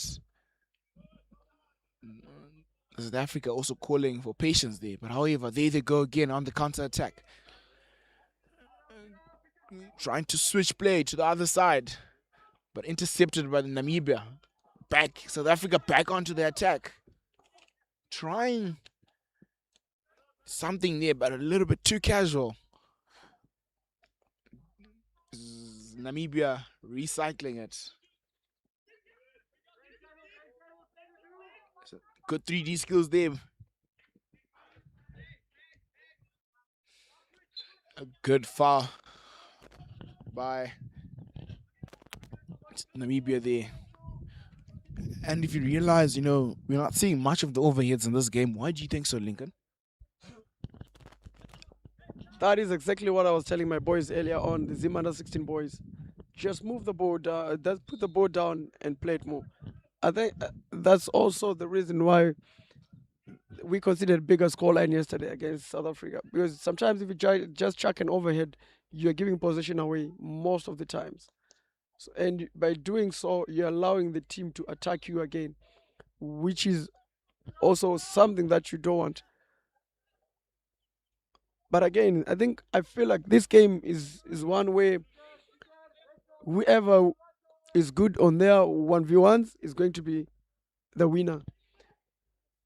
Despite the scoreline saying otherwise, I think whoever is going to be good on their one-on-ones, as we see there, Max Fourier winning a tackle there, and then a stick in by South Africa, not good enough. Namibia on the run, number 7, tries to pull the ball away, ball into the circle, keeper clears the line. That was good play by the goalkeeper there. That's being alert. Now the second time in this quarter that the goalkeeper has done well for his team. As you see South Africa there trying by all means to retain possession. They do with a foul just close to the sideline. Chance for South Africa to build from the back. And again, Namibia just happy to drop down into a low block. Not really worried about what South Africans are doing in their own half. Not necessarily a half-court press, but something of that sort. Now more of a half-court press. But again, South Africans moving the ball wide. Namibia just calm down, knowing what they're supposed to do, just relax. knowing who is supposed to mark who. Now there's an overload on the right side for South Africa and chance for the fullback to go a bit higher. Good pass down the baseline.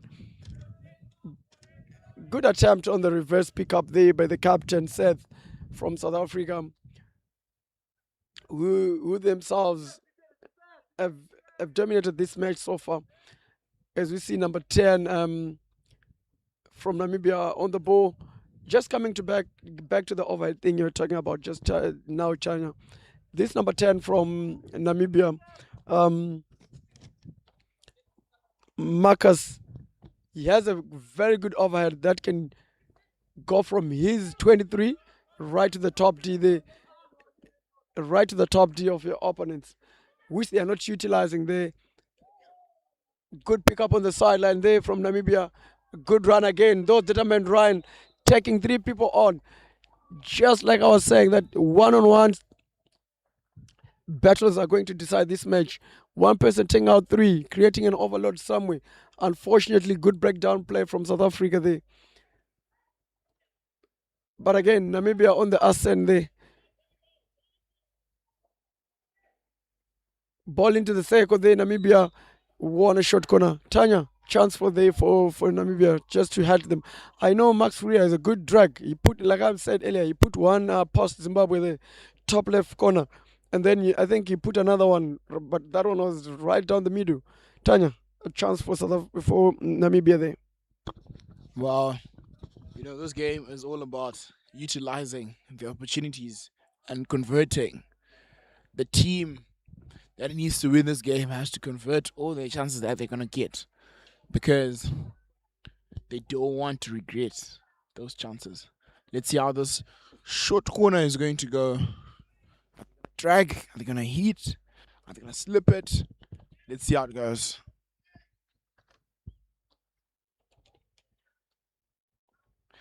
You can see that South Africa already. And it's a drag. And it's Namibia equalizes with that number 12.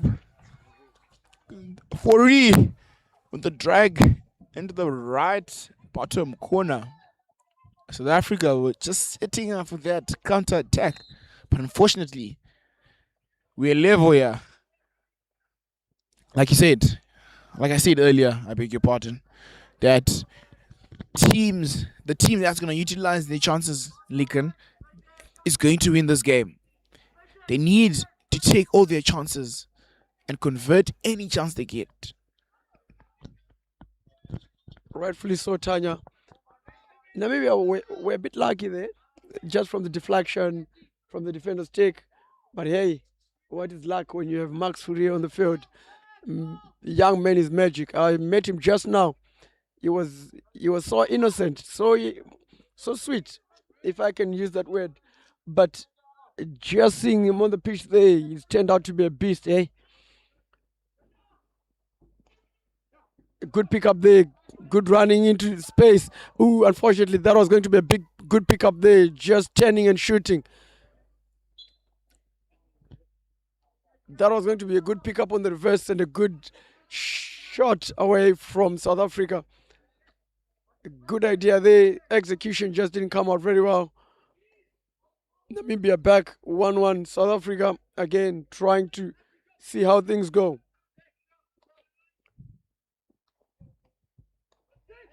Seth on the ball there for South Africa. South Africa on the ascent there. Namibia just need to remain calm. Good playing out. Seth on the ball again. Chance to go forward, not available. Let's see what he can do. Back pass available.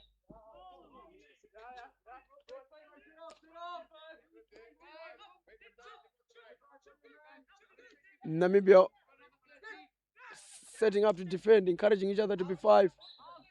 South Africa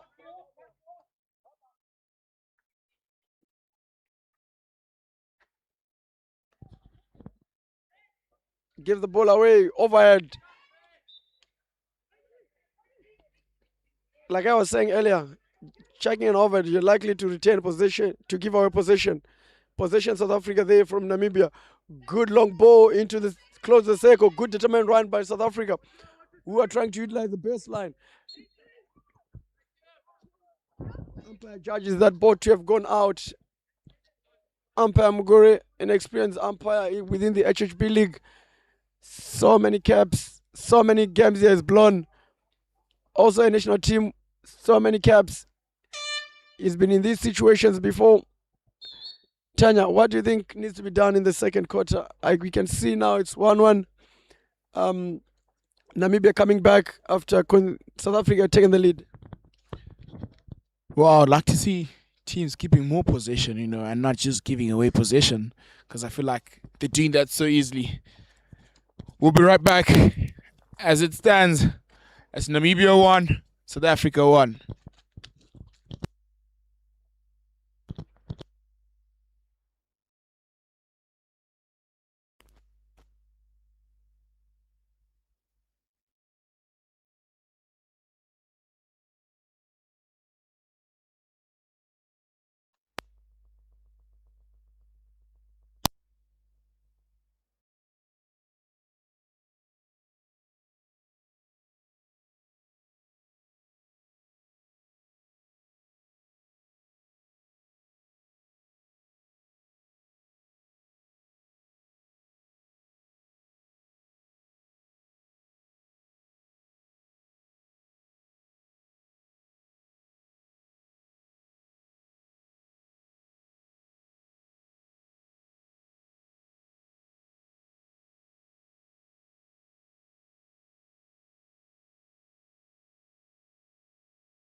Ladies and gentlemen, welcome to this match.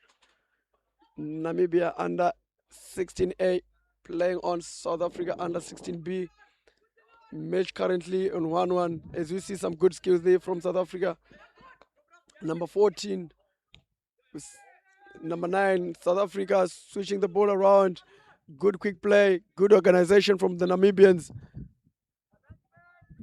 Good play from South Africa. They just win possession to retain possession. They higher up on the field. Moving the ball 5.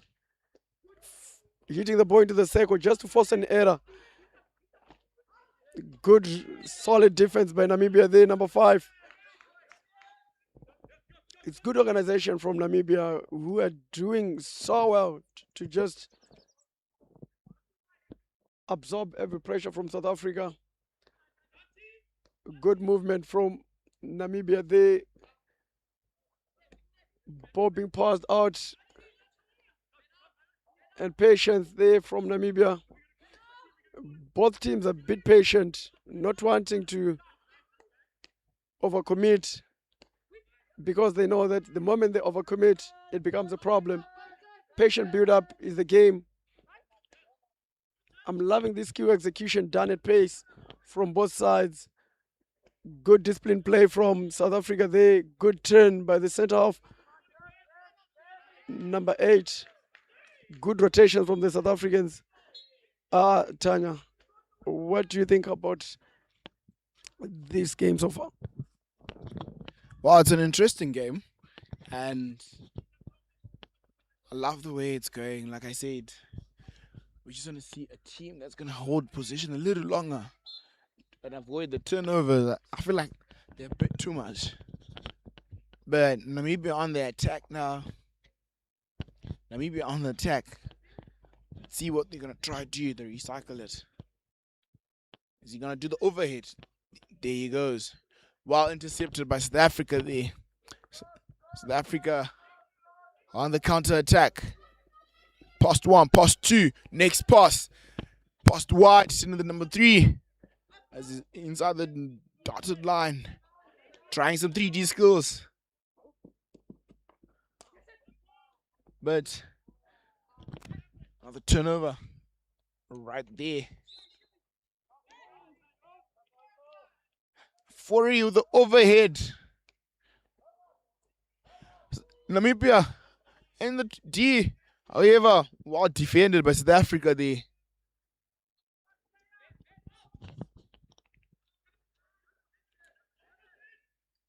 There goes. Good interception by 40 there. Past one, past two. Can't get past the third person now.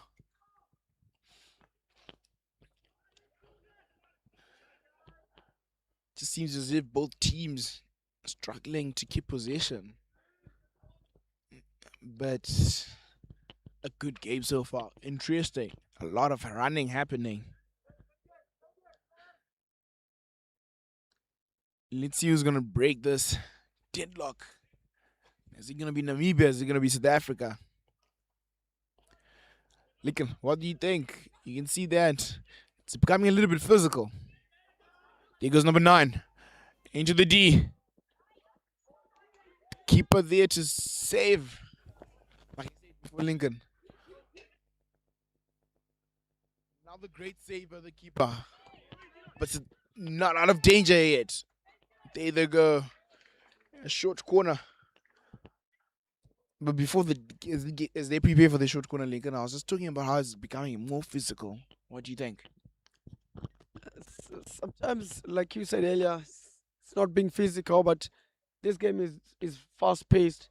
So any minor touch on a person who is running will look that bad. But not to say that there's not been any pushing. Remember, this is a big game for the two teams. South Africa B trying to show Namibia A that they can do it. And let's see what South Africa does with this short corner. That has been deflected out for a long corner by Namibia. Good skills there by both teams. As the umpire there just assesses authority there on the match. Good defense by Namibia, forcing South Africa to go as far away from goal as possible. Chance for a counter-attack there from Namibia. Good turn there. Then good steal to number 9, Tyler there from South Africa,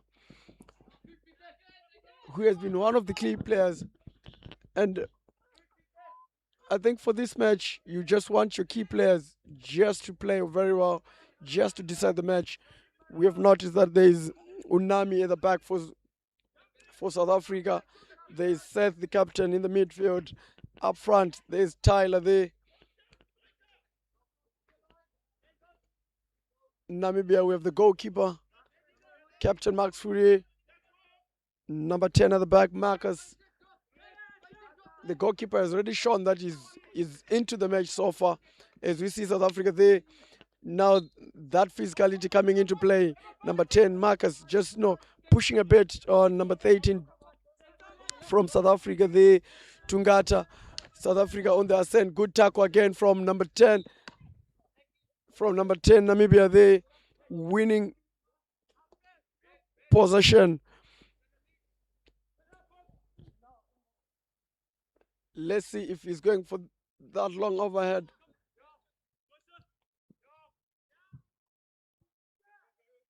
That he didn't take because everyone is being marked. Number 13 from South Africa, Tungata there, committing a foul. Again, number 5 from Namibia has been doing very well. Peyton.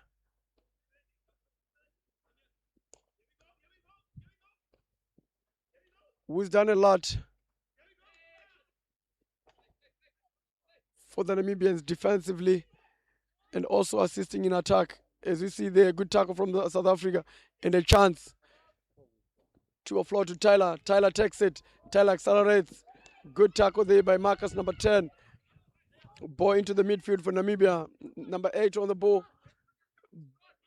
Ball still with possession with Namibia. Number 14, Micah,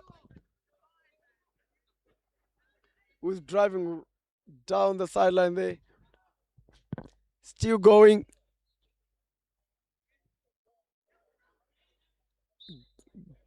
Good solid defense there. And fortunately for Namibia, won the ball inside the 23. Tanya, this game is hotting up. Well, good display of hockey from both teams. You know, they're not giving each other chances to attack that D. But South Africa on the counter attack right now. Far committed. And a stern warning by the umpire there on the number 7 of Namibia. And for that, he just committed.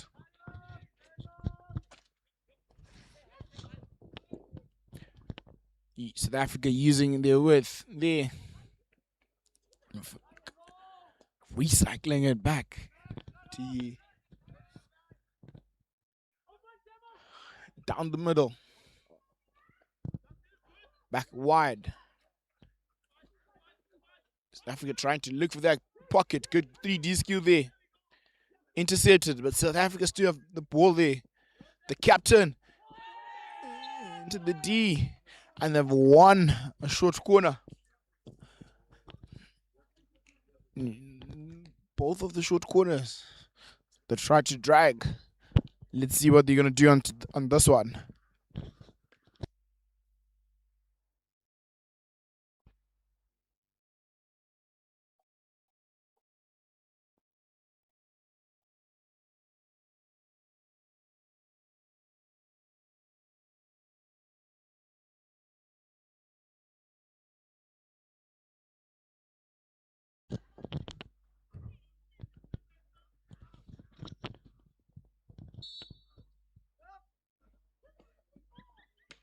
Great save by the keeper there. However, creating danger. So, another short corner to South Africa. Another good drag.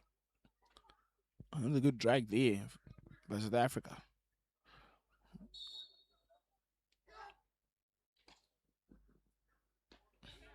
Unfortunately, they couldn't get anything out of it.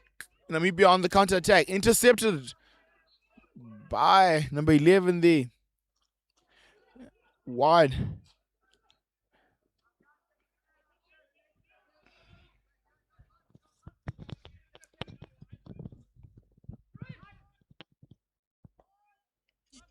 You know,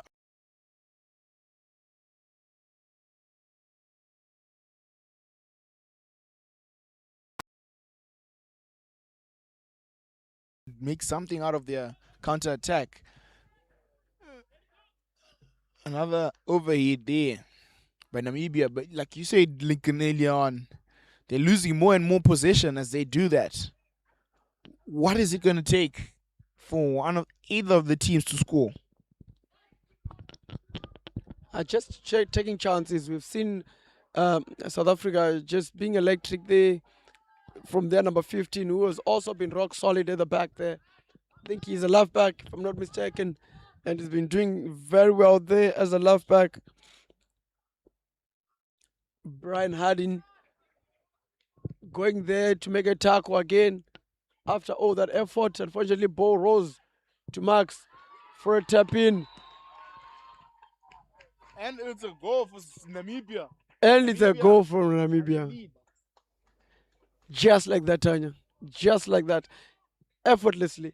After all that that South Africa was doing, all the chances they had, deep penetrations, just to concede like that. I thought, earlier on I said it, Tanya, tactics are going to win this match. Namibia are very good at absorbing pressure.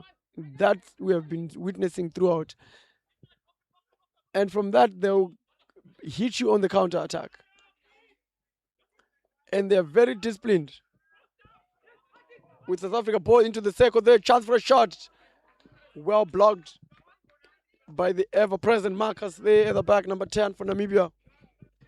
Long corner signaled by the umpire. But like I was saying, tactics are going to win this match. Namibia just on a low block.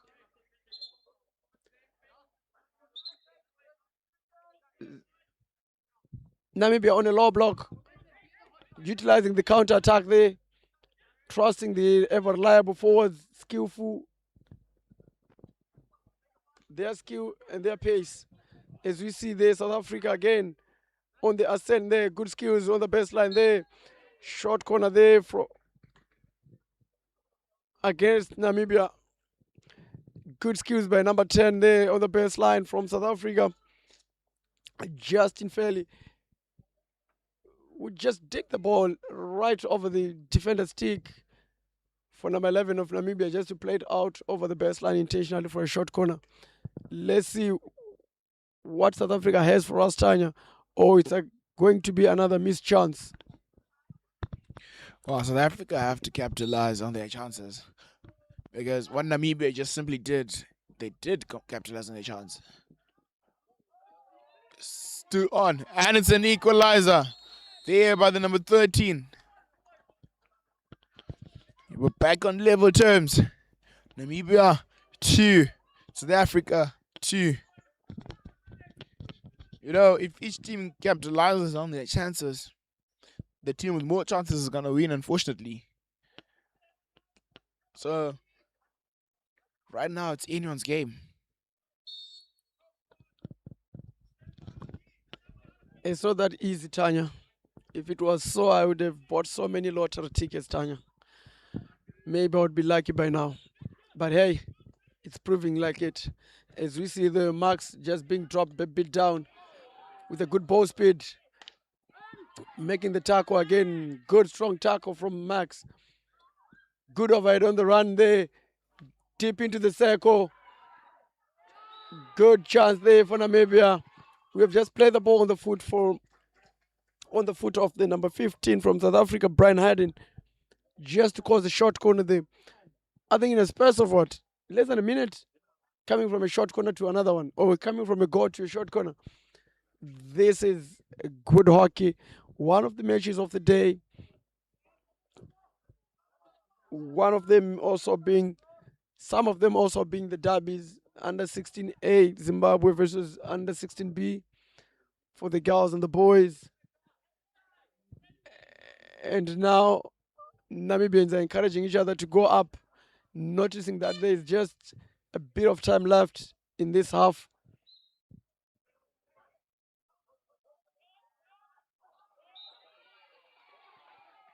Again, Brian Harding just causing another short corner there. Too determined to defend.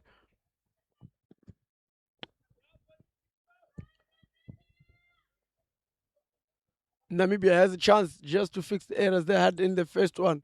Retaken short corner. Let's see what Namibia can do. Let's see what Max can do. Let's see who is going to step up.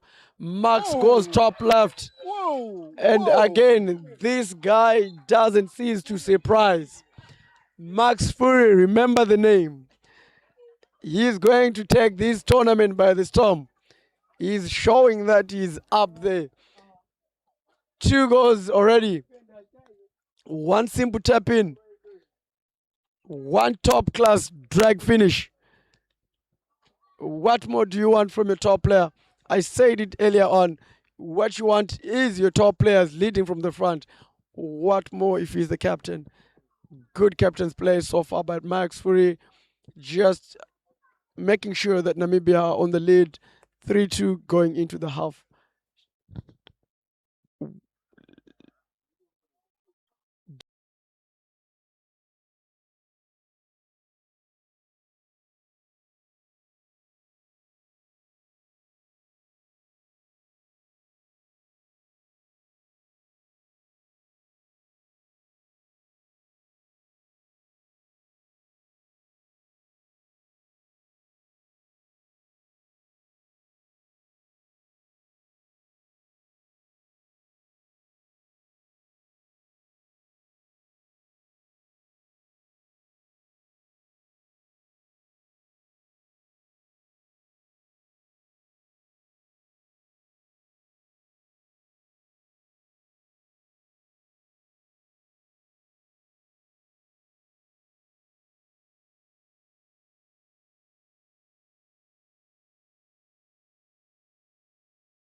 Welcome back to the second half. Just Namibia leading by 3-2. But South Africa onto the attack in this early second half. Play. Great tackle. There. Namibia holding on to their lead. However, South Africa still looking for that equalizer. A good dummy there. Foul right before the D there. Defended. Namibia on their counter attack.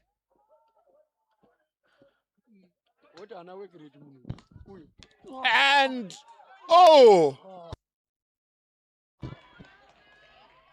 we're unlucky there. Great run from the halfway line. In to the South Africa 23.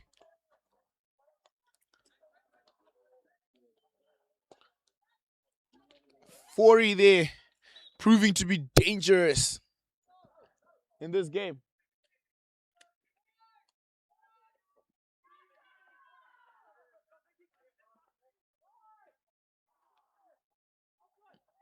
There goes South Africa.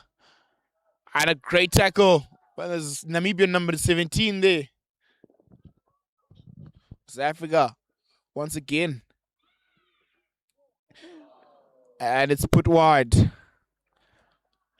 Namibia survives. Like I said, this game is going to go down to who's going to convert the chances they're going to get. And Namibia have gotten 3 chances. A little bit more probably, but they have put most of them to use. Likan, do you think South Africa are under a bit of pressure now? Pressure is there, Tanya. Just the scoreboard on its own, that's pressure enough. As you can see, the Namibia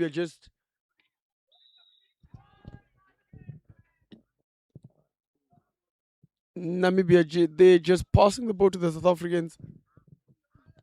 We have run, we have pushed,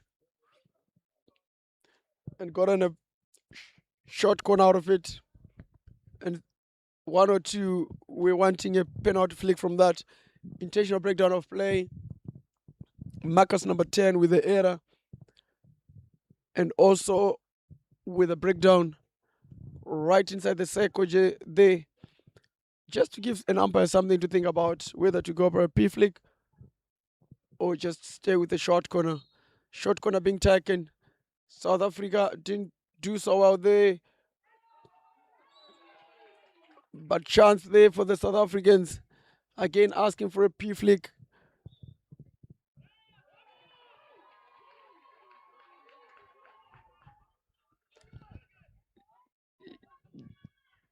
Decision changed by the umpire there. Dangerous play is the call. South Africans are not happy about it because it was a deflection. Namibia don't have to worry about it. Countering attack. Countering with Max, the captain there.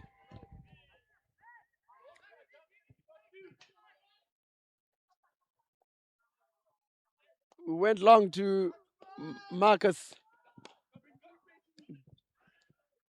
Good attack on the transition from South Africa. Number 11.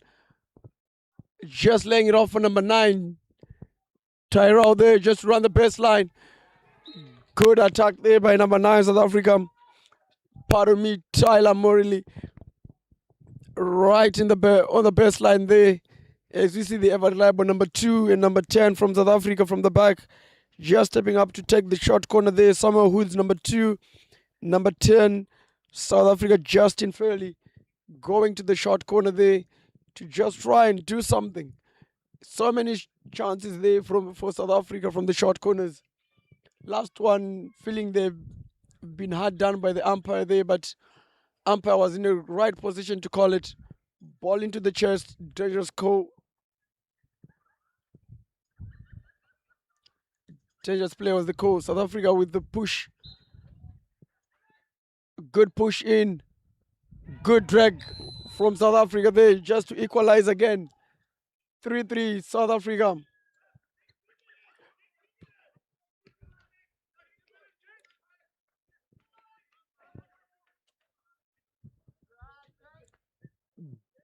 Green stick number 6 from South Africa. Gems with the third goal for South Africa just to equalize it. At the moment, it's difficult to call it. Who's going to win? Momentum South Africa.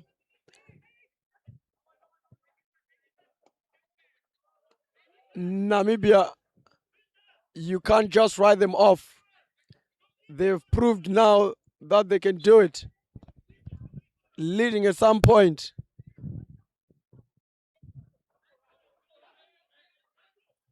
Scoring 3 goals from just a few chances.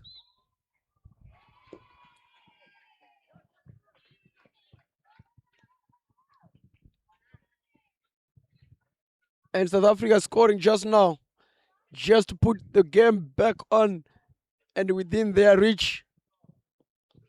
Good ball from Namibia there into the midfield.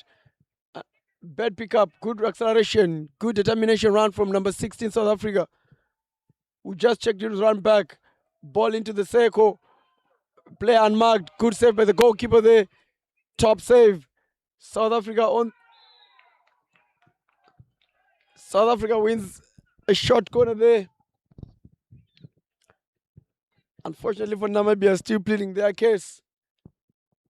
But this time, unlucky. Umpire Tonga Jaure sticking with his call, not going to be swayed again by the Namibians. South Africa with yet another chance. The more they have these chances, the more one is likely to go in. South Africa drag again. This time, James tried to go bottom left. Unfortunately, unable to pick up. Unfortunately, unable to pick that bottom left corner. South Africa again with the momentum. Namibia doing what they do best, absorbing the pressure and looking for chances to counter-attack. They are happy to sit back and just allow South Africa to do what they do, knowing that also they have good defense. South Africa into the circle. Quick shot. Fortunately, just didn't come off. But everything has been going right for South Africa there. And I know my good friend Keegan down in Kimberley, South Africa, there watching these games will be happy with the performance of the lads so far. Good skill from Max there, as we've seen the captain now drop down a bit just to help us steady the ship and try cut out these chances that South Africa are having. Good pick up on the reverse just to go infield. South Africa on the ascend. Namibia winning a foul deep inside their defensive half.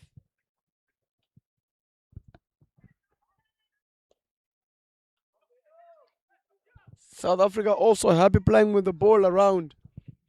There goes the long overhead. This might have been a Namibia ball because South Africa number 10 went within the space. Tanya,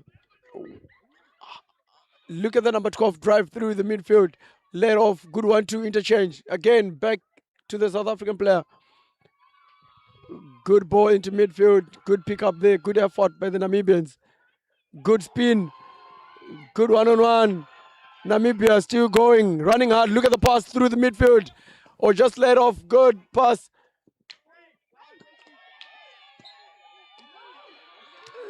Umpire not looking convinced by this call, Tanya. Not really putting the hands out there to really be bold and confident about his short corner, hey? Well, like with the pressure of this game, you don't know. Let's see what Namibia does. Yeah, are they going to capitalize on this chance once again? What are they going to do? Drag hits? Good skill from the Namibian for that run, hey? You know, you don't see a lot of those, the confidence in everything. Lincoln, what do you think is going to happen in the short corner? Why change your working plan? You have Max, who's on a hat trick, who has been doing very well at short corners. I think he's the one to take it. Now, where does he put it for a man of his quality? Anyway, it's very possible. Now goes bottom right. Unfortunately, just goes past the right-hand post, but that was a good idea. For me, the keeper was beaten there. No chance. But like you said, that was good skill. I love the reverse spin. Spinning the opposite way that we usually do it. You know, just taking the defender by surprise there, and just the aggressive run. I think in Zimbabwe we also like those, Tanya. Even Max Fury did it. Good run from the halfway line there. Just running with the ball, just accelerating. We're not talking about making a wonderful pass. We're not talking about making a dribble. It's just putting the ball on the stick and running with it. But one thing to admire from the South Africans is also the good pickup. Again, skills from number 16 South Africa there, who has been ever reliable there. Good pickup. Good determined run out wide. Just like what we're talking about, having just good runs. Good pickup. Positive pickup. Putting the ball where you're going next. Just allowing you to just giving a momentum, your body momentum to where it's supposed to go. Another good play there by number 40 Namibia. Good quick start by Justin, number 10 South Africa, who ran out with the ball. Position exchanging hands quickly there. Namibia on the attack. Namibia within the 23. Namibia quick restart. Ball in.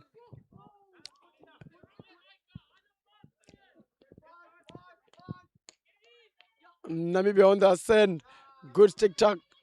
Good tackle there by South Africa. Tanya, at this moment, I think if you're Namibia, you'll be like, where is Max now? He's playing at the back. Wouldn't you want him up here? But like I mentioned earlier on, he's there at the back just to steady the ship and also for him to rest. Well, you know, I don't want to lose the game. So I'd rather have him at the back at this point and let the forwards that are there try and work something out. And yeah, let's see how it goes.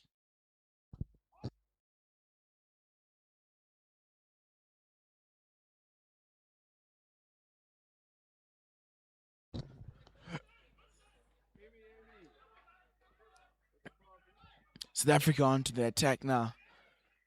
There they go. Advantage played there. Past one. And on with the keeper. And a great save. And the umpire calling back for that call on that stick. And that stick that got lost on the way there. Wow. We're watching some good hockey here, ladies and gentlemen. For those just joining us, we're live at the Chisipite Astro. And the current score is 3-0 between South Africa and Namibia. South Africa with the short corner. We don't know. They've been using different variations. Let's see how it's going to go on this one.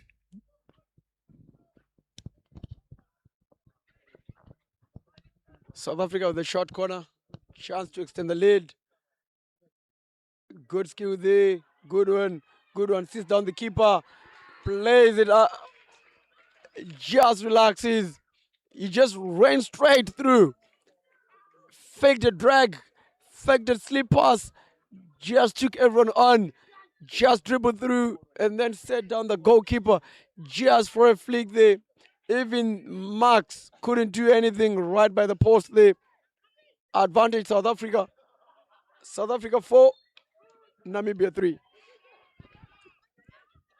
And like what you're saying, Tanya, you don't want to lose the match, so you'd rather have Max a bit back. Now that you're one goal down, what's the play? Well, I believe Max, as a utility player, I'll get him to do those runs from the central position, you know, and see what happens. But now, with only about a chocker to go and a few seconds, there goes the end of the chocker. with the chocolate to go in a few seconds. You know, let's see how Namibia are going to respond to this. We'll be right back.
Ladies and gentlemen, welcome to the fourth quarter in this exciting match. 7 goals already. More to come in this last quarter. South Africa leading 4, Namibia trailing 3. All to play for in this last quarter. As we see South Africa with the push off. Also worth mentioning from South Africa is number 16, Ntabisong, who has been electric, and number 17, Sean Sibia. These guys have been doing so well in the middle of the field, playing so well.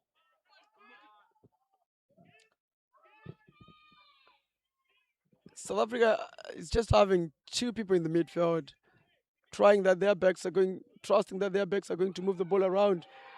Far post finish there for South Africa. Under 16B, just a simple tap in, just forcing the error from Namibia. It's just unfortunate that the young man pounced on the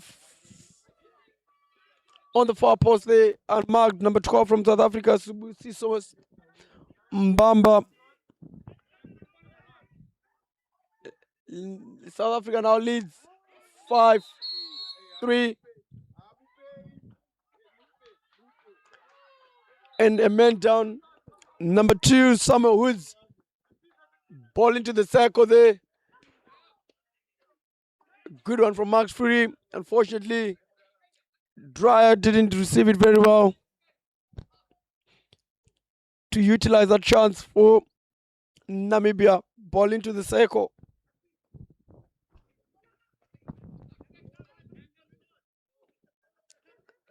Namibia now are forced to play, forced to attack, forced to go forward and put South Africa B under pressure.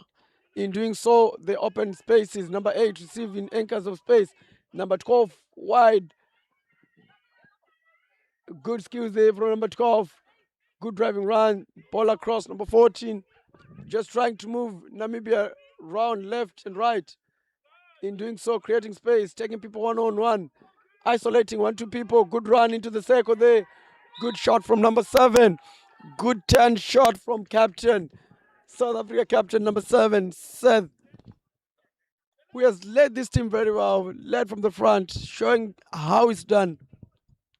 Captains from both teams have done well so far and still have a lot to give. As there is still more than 10 minutes to go into this match, and from what we have seen, all to play for. But at the moment, South Africa are leading 5, Namibia trailing by 3 goals.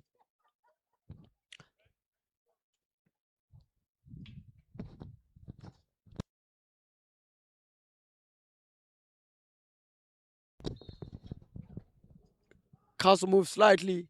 James on the drag. Good block. Good rush. Namibia with the chance to counter-attack. Seth wins the fall there. Ball back in possession with South Africa. Number 15, good run from the back.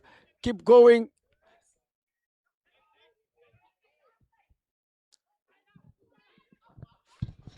You know, like I said, it's all going to come down to the number of chances.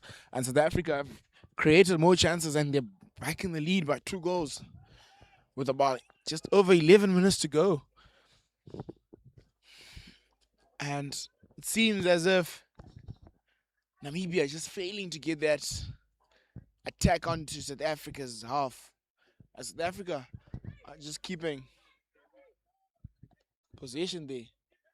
But let's see what plan Namibia are going to use. However, there goes the South Africa number 4.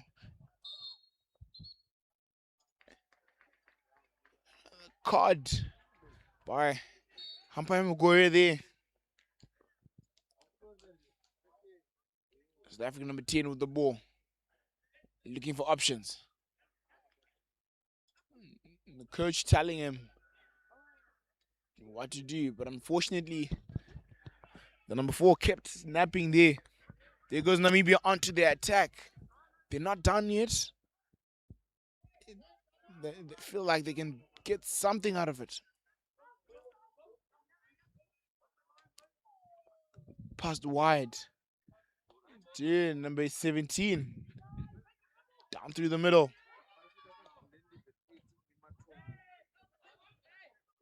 Advantage played. Counter attack is on. Good 3G skills. Quick feet. Good skill. Far committed by Namibia there. How do you think this game is going to end, Licken? How do you see it going as things stand right now? I just called it. South Africa is going to win this match, and they're already doing so. But going forward, I think there will be more goals. Maybe 2 goals.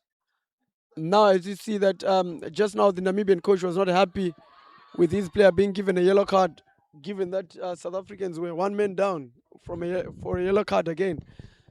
But now having 2 people off Tanya, it's 9 against 9 in such a big field. Spaces are going to be opened up.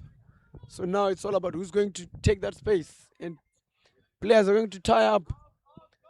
Running is going to be a lot. And at the moment, as we can see that players are a bit off just for a bit. Technical skills, passes not going in the right. Chance for a one-on-one there. Good turn. Good reverse shot. Just went wide from number 3 from South Africa there. Michael Gillies doing so well just to round his defender. 10 go the other way. Then quick reverse shot. Good ball into the midfield from Max. Namibia number 10, Marcus throwing sticks again. Likely to get a card if he keeps doing that. But again, Max Fury strong at the back. That was good thinking from South Africa just to run the ball from Namibia, just to let the ball run out. As we see the pressure from South Africa, making sure they retain possession. Tanya, how do you see this match going? We still have, what, over about 7 minutes left? We are halfway into this quarter. And South Africans being encouraged just to keep the ball, not to go forward. I'll let them come to you. They are now a man up. And 2 goes up. Well, Namibia on the attack, you know. Hockey is a good game, man. It's a funny game. You never know what goes on to the end. South Africa on the attack, intercepted by Namibia. Back to South Africa. Another call for South Africa against South Africa there.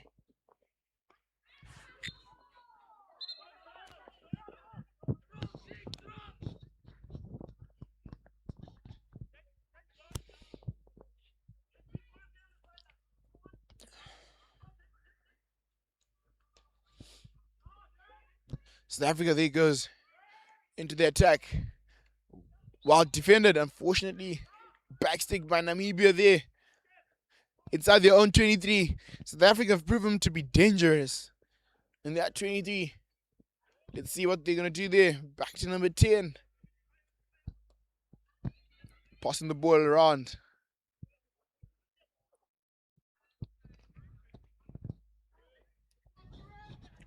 Great hockey being played there.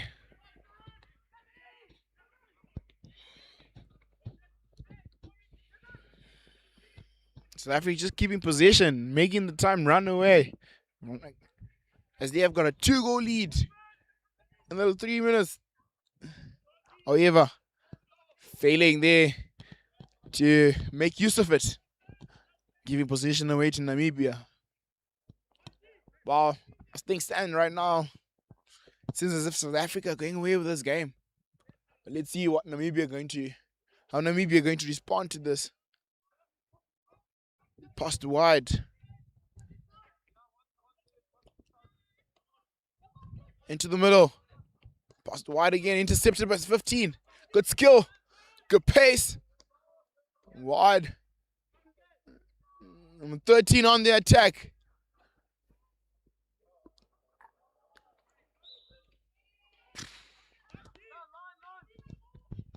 Yeah, that is a foul. That is a card.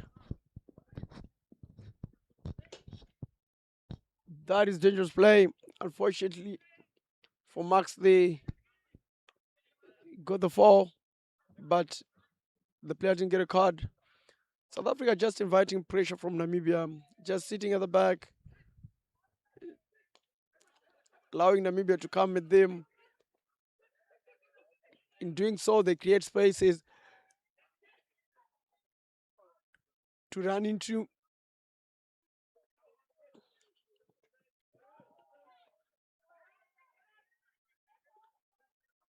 Good controls there by Namibia. South Africa playing so well.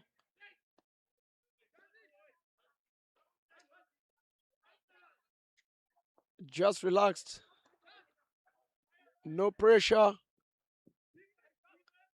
It's good to have a number 10 from South Africa, Justin Fairley. We have been rock solid throughout. We have seen James come in and still in. Number 6 from South Africa, left back. We have also done well going up for South Africa just to take 1 or 2 drag flicks. Not mistaken, scoring 1 goal. But overall, South Africa has been doing very well as a team. Basically, everyone doing their bit. We've talked about Seth, the captain. We've talked about Ntabi Song, number 16. Sean, number 17. Eva Electric, number 8 in the midfield there, controlling everything. Zaid.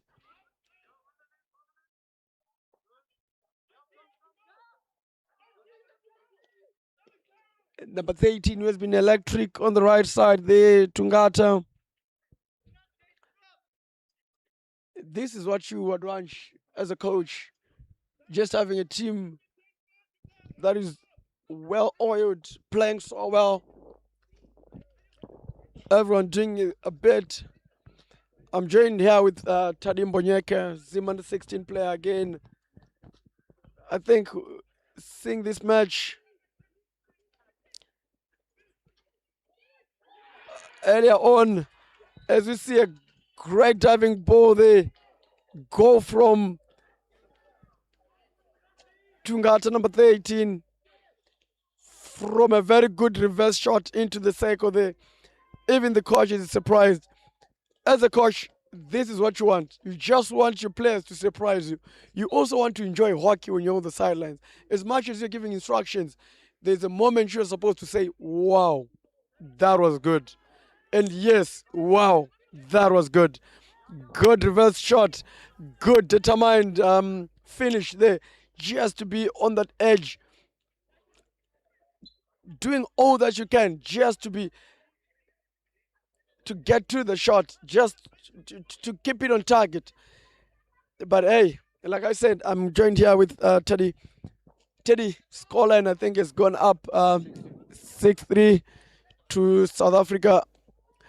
And earlier on, when it was 3-3, I remember you saying, no, you fancy your chances against South Africa. What are you going to say now? What do you think about it now? I think going into this game, we have to be very tactical and take all the opportunities which come our way. That's all. I hope it is that simple, Teddy, and that easy. Because going into this match, I believe Namibia had the same idea and had the same principles. They stuck to them. They got to 3-3. At some point, they led. But now look at the scoreline, 6-3. Is they are trying by all means. As they are trying by all means. As Max Fury is trying by all means just to determine also the game from the back. Buys with his own overhead into number 7, Sean. Sorry, number 17, Sean.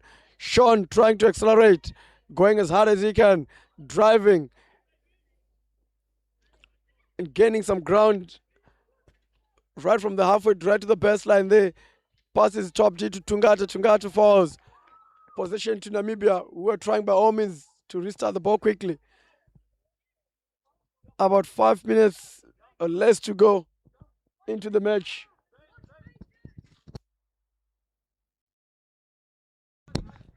Pardon me. 40 seconds to go. Last play from Namibia. Hopefully, short corner called by the umpire there. Breakdown of play within the circle. Surprising to see Marcus in these parts of the field. Higher up in the field. A person who has been playing all this time as a back. But now going up, causing a short corner. Let's see what Max and company have for us on this last play. Allow me to thank Chisipite for hosting us here, Has for organizing all this, participating teams for making the effort, and Rising Stars for bringing us with this, for giving us this live streaming. Good drag flick there, Max on the counter there. Good composed finish from number 2 from South Africa there. Just knowing what to do in the moment. You don't need to go big. Just like the ball outside the dotted line for the match to end. As we see there, umpire Chichatonga Jaure and Mugore there sweating after this long, long game, which finishes in favor of South Africa. South Africa 6, Namibia 3. 9 goals, 1 shy of 10. But what a game it was.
Ladies and gentlemen, welcome to the latest live match between Botswana under 16 and Botswana under 18 girls here at Chisipite Senior School.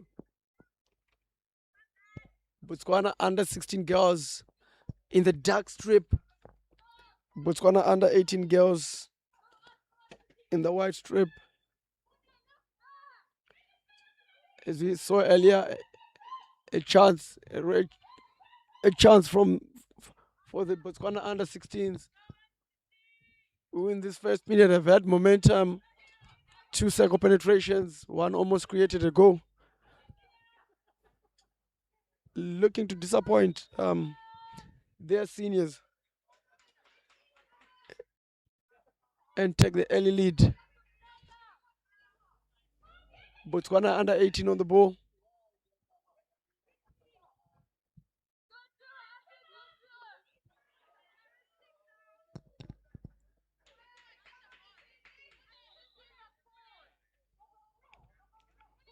We have lost possession to under 16s.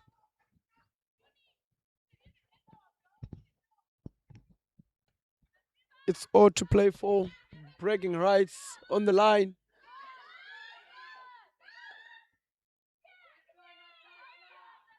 At the end of the match, one way or the other, Botswana wins. But whoever is happy, we are yet to see. Hoping for more goals, just like the Namibia under 16s A versus South Africa under 16B match. That gave us 9 goals. We are hoping for the same in this match. Goals bring excitement. Also just hoping for the flair. Let's see who has the skill to take on 1 or 2 people and excite, give life to this match. Botswana under 16 versus Botswana under 18.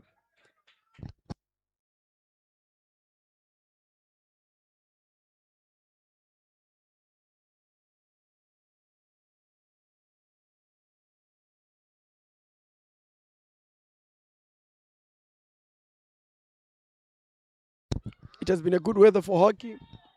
Sunny and a rare August cold that is hitting through. It's just chilly. As we see one of under 18 players just limping off with an injury there.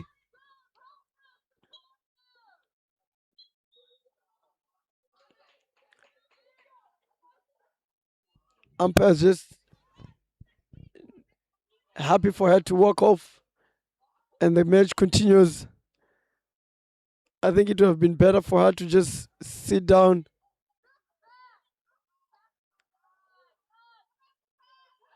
rather than limp off like that. As we see under 16 there with a chance. Long corner called by the umpire there.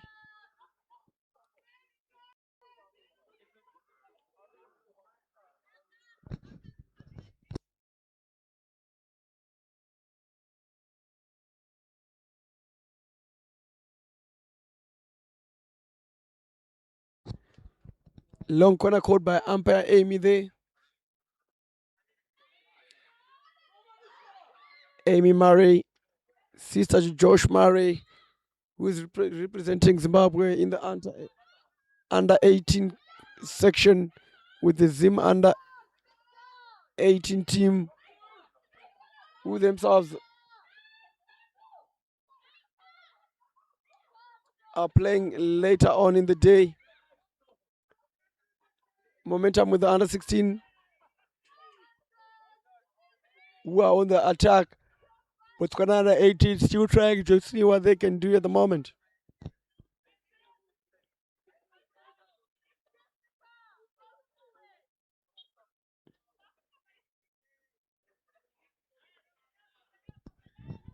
And utilizing possession is one of the things they have to do. Not forcing the issue.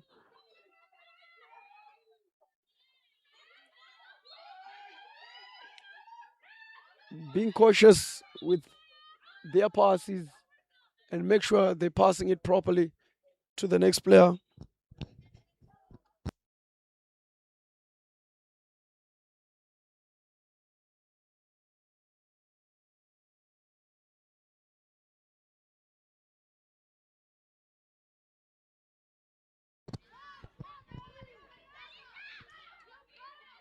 Number 10,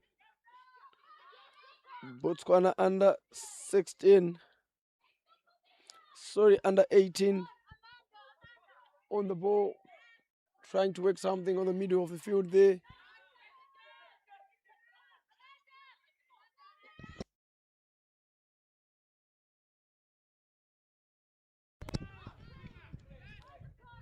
Amanda, number 16.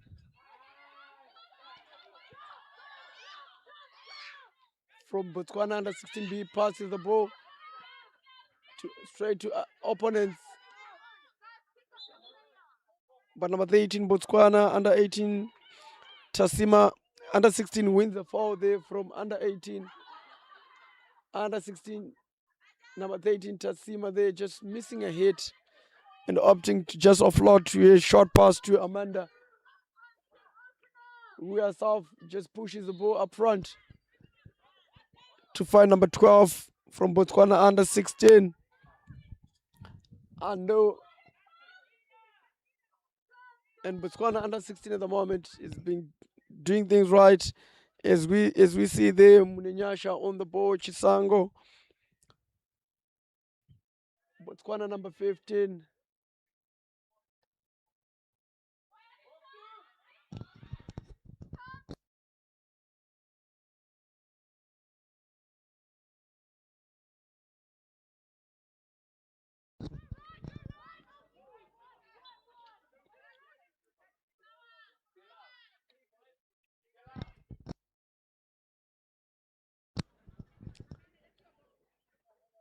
Everything going well for Botswana under 16 there, getting a foul right on the halfway line.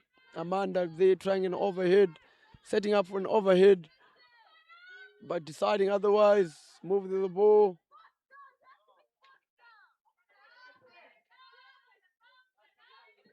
And needs to do better from that, with the goalkeeper shouting to her just to do everything she's doing a bit faster.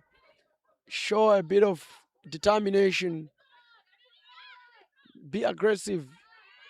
Show that you want to go forward if you want to go forward. If you want to pass, let it be a strong pass. As we see there, Botswana under 18 under pressure from the under 16s. Under 18 with the ball on the halfway line. Good change of direction from number 7, who's had some lovely touches, Natasha Mbewe. Under 18, Botswana. Still to get rewards from 102 runs she has made so far. Still need to gain ground a bit more. Still need to have circle penetrations. Just to do something as the senior team of Botswana in this tournament. But at the moment, under 16 is showing that age is nothing but just a number. Doing so well, retaining possession, doing so well to press, doing so well to just close down space from these under 18 players. Just showing that it doesn't matter how big the dog is the fight in the dog that matters.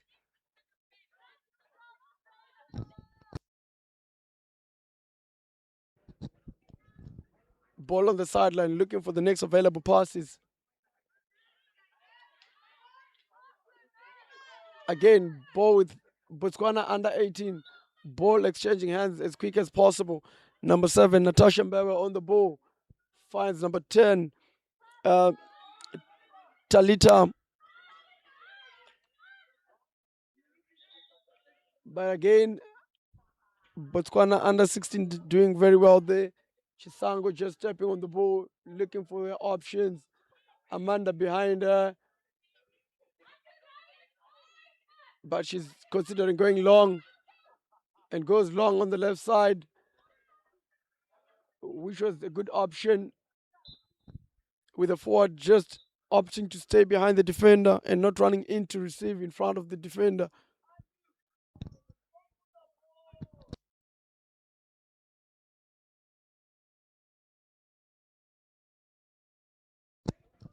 But at the moment, it's Botswana under 18, under pressure, under 16, trying by all means. They just need to calm down, look for the passes. They have the momentum. Under 18 is under pressure. With Talita on the ball for Botswana under 18 girls. Winning a foul there from Amanda Chisango. Sorry, Munenyasha Chisango, who's now on the ball again. Again, just rolls it out as she was trying to find number 3 from Botswana under 16 girls.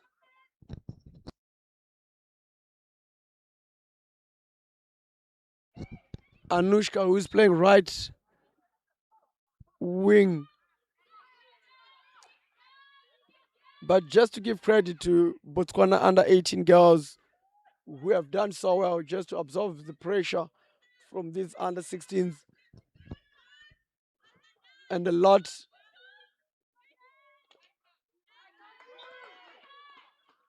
and more of this has been through Talita, who has been very, very good for them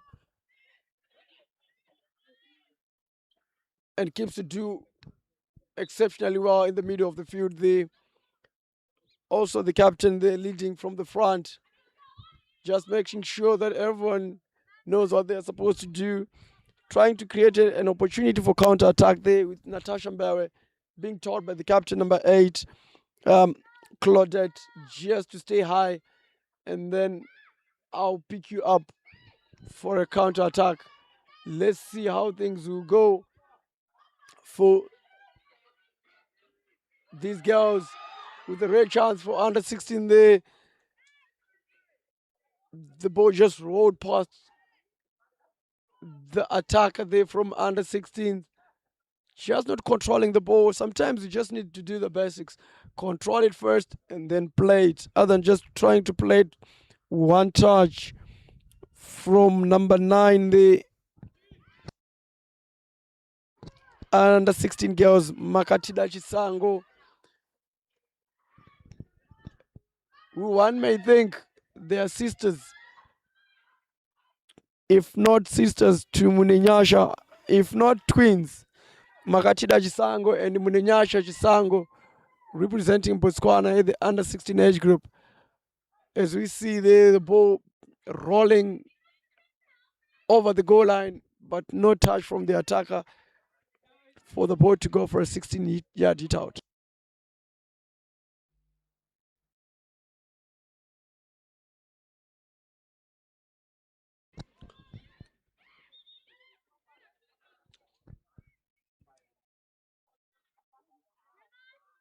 As much as the technical skills from both the sides need to be refined, this shows a lot. Going is Anushka there. Unfortunately, there was a whistle there taking away the advantage. But Anushka was number 12 from Botswana under 16, was ready to pounce. Easy to see her with the pink shoes she's wearing.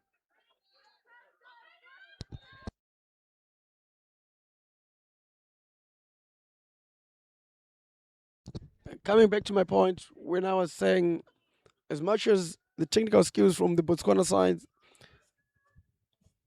are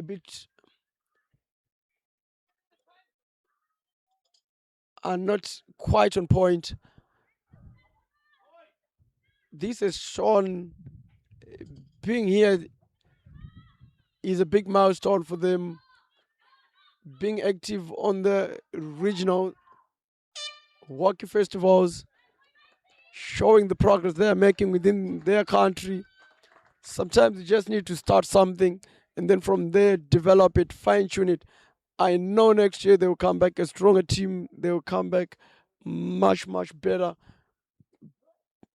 showing off what they can do against even the top sides.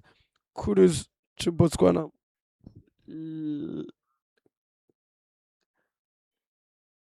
Let's join me after this quarter break.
Welcome back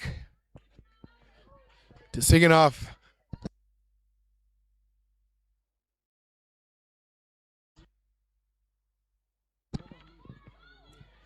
Welcome back to Botswana under 18 girls versus Botswana under 16. A Botswana derby we have over here.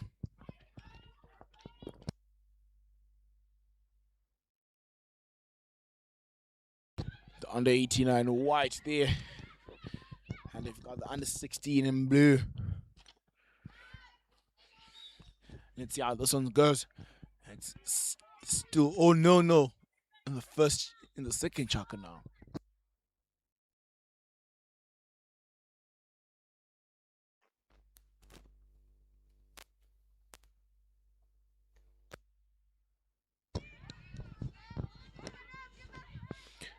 The under 16 goals. Botswana attacking, but no one there to receive it and try to look for a goal.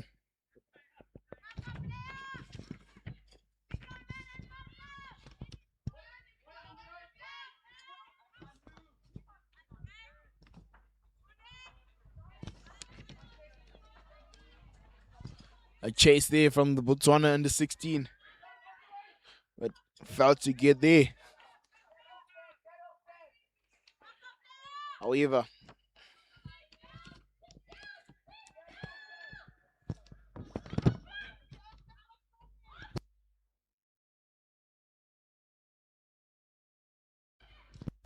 an attempted overhead by the Botswana under 18 goal there.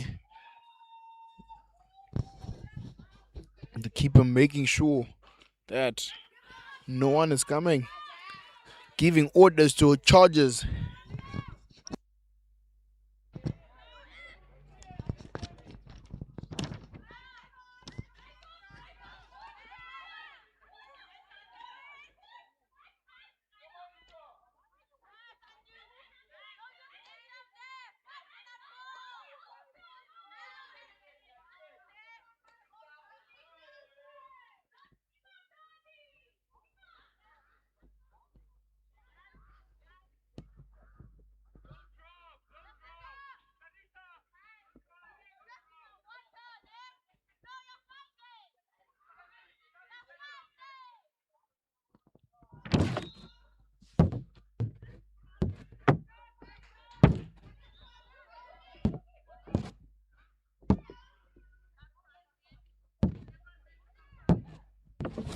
Botswana under 16 attacking there in the 23.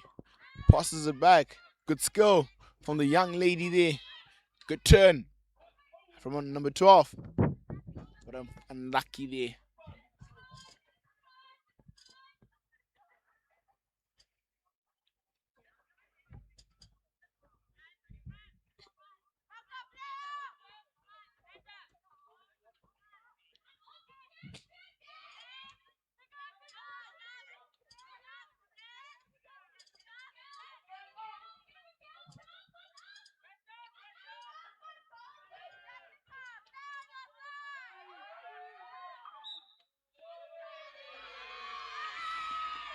The under 16 girls have won a short quarter.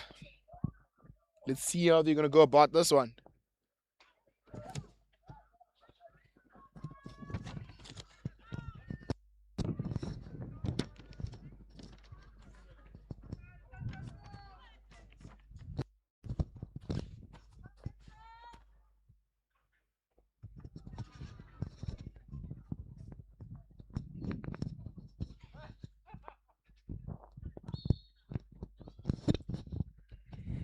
Good injection. And tried drag there, but failed. A good save by the keeper. A chase by the Botswana under 18 goal there. A bit of contact there. And the umpire calls for a foul for the under 16. Number 68. Attacking into the 23 of the under 18 goals.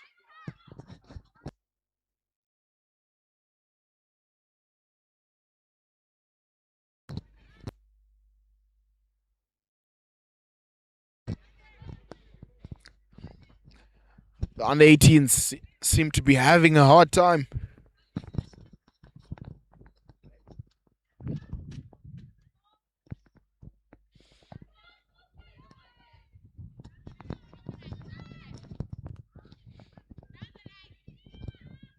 Down the line. A chase for number 15, but unfortunately goes out for a hit out for the under 18 goals, which are in white in this game.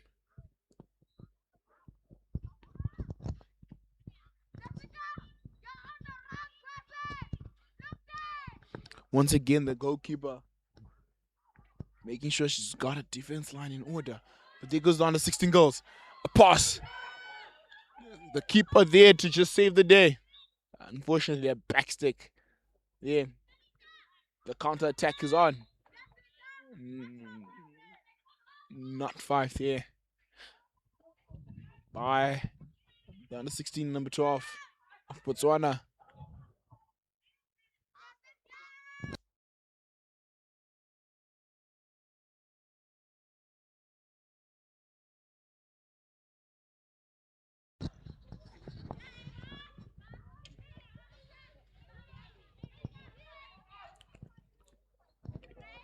Under 16, so the ball. Seems like the under 18s are failing to get that ball past the halfway line of the under 16.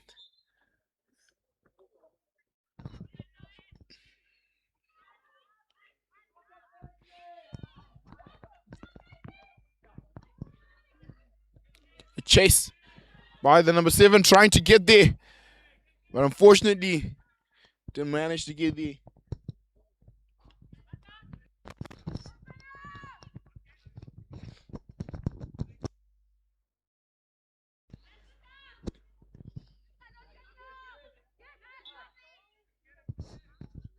Backstick there called by the umpire. Mr. Anderson Lovu. There.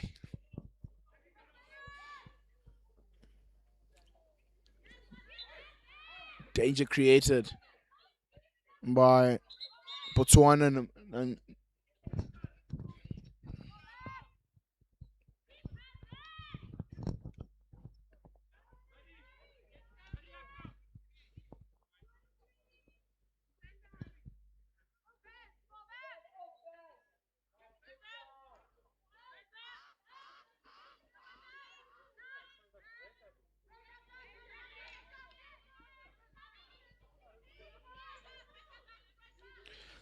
under 18s finally getting the ball inside the under 16s 23.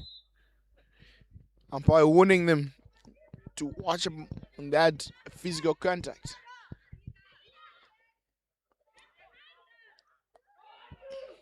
Under 16s onto the attack. Fortunately, rolled onto a leg there. There goes under 18. Fighting.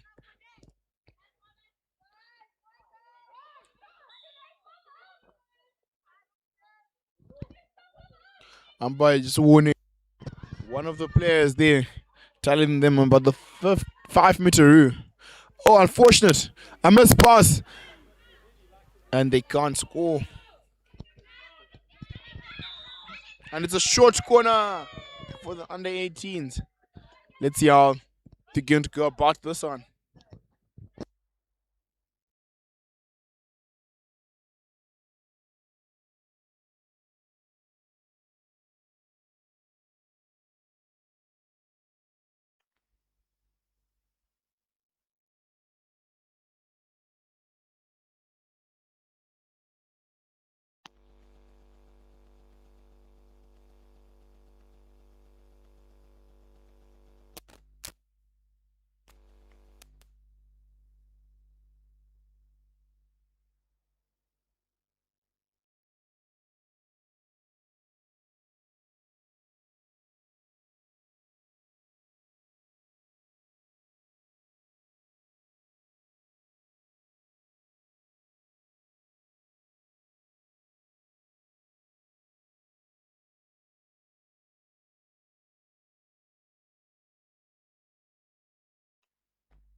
And it's a goal for the under 18 girls. Capitalizing on that chance they got. Whereas the under 16s got a couple of short corners but couldn't get a goal. Let's see how they're going to respond to this goal as they in search of that equalizer.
The under 17s attacking once again. There into the D. Cleared. And another short corner for the under 18s of Botswana.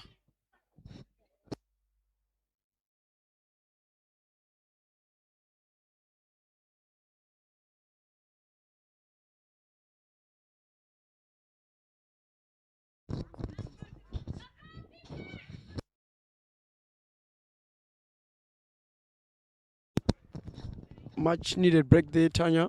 Just coming from a quarter break. And then under 18 is now been rejuvenated there. 2 minutes to go to the halftime. Botswana under 18 from a run of play leading 1-0 when under 16 had more chances. I think that maturity kicking in now. Captain number 8, Botswana under 18. Doing so well to keep the ball alive in the D. Again, pushing the ball again in the D. Just ball to number 10. who span and didn't do well. Mbewe Natasha just not happy with the fortunes of the team at the moment. She just needs that extra goal, that cushion. Captain rightfully with the ball in the D. Number 4, under 18, drives hard. Keeper makes the saves. Natasha stops the ball, keeps it live. Ball back into the D. Unfortunately for Botswana, under 18s. Sorry, under 16s. Conceding position there, under 18 on the attack. Still fighting so hard there, the under 16s, not giving up. Anu running for the ball. Chance for a counter attack. Anu running down the lines. Ball push forward. Number 17, one-on-one with the goalkeeper. Let's see what under 16 does. Open goal. Under 16 equalizes. 1-1. Look at what that goal means for Anu. Look at what that goal means for the Botswana under 16 team. 1-1. Game on again. Under 18 just couldn't utilize the chances they had earlier on.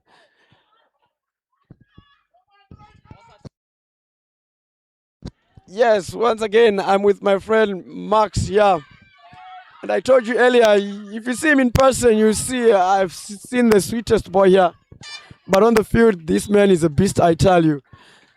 Lovely runs, good drag flicks, and all that. Leading from the front. Max, topping up from yesterday. Good performance today. It was pretty good today. I think by the second half, we just got a little bit tired. But yeah, good shift from the boys, and we'll come back stronger tomorrow. Thank you very much. Go back stronger tomorrow. I think also the Zim under 16s, hey, we'll be waiting for you tomorrow. They are not happy with you played them yesterday. Oh, you're playing my team tomorrow. You're playing my team tomorrow, and I tell you, yeah, I've been watching the game. I've seen what Max can do, and hey, I'm happy about it. It's good to play with the best, yeah? Yeah, I'm excited for tomorrow. See what opportunities can come. Okay, join us in the second half in 5 minutes' time.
Welcome back to the second half. Botswana under 16 1, under 18 1.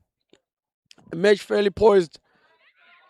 No one can call it exciting, thrilling. Anyone can take it. But at the moment, it's under 16 with the accent.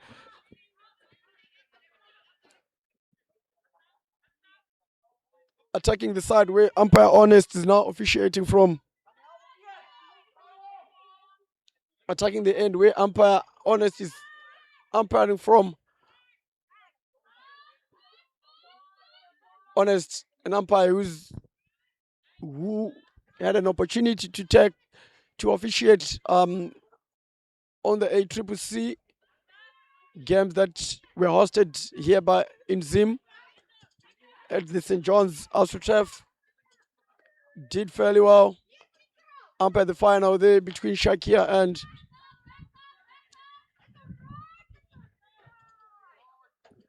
umpired the final of the ACCC. He's doing so well there. And now doing this under 16 Botswana and under 18 game.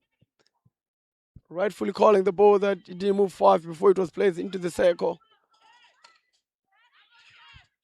Unfortunately for the young girls who want to play the ball out quickly and forget the rules, just want to attack the circle, get a result, get something out of it, to the point that they forget about the rules. However, the umpire is there to remind them. Both the under 18s, under 16s, fighting as hard as they can to get the ball. The ever reliable number 10 from Botswana, under 18, leading from the front. Trying to find the captain up front. It's a long ball from Botswana under 18, captain number 8, running hard to get the ball.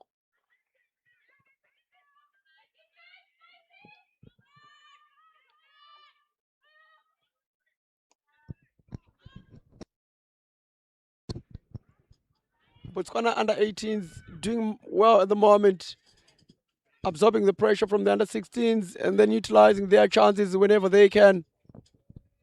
Getting a short corner out of it at the moment.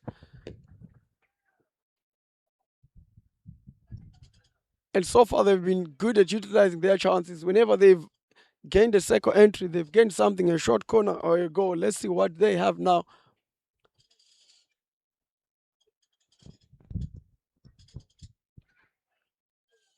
Let's see what they have now and what they have to offer at the moment.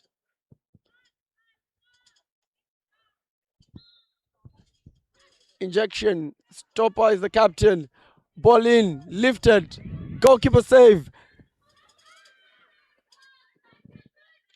Under 16 struggling to clear off outside the, just to put the ball outside the D and away from their goals. Under 18, captain pushes the boys out. She can straight to the goals. Boys kept live in the circle. And then the umpire, Amy Murray, awarding a retake short corner because one of the Botswana under 16 girls have quickly taken off the mask when the ball has not yet gone outside the dotted line. Advantage under 18s again. Captain ready to stop again.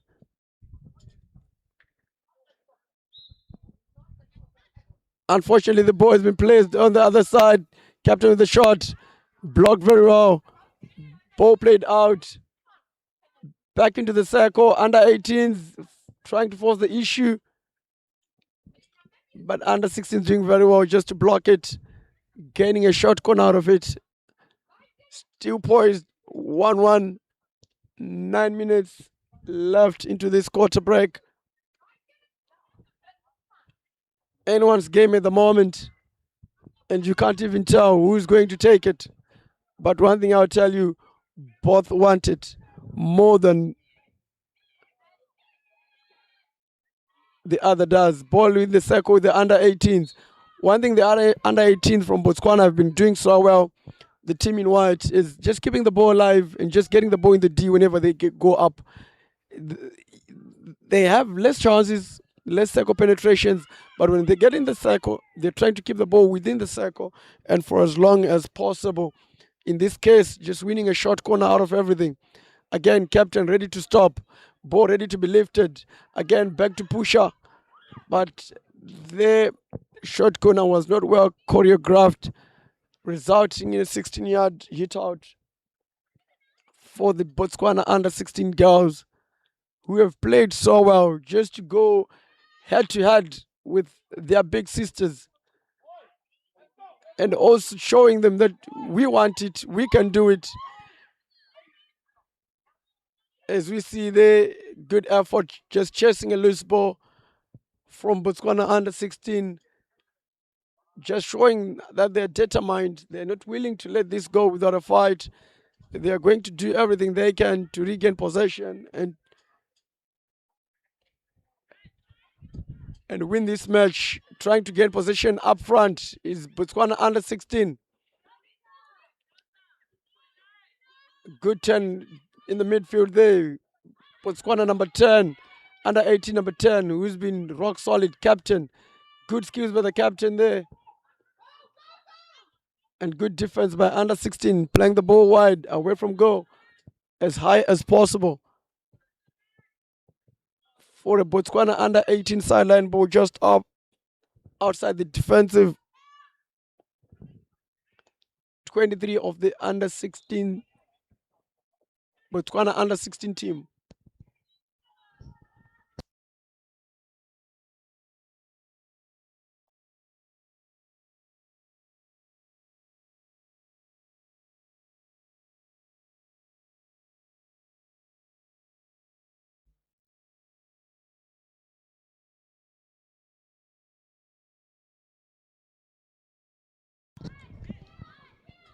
Botswana under 16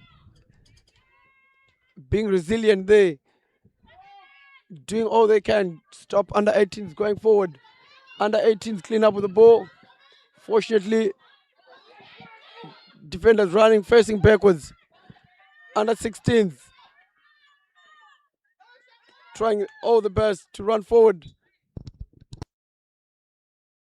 A bit of mix up with the under 18s there resulted in an under 16 free hit, which umpire Honest is trying to tell number 4 from Botswana to put in the right place.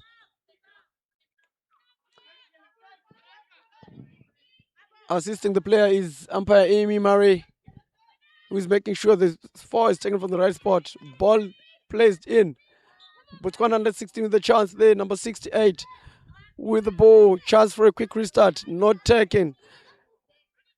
Gunduza on the ball. Gunduza on the ball, trying to move 5. Touch in, good pickup from number 4. Good skills there, keep working hard to win a short corner which they celebrate like a goal, and you never know, one might come out of it.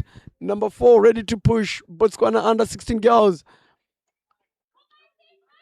After working so hard just to get that short corner, she has the right to celebrate like a goal. Hopefully she gives a good injection to the top of the circle there, just to allow her teammates to have that extra 1 or 2 seconds to take the shot, to pick up a spot and put one behind the goalkeeper. Excited again, forgot that the ball has to go outside the circle. Good for her. She puts the ball, she takes the ball outside the circle. Unfortunately, a mix up again. Under 16 loses possession. Ball with the wrist, with the under 18 Botswana girls, top of the circle.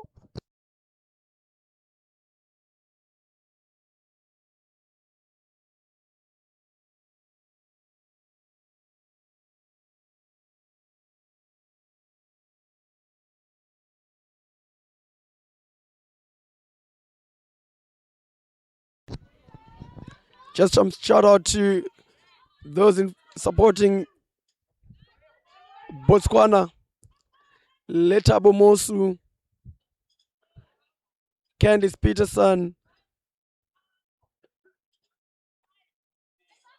Gobile Beth, Nathan Mokwele,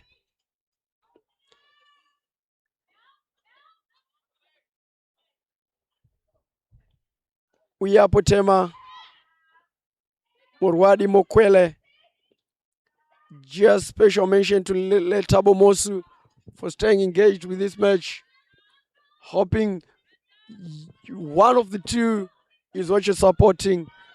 I'd like to believe right at this point, Botswana is divided into 2, blue and white. Just for this moment, just for the next 20 minutes or just under 20 minutes, Botswana is divided into 2. Those in white and those in blue. Those in favor of under 16s, those in favor of under 18s. Those in favor of under 18s hoping that Natasha would do something there, pushes the ball into the circle. Captain plays it back to Natasha. Captain on the ball again. Fortunately, just plays it out for a long corner. Unfortunately, just plays out for a long corner. But like I said, at the moment, Botswana is divided into 2. Maybe only the Stangos are only happy about it with their 2 daughters playing. Muninyasha,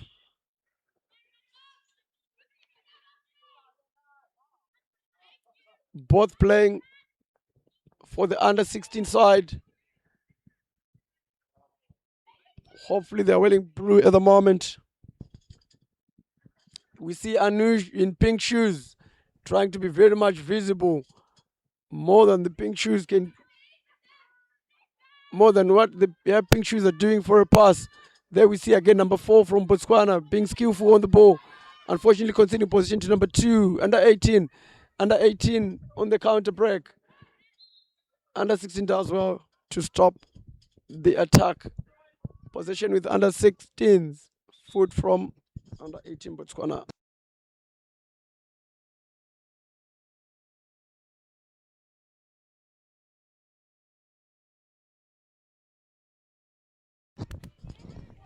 Natasha trying so hard. Good determined run. Equaled by a good stop from the under 16s. We are not sure if the whistle has gone or not. There we go. The hard running Anush on the ball. Trying her burst. Just close to the commentary box here. Anu with a good run there down the burst line.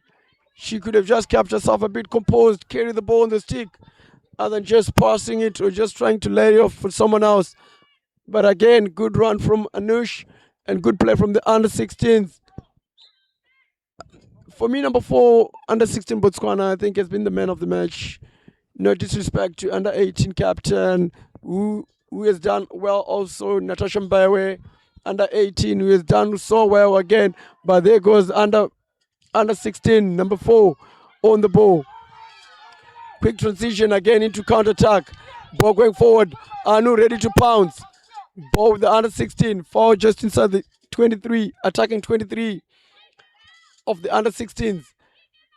I think they should do more well with quick restarts. From there, they can get the under 18s a bit slipping, especially in this, within the 23. You're lucky you get a short corner. But at the moment, under 18, under 16s, just move 2-3 steps back. Try to cheat the umpire there and gain things to your advantage.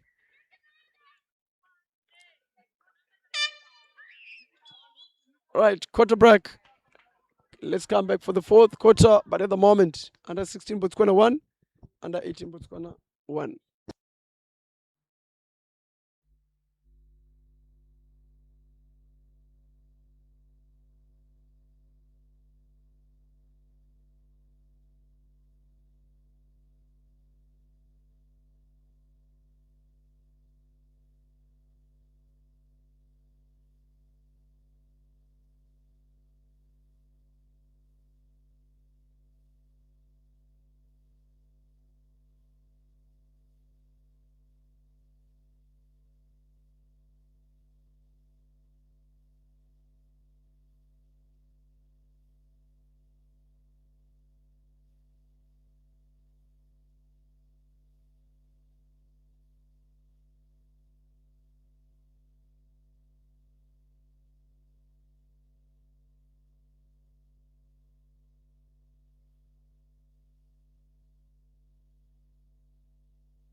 Welcome back to this fourth quarter.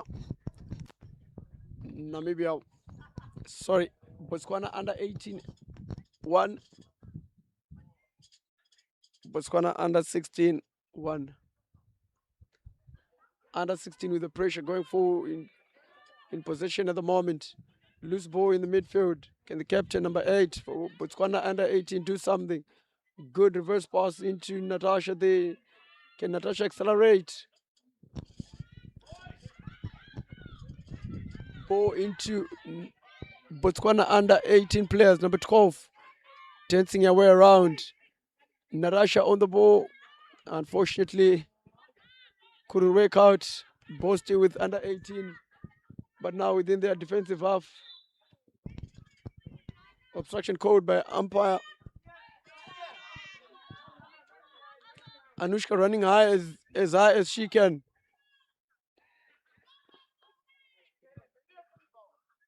It's good to see a young girl determined like that, trying by all means to fight for her country, fight for her team. As under 16s win the ball there with number 20. Ball with number 9. Changes the angle of attack. Unfortunately, passing the ball straight to Natasha, who was trimmed. Gets a foul. Chance for her to run. To quick start. allows Botswana under 16s to set up, regains possession again.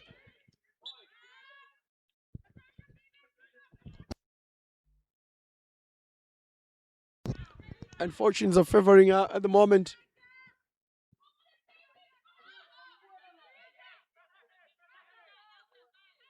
Is Botswana under 18 regains possession.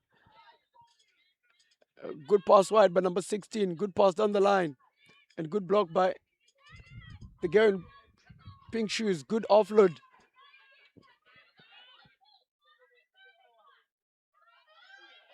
And good play again by Botswana under 16.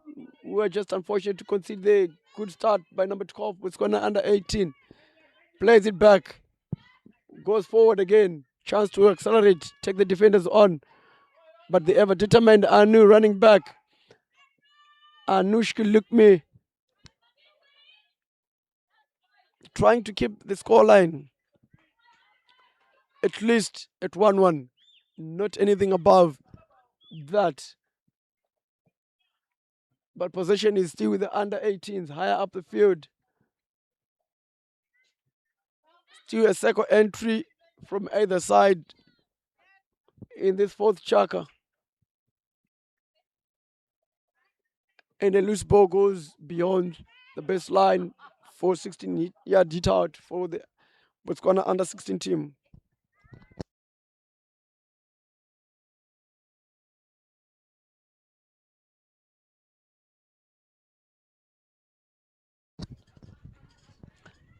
Captain under 18 drives hard, gets in the circle, looks for a foot, plays the ball across the D, no one to claim it.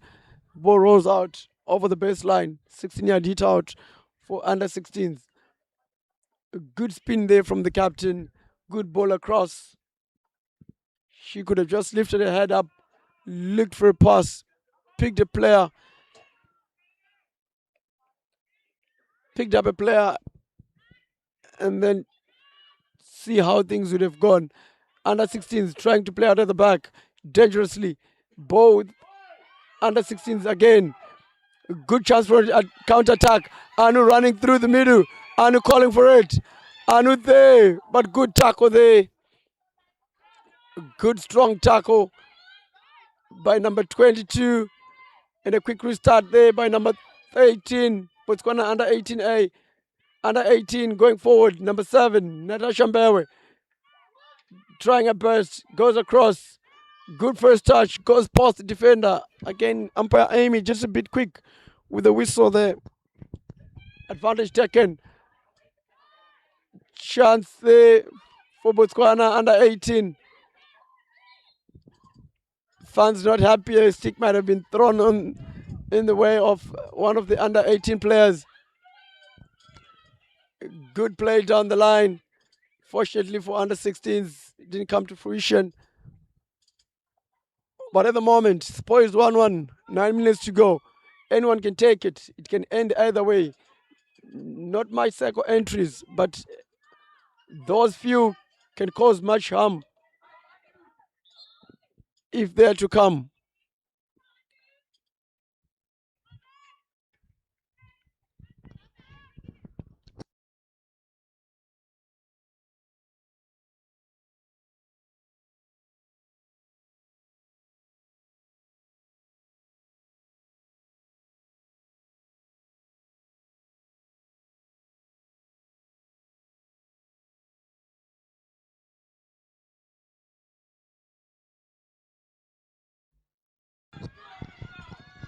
Under 16s in possession of the game, of the ball. Good defense there. A weak ball across. Good one-time pass back to Natasha. Natasha rolls the ball up. Captain's trying a burst. Fortunately, she was not quick enough, but good determined run there from the captain. Just trying to pounce onto that loose pass and then see what she could have done there for her team.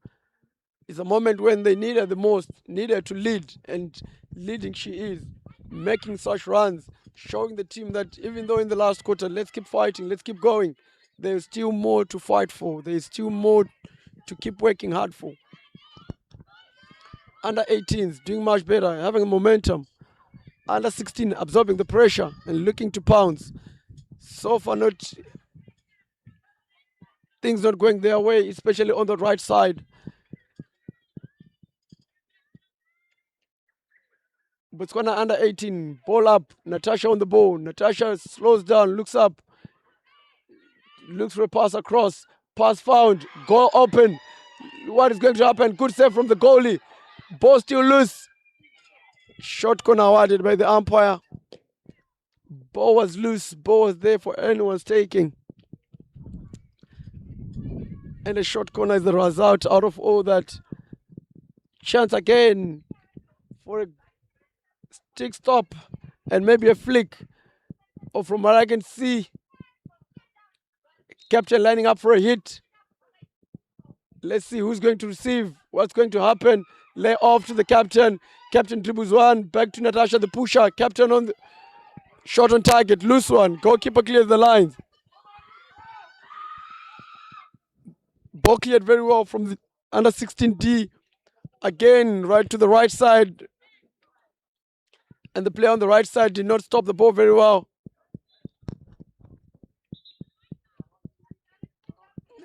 Decision has been reversed by the umpire there. Ball was placed on the line. The player started the ball, then decided, no, I don't want to do that. Let me retake. Stepped on the ball again. Umpire was not happy with that. Ball with the under 16s going forward. Under 18, chance for an advantage played. Good one from the umpire. Under 18 on the ball again. Fortunately, losing the ball without going nowhere.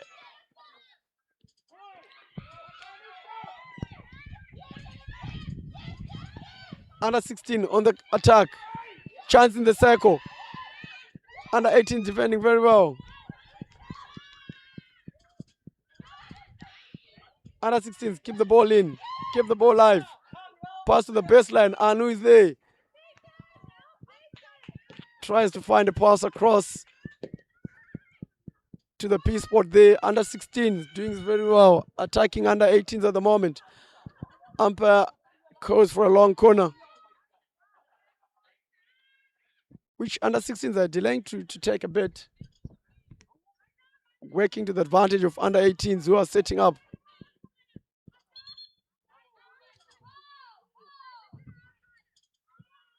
In fact, it's a mix-up. Under 16s don't know it's their ball. Under 18s think it's their ball. Chance for a quick attack there from under 16. Space is there for her to take the space. Anu is screaming for the ball on the other side. Can someone find a good defense from the under 18s? Good run. Kept the ball alive. Good skills on the left side there from the under 18s. Chance for a counter attack. Natasha has been good for the under 18s.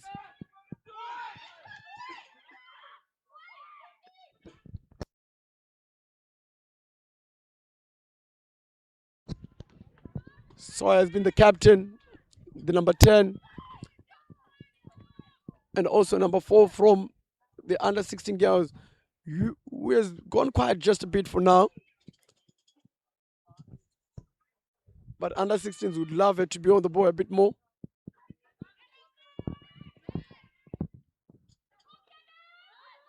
Under 18 on the attack, number 10, Botswana under 18. Stopped by the ever reliable right back from the under 16s. In pink shoe, yellow stick. She has been playing well throughout the day. Finds a pass down the line. Keeps going. Under 16s, good block, good layoff up. Anu on the ball. Ball with the number 4, Botswana. Skillful and slipper number 4. Good tackle from Anu. Good strong tackle again. Anu fighting hard. Just laying the ball to number 3.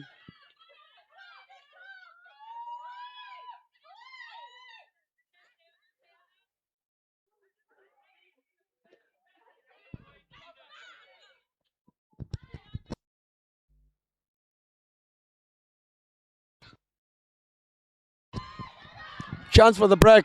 Pass not quite well executed by number 8, Captain Botswana.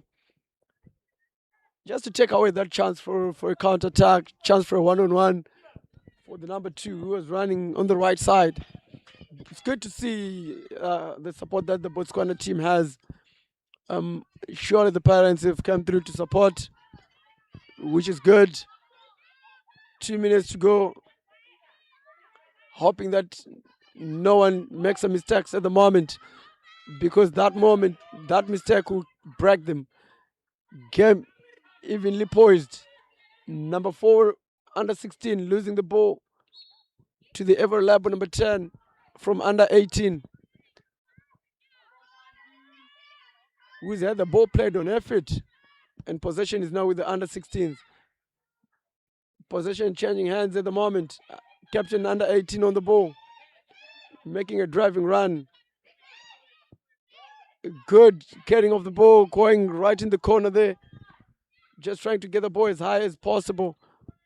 Under 18 being under 16 defenders being disciplined enough just to hang on. Loose ball across from the under 16 defender. Goes across. Keeper makes a save straight to an opponent. Dangerous play code, short corner. I think under 18s have had more chances for them to break this deadlock. Just to go one up. And they've been presented with one more after a good play from the goalkeeper. Good day in the office. Couple of saves. Unfortunately, they make some mistakes. Ball goes up, dangerous play. Ball to number 10. Number 10, direct hit. Here's the foot of an under 16 player. Short corner called.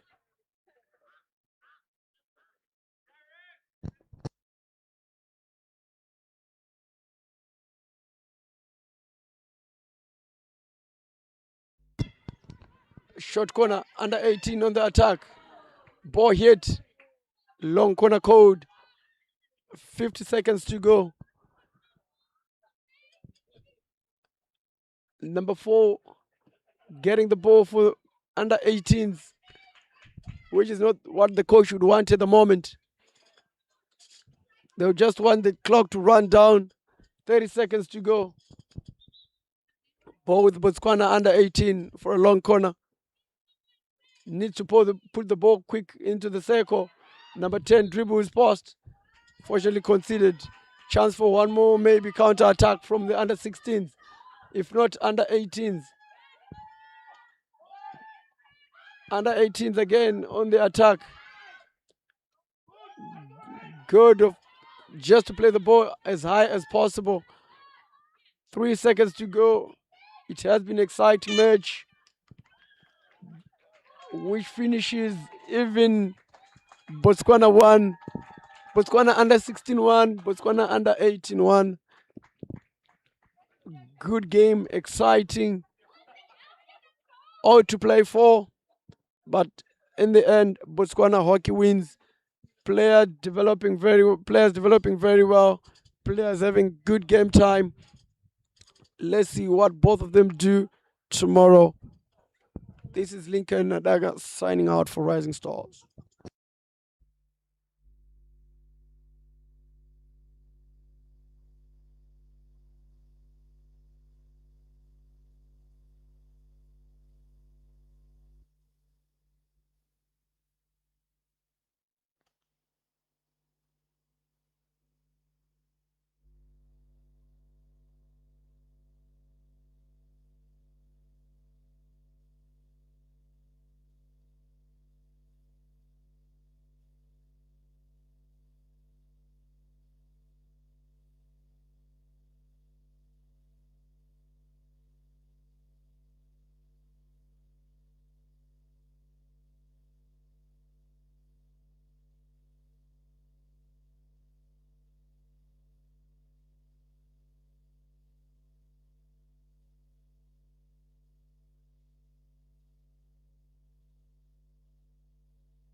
Good afternoon, ladies and gentlemen. It's your commentary genius, Terry Gotiza, coming to you live from Chisipite Senior School as we are about to witness Zimbabwe under 18A girls versus the Namibia under 18A girls.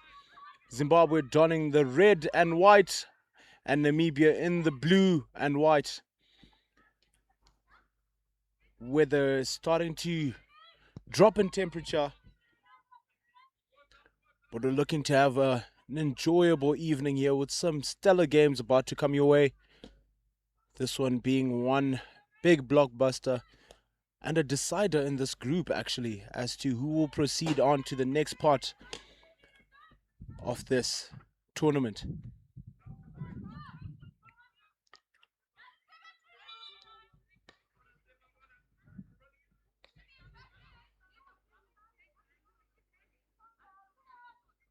Namibia with the ball on the sideline here, about to start off. She sends it to Tuli Knott, who's one of the centre backs for Namibia. Plays it out to the wing there. And Zimbabwe with the high press and a win there, as they're looking to try and get that early goal to shake up the Namibia setup there. Great ball movement from Zimbabwe. Ball goes into the D there, and it's a 16.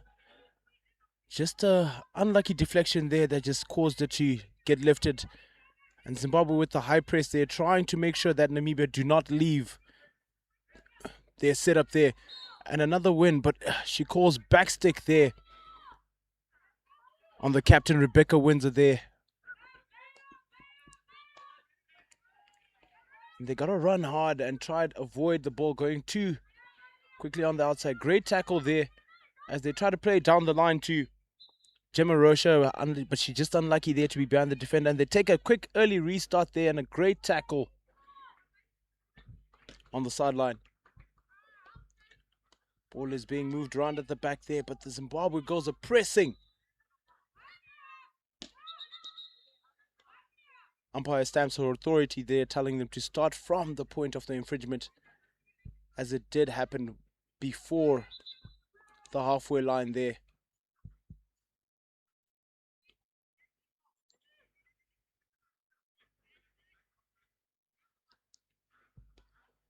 Namibia trying to move the ball there, trying to find their passes at the back. However, Zimbabwe's doing quite a good job to press them high in the field, just to try get them to make a mistake. But a high press also has its disadvantages, as if it does get open at the back there. Great pick up there from the Zimbabwean player. Just unlucky to have it go on her feet there. Chanel.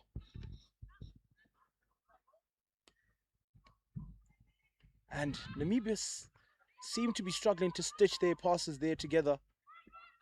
Namibia puts it down on the ground, and she's now trying her best to find those passes, but seems like they're struggling there.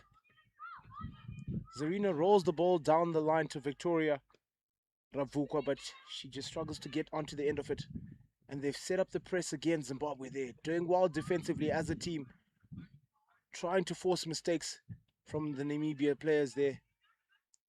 But they just need to try and avoid allowing the ball to come back into the middle, as that will then cause them to have to work hard to get back.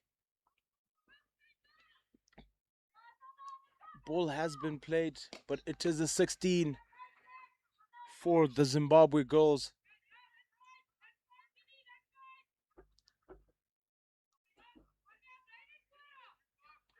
We've had a blockbuster day of games today.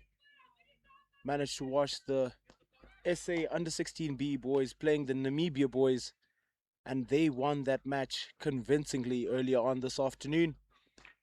And straight after this, we're going to get to watch the Zimbabwe under 18B boys play the Botswana under 16 boys.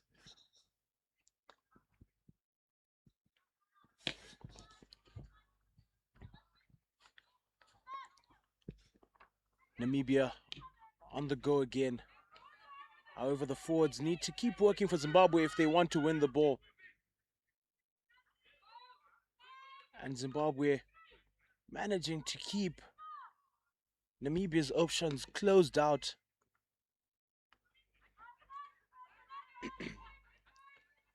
And they're going to try and move the ball, but they have to move quickly as Namibia will always have that high press there, so they cannot afford to lose the ball in their own defending territory as Namibia are on the charge there, looking for options to try and get into the D.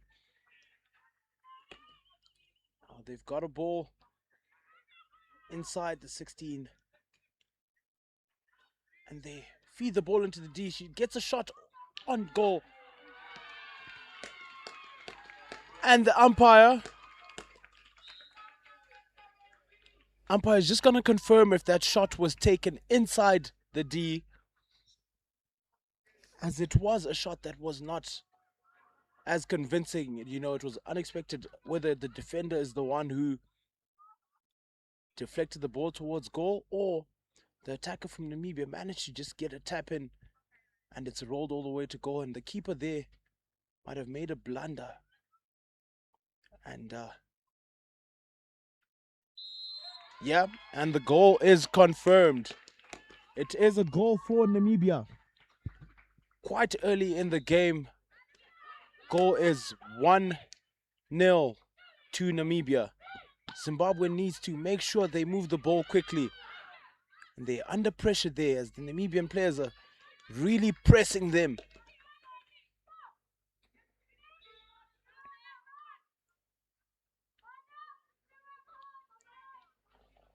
Zimbabwe with a hit out as they're trying to look for options. As they're trying to look for options there to get out of there. And overhead loading.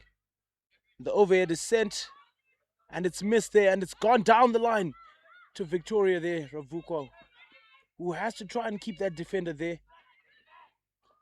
And she's done well to win the ball there. And they're still pressing the Zimbabwe players there. Got their sticks down on the ground there, looking to keep Namibia stuck. And they managed to win the ball and they're gone. And they managed to get it on the foot. Managed to turn out of there. But there's a good tackle there from the Namibian defender, Blanker Kutsi. And that's a great pickup. Ball sent into the D. Deflected. And it's gone out for a 16. And they just trying their best to make sure that they keep Namibia at bay there, but they need to make sure if they're going to press, and they've lost the ball on the sideline there. So now, hopefully the girls from Zimbabwe can try and look to get a pass going on, but they seem to be trying to force those passes into the middle. And all those channels are closed up, so they have to do their best to try and keep the ball and make the easier passes. It's great defending there from Asante Ali. And Zimbabwe with the ball. And that's a great run there from Bina. Bina Brits with a great run there. She's got the ball, plays it early. Gives a great ball there. Ball is spread out wide. And Zarina there with a pickup. And she's unlucky there to get that advantage. However, it's still a Zimbabwe ball just outside the 23. And they look to just try and feed the ball into the Ds there so they can try and get options. But they got to go forward. Like what these people are saying. Well done. And it's a great infringement there. And she attacks the D. And that's a great tackle by the defender from Namibia. Manages to release it and send it all the way back into the Zimbabwe 23 as that will be played from the sideline. So Zimbabwe have to try their best to set up early so they can get an exit plan out of there.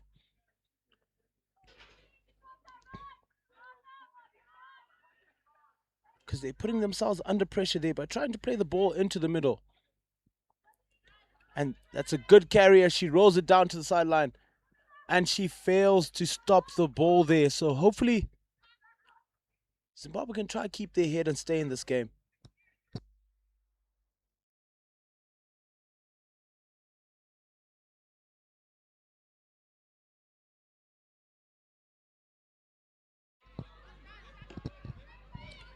It's a great tackle there. Ball sent straight into the D, but it's picked up there by Zarina. She manages to roll it out, and they're trying to get running there.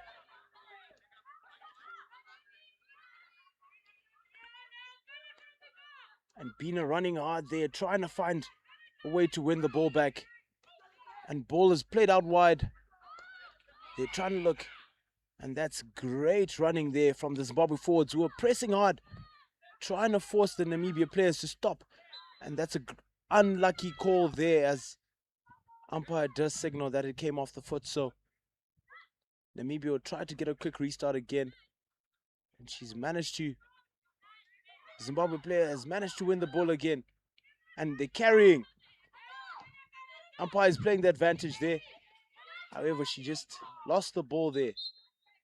Just unlucky there. Gemma Rocha doing well bringing the ball up there. Just unlucky to not be able to keep the ball. And that's a great tackle there by Becca. Oh, by Bella Drake.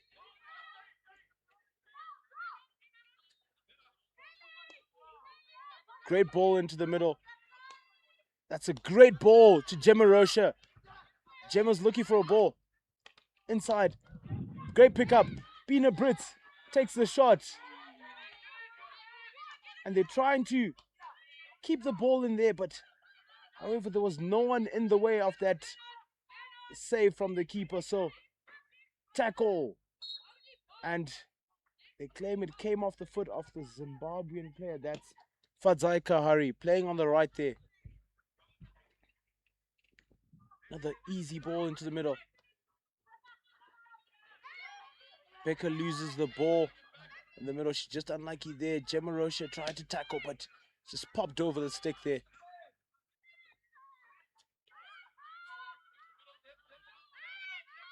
And there's the run there. Ball in the middle. Ball is rolled into the D. Great pickup from the Namibian player. And it's a short corner.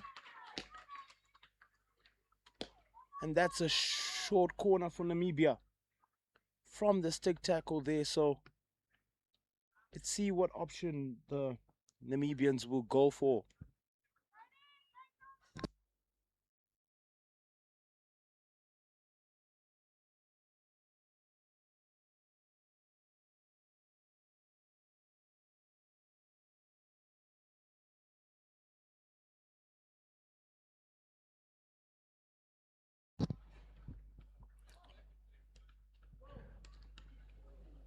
Straight hit, and it's a danger.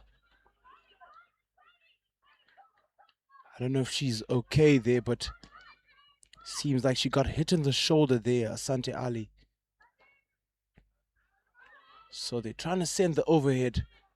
Overhead is sent into the middle, and Zimbabwean players are pressing there, trying to get that win in the middle there.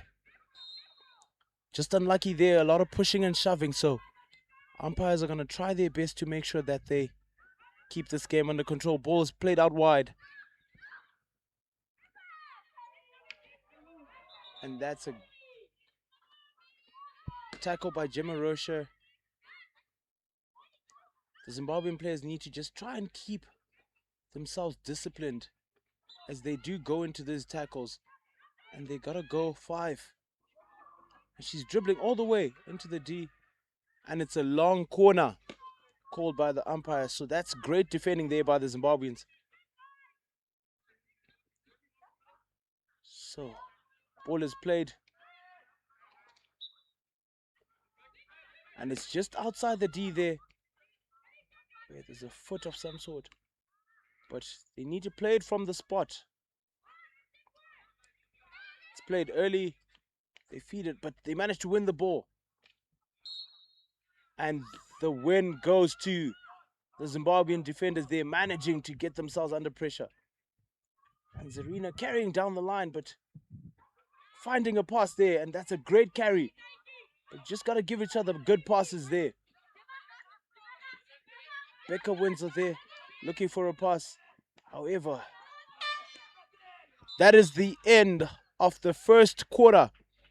Score is 1-0 to Namibia.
And we're off in the second quarter of this game between the Zimbabwe under 18A girls and Namibia under 18A girls. Current score is 1-0 to Namibia. Zimbabwe would try and keep piling the pressure so they can also try and get an opportunity to get a goal, as they are down in this game, but they have to keep fighting so that they can stay in this game. However, if Namibia do get that second goal, they do then afford themselves that second goal cushion, which will definitely help them. It will definitely help them to a bit more comfortable position there. And that's a great overhead. However, it's come off her foot there. And here we go again with that press by the Zimbabweans trying to win the ball. And they've managed to win the ball there high up in the opponent's half.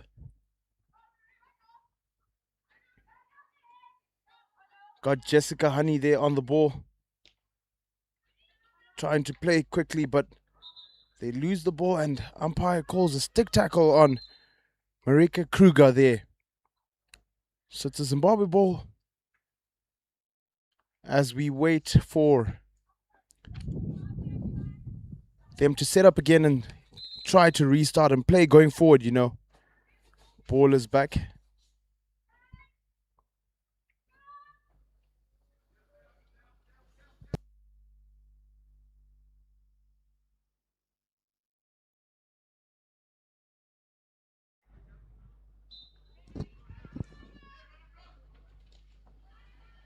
Jody unlucky there not to be able to get that overhead to go. But the Namibians are back on the charge again, and hopefully they can try keep the ball more often now and try get those passes going so that they can look to starve the Zimbabweans off the ball. Jessica Honey tries to force the ball down the line there, and that's great work from the Zimbabwean. What a run, but gets stopped right in her tracks there.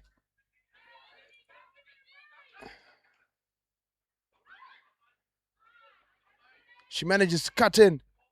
Gives her a great ball out on the line there, but Victoria Ravuko just unlucky there to not be able to get it. But however, it's still their ball because I think there was a little tap from the Namibian goal. So Zarina trying to look for a way in. Manages to get the ball there. Plays it out wide.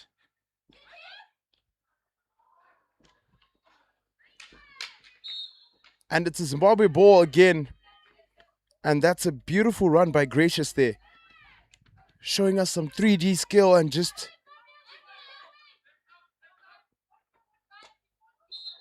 So she didn't travel 5 there. Gracious Matsika, but now they got to work hard, you know, to set up and try and win the ball high up here. Ball sent out wide.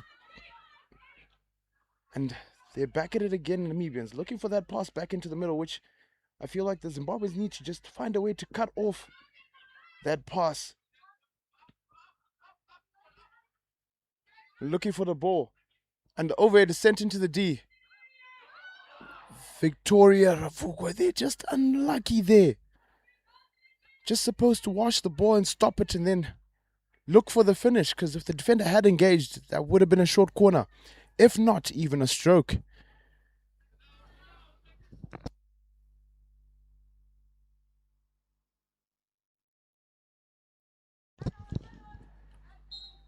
Just unlucky there, so Namibia again with Marika Kruger sending the ball out wide, but seeming like they're struggling to get their passes going there. So Zimbabweans have made a plan there and have a setup ready for them.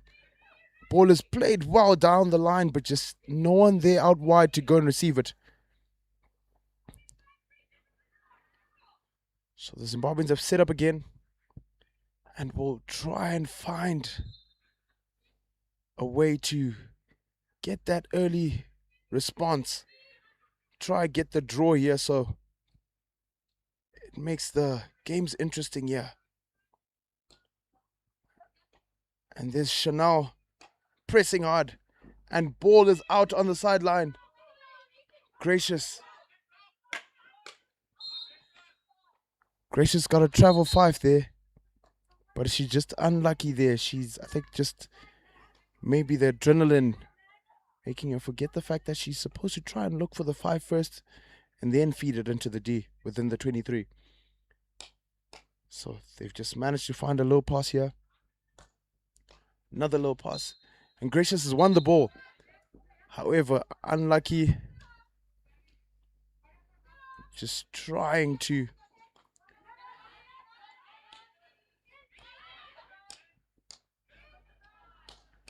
Ball is in the D.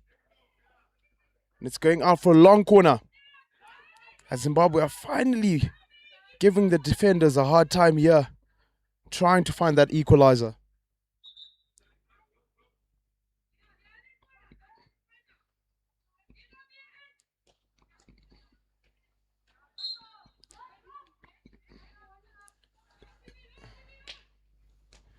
Ball is fed in, but there's no one on the end of it there, so it will be a 16 again.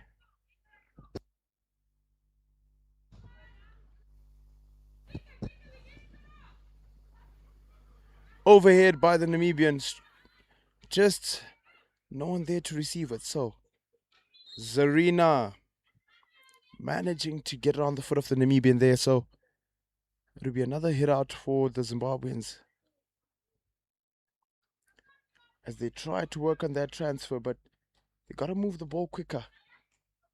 Lays it off again to Zarina, but the pass there just too heavy for her, so they lose the ball again. And now Namibia trying to start early, but lose the ball there. And now Zimbabwe can go on the counter attack.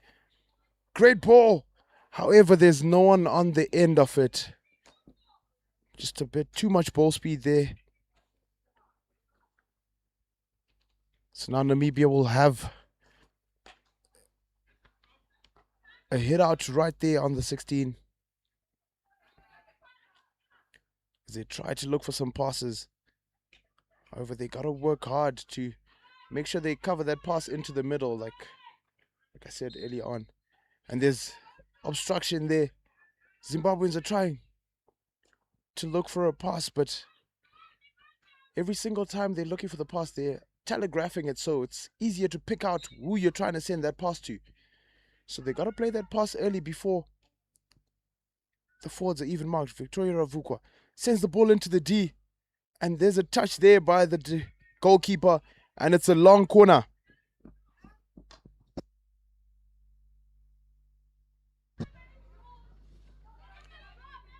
Becca Windsor plays it back.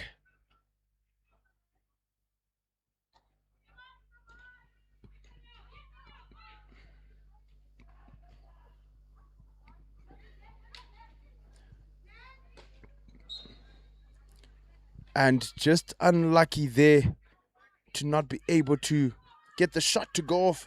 And Namibia take a quick restart, but however, Ruarashe manages to get the win there. Great hustling. Serena carrying.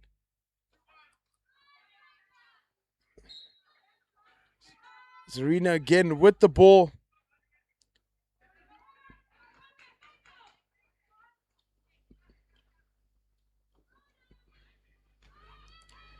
Just selling the pass there to the opposition. Now looking to try and get that ball to go, but... And it's a backstick there. So Becca there looking for a pass there to try and play early.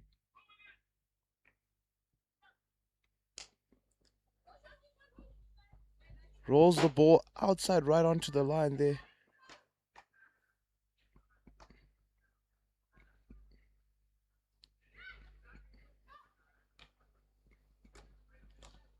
Ball is played to the right back. Kaylee O'Healy. Gracious gets the ball there. But Gracious is supposed to try and look forward there. The pass was a bit too weak and she's managed to lose it. But Rebecca Windsor putting in a shift there. Wins the ball back. Tries to send it into the D end. Victoria Ravuka trying to press and win the ball back there. And that's great work from the back from Namibia there. pass goes out wide. However, Ruarashi Chisakwa was not there.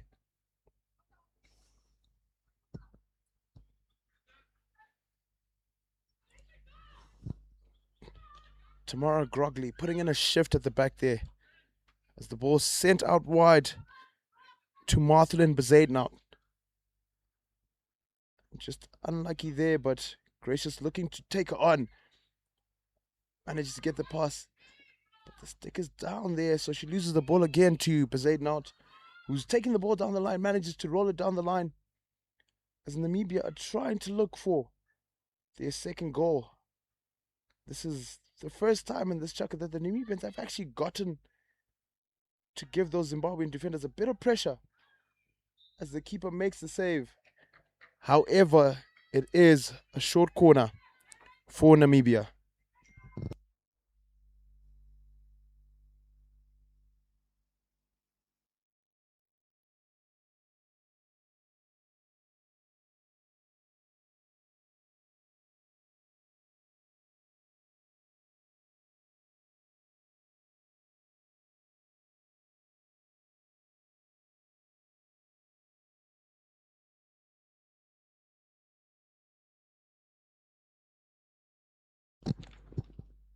Penalty corner injection.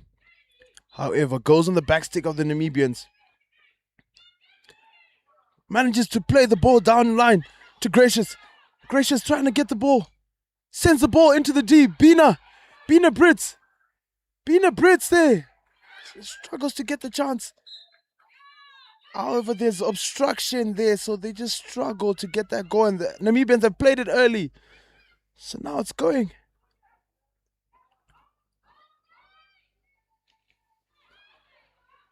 Namibians still with the ball there, attacking the Zimbabwean defenders.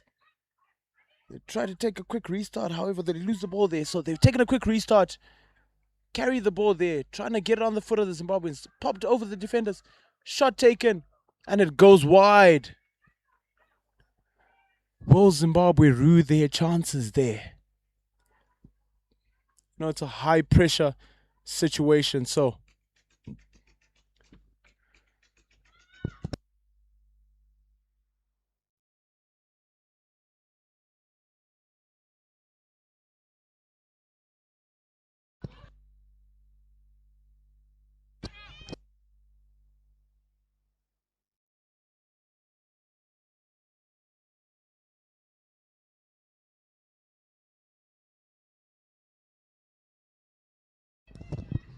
Zimbabwe with another chance there, but losing the ball once again. And there's a little breakdown of play there, so Namibia will still have the ball, but the Zimbabweans can get a chance to try and get back. Namibian carries into the D, but she falls and slips there, so overhead going again. It's a great ball there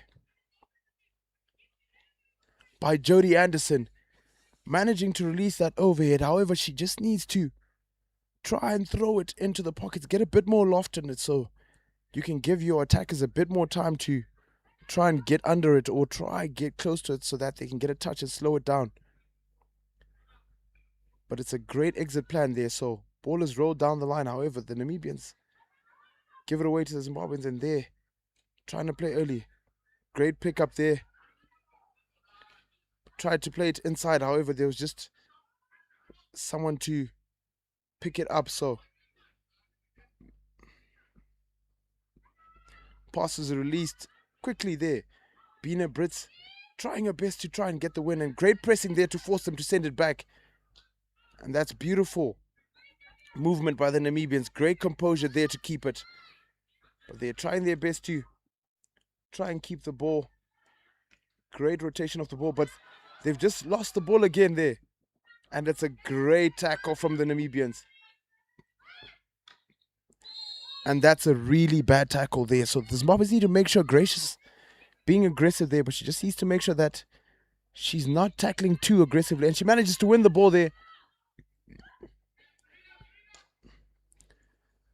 Bina with the ball, carrying it down to the baseline. Oh, well done. And she gets the short corner there. What a great set of skills on the baseline there from Sabina Britt. Hopefully the Zimbabwean team can use this short corner to try and come back into this game. Get that one goal that they're looking for and try and put some pressure on the Namibian side.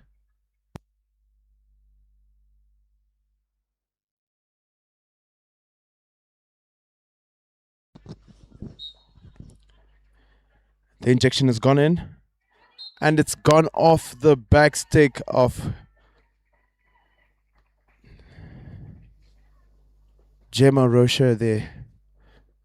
Just unlucky there. So the score is 1-0 to Namibia as we go to the halftime break. Catch you in a bit.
And we are back for the second half between Namibia and Zimbabwe, the under 18 girls.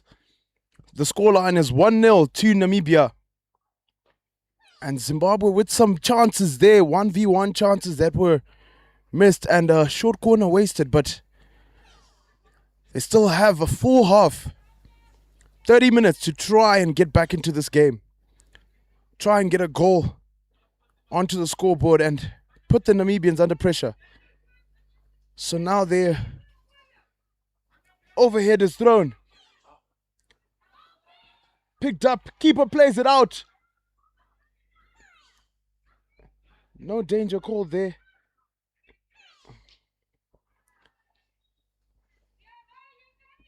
And it's a long corner for Zimbabwe there. No, actually, just told to play outside the D, and it's a 16.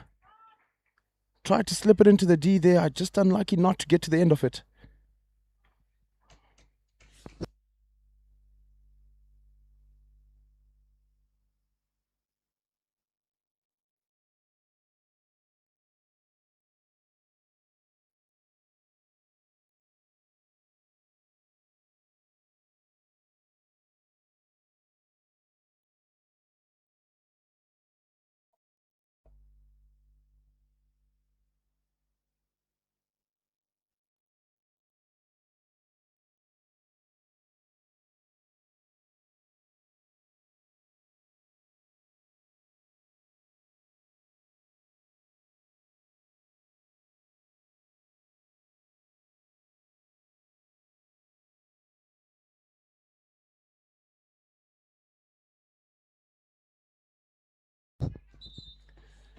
Namibia on the charge again. Trying to get that second goal to ball played in. Keeper plays it. And manages to get it out of there. And Namibia once again trying to play it quickly, however. It's a Zimbabwe ball. Trying to make sure that they cancel all the passes. Jessica Honey throws the overhead and manages to get to her own teammate there. Ball lost again. Namibia back on the charge. Running hard on the sideline there. Looking to feed it, but great tackle. Great tackle there by Asante Ali, who manages to win the ball. So it's a ball for the Zimbabweans there. And Jody Anderson sends the overhead straight to the Namibian player. Drives in once again. Plays it on.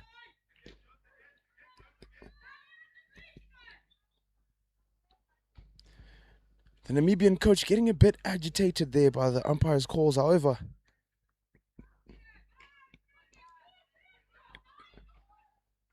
Bella Drake manages to play the ball across there. And we got a run there by the captain there, who manages to keep the ball, and now Zimbabwe plays it out wide. But they lose it again, and now Namibia is trying their best to get back on the round. So now Namibia should try to just keep the ball and move it around. Starve the Zimbabweans off the ball, as when they do get the ball, they are a threat. Especially with Jody Anderson throwing those overheads. Pretty sure one of those overheads at some point is going to stick. And she's gone into the D. She manages to get in. Looks for the finish. And it's a great save by the goalkeeper there. So it will be a long corner again. A great run there by Bina Brits once again. Managing to win them a long corner. So Zimbabweans need to be aggressive. Look for a way to get it into the D. Ball's fed into the D. Deflected. And it's a hit out. Just unlucky there. Zimbabweans need to be ready for that rebound. Bella Drake wins the ball. However, she sends it straight into a Namibian stick and it's played out wide, but she just struggles to keep it under control. Jody Anderson, once again, with the bomb straight into the D. Missed. And it's a great tackle. And another great save by the goalkeeper. The Namibian goalkeeper there, keeping her team safe as they are playing this game. And now it's a hit out once again for Namibia as they did play the ball straight into the D.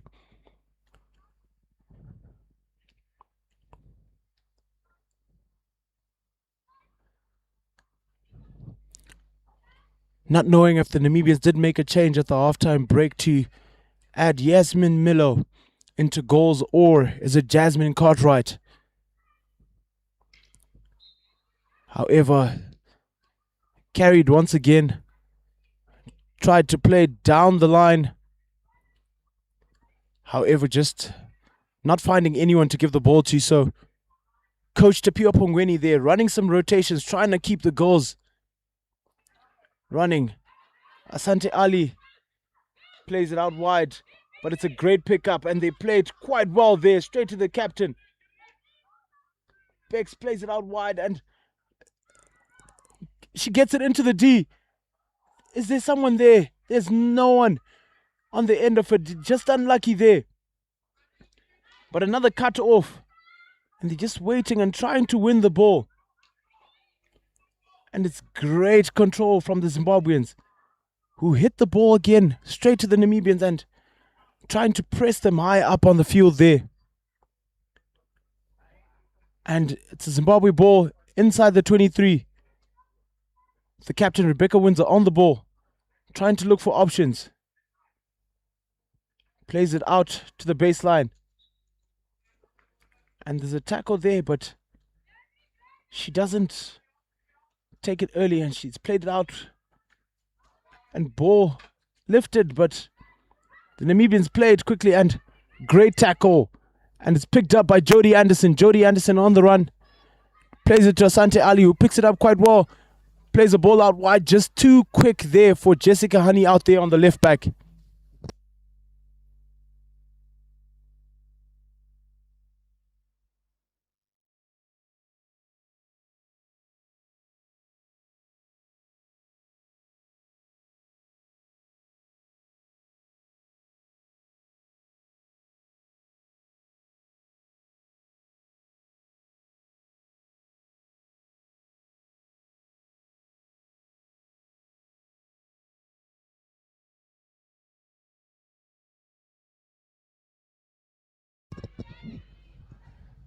Namibia wins the ball again and Jody Anderson tries to tackle there. However, Namibia gets the win again and now they have the ball. Trying to find a way in. Namibia with the ball again. Asante Ali there. Ball is fed in. But Tanya Chimweta, the goalkeeper there, quite quick to get out off the blocks. Manages to get the ball. So now Rebecca Windsor with the ball. Manages to get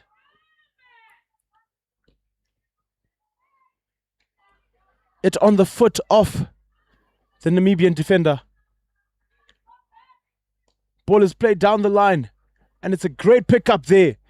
As they try to and great win there. So now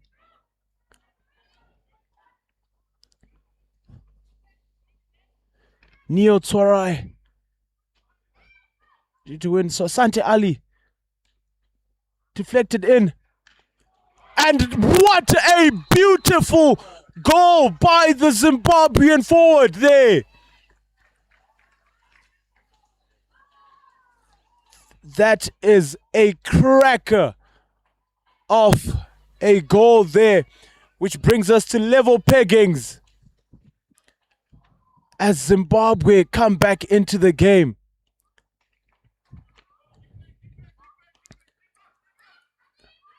Hopefully now Zimbabwe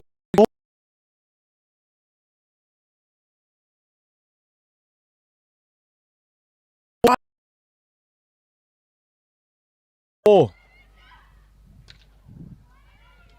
And they play as the Namibians are now attacking once again. And it's another great tackle there by Asante Ali. However, the umpire thinks there was an infringement there. So Namibia with the ball again, looking to feed it into the D. Jody Anderson managing to keep the ball, and she manages to roll it out to the sideline. However, Namibia once again trying to look for that second goal to bring them back to being on top of the game. It's fed into the D. Picked up by the Namibian player. Misses the ball. And it's a penalty corner for Namibia.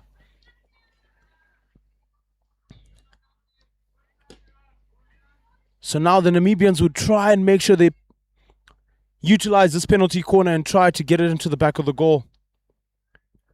Hopefully the Zimbabweans can have a quick rush out there, try stop the goal and keep this game at level peggings. We are in the third chaka there, and the score is level right now, 1-1 between Zimbabwe under 18A and the Namibia under 18s.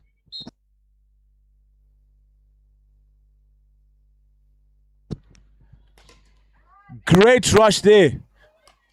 And what a lovely save by the Zimbabweans, who managed to play it earlier. However, it goes off the Namibians' foot. The Namibian coach is seeming to get agitated with the official. However, just need to be a bit more composed and just play the game, as it will then also lead to the players also just... And she's gone there. Manages to carry. Slips it off. It's played straight to the keeper. Manages to keep the ball. However, plays it dangerously. So now Namibia played early once again, trying to catch Zimbabwe on the break. But she loses the ball. And it's played by Jody Anderson, who plays it into the D. However, stopped there by the centre back from Namibia. An umpire calls for a stick tackle there, so the Namibians are looking to try and find that second goal. However, Zimbabwe seems to be doing a great job.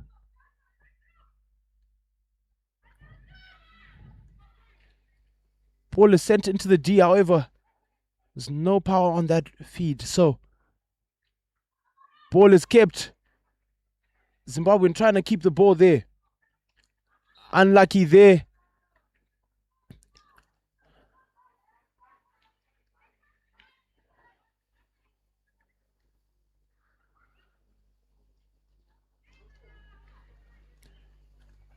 And the Zimbabwean attacker there, trying her best to just keep the Namibians under pressure. However, the Namibian backs full of composure and have played it early once again. On the sideline there.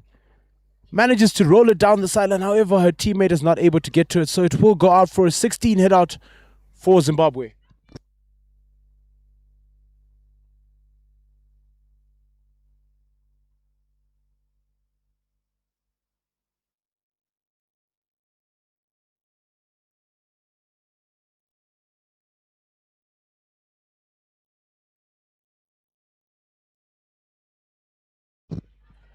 Jody Anderson sends the overhead there. However, the Namibian player manages to pick it up and is tackled by the Zimbabwean on the sideline there. So it's still a Namibia ball. And they're trying their best to play it early.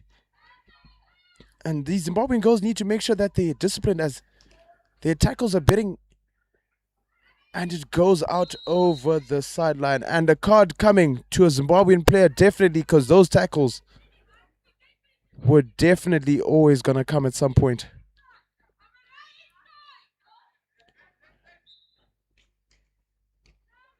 So Zimbabwe are down a player.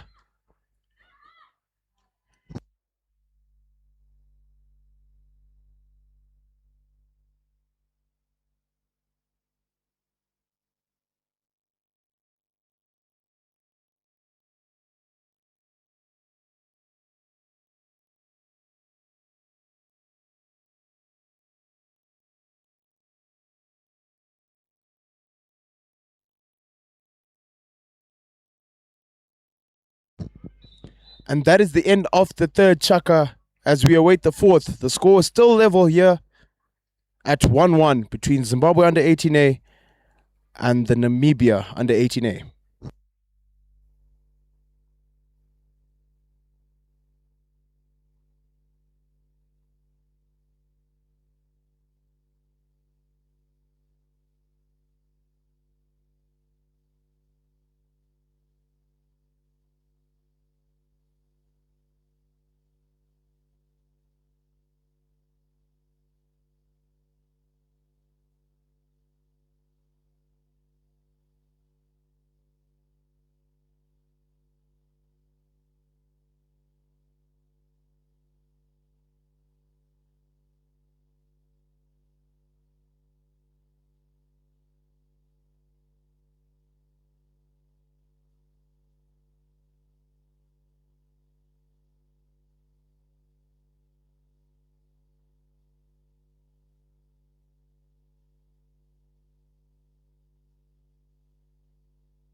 And we're off in the fourth chaka there as Namibia tried to start off early there, but great tackle on the sideline there.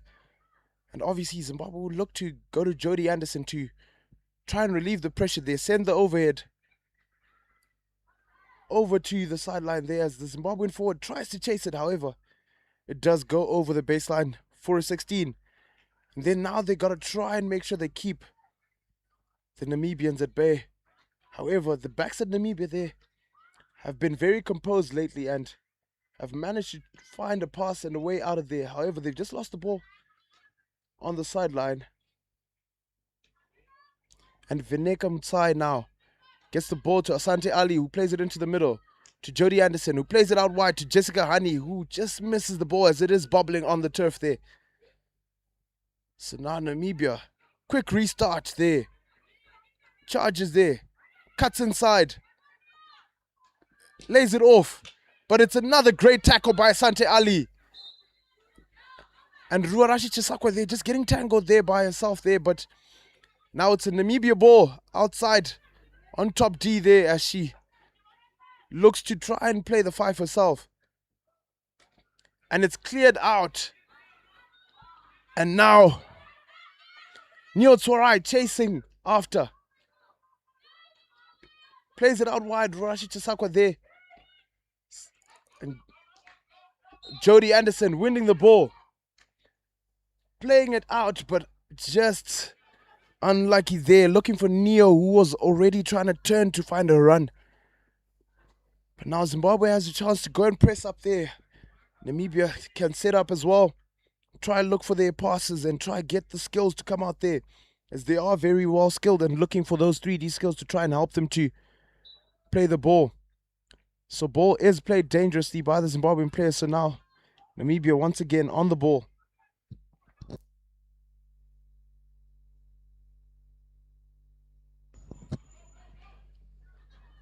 Rebecca Windsor playing and manages to play it onto the foot of the Namibian.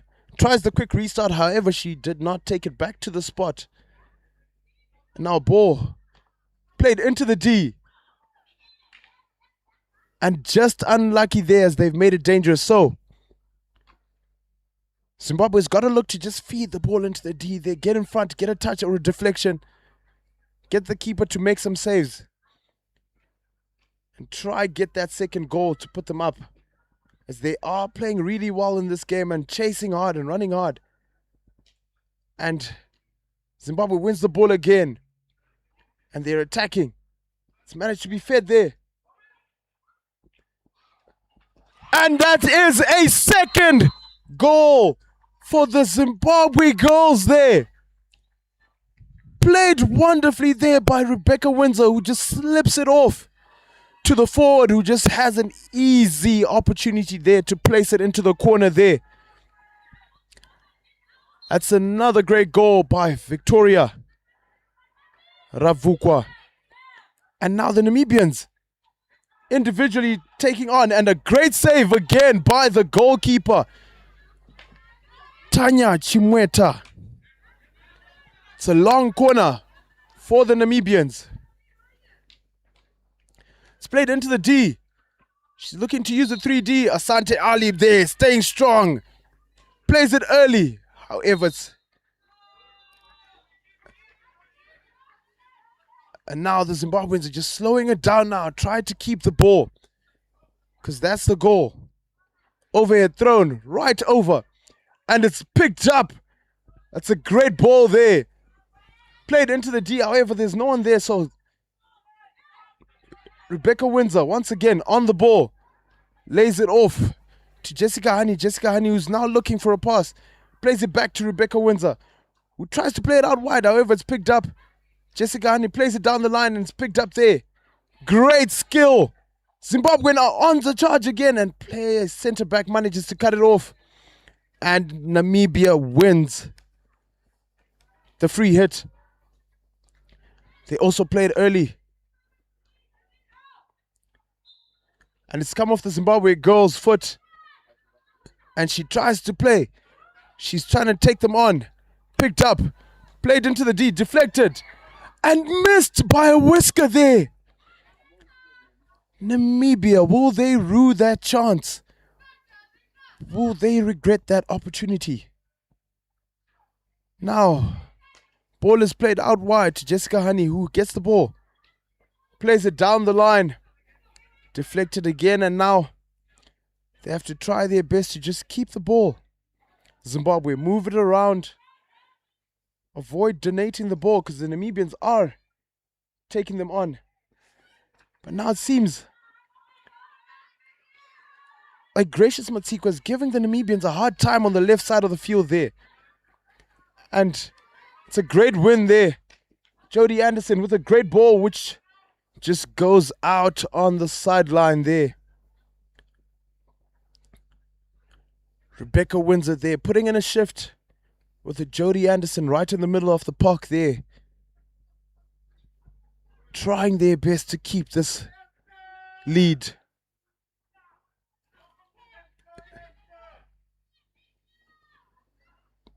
Zimbabwe tries to feed it, and it's a short corner for Zimbabwe. This is their opportunity to try get that 2-goal cushion and make sure that they get the win. They have to work hard. They have to keep pushing so as to get that opportunity to score.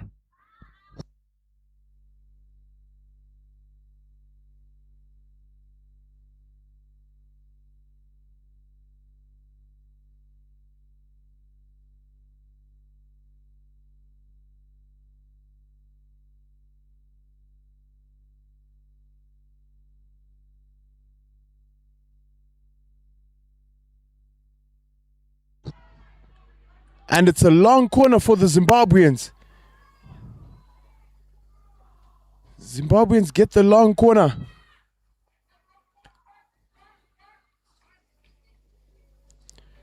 Jodie Anderson taking them on.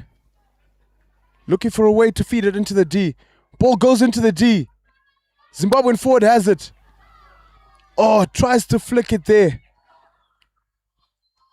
And it's a 16 for Namibia, who are trying to get that goal so fast, but the quick restarts seem to be not working because they keep losing the ball to the Zimbabweans. Jodie Anderson once again putting in a shift there. She manages to play it off the Namibians.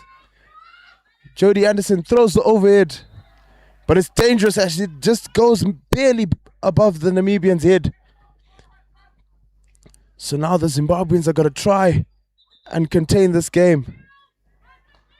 Umpire has called it back to the point of infringement and is trying to get it to play the ball off the line. Namibia looking for that second goal, trying their best to try and find a way to win this game. Namibia ball once again. It's fed into the D. Tanya Chimweta manages to make the save. It's played across the D again. Played out again. Namibia looking to try and get that second goal. Great dribbling. Tanya Chimweta once again. And it's a penalty corner for Namibia. Once again.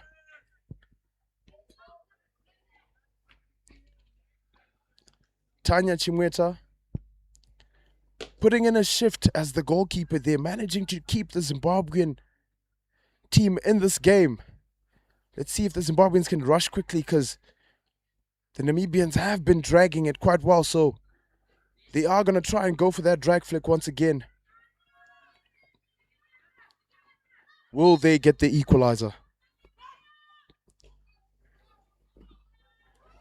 Ball saved. And that's a penalty stroke, as the ball has been saved and gone onto the Zimbabwean defender's body, as she was behind the defender. That is definitely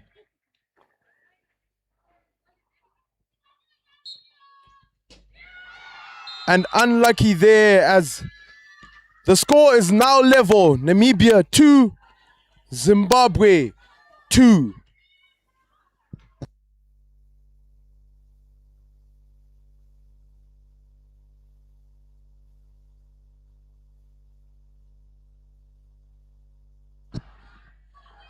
Namibia once again on the charge, looking to get that second goal. And it's come off the Namibians' foot. Asante Ali plays it early. Gracious Matsika loses the ball again. And that's a great tackle by Asante Ali. She does play it forward, however, there's no one there to receive the ball, so. And it's a ball going to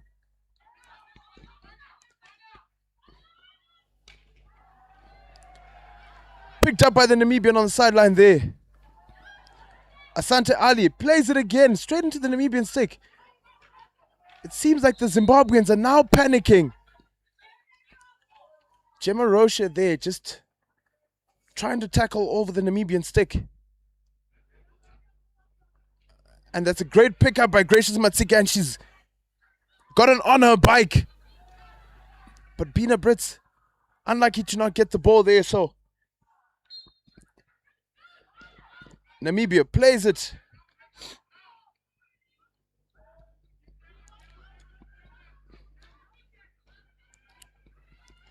Namibia with the ball, but Jessica Honey once again with a great stop there. Tries to play it out wide to Gracious, but she's just not able to get to the end of that ball. This has become an entertaining game, ladies and gentlemen. And it's going to go to the team who really wants it the most. Jody Anderson throws the overhead.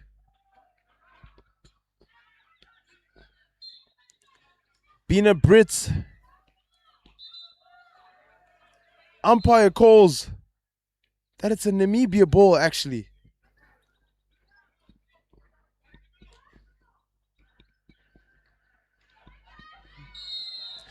Another penalty corner to Namibia for a breakdown of play there.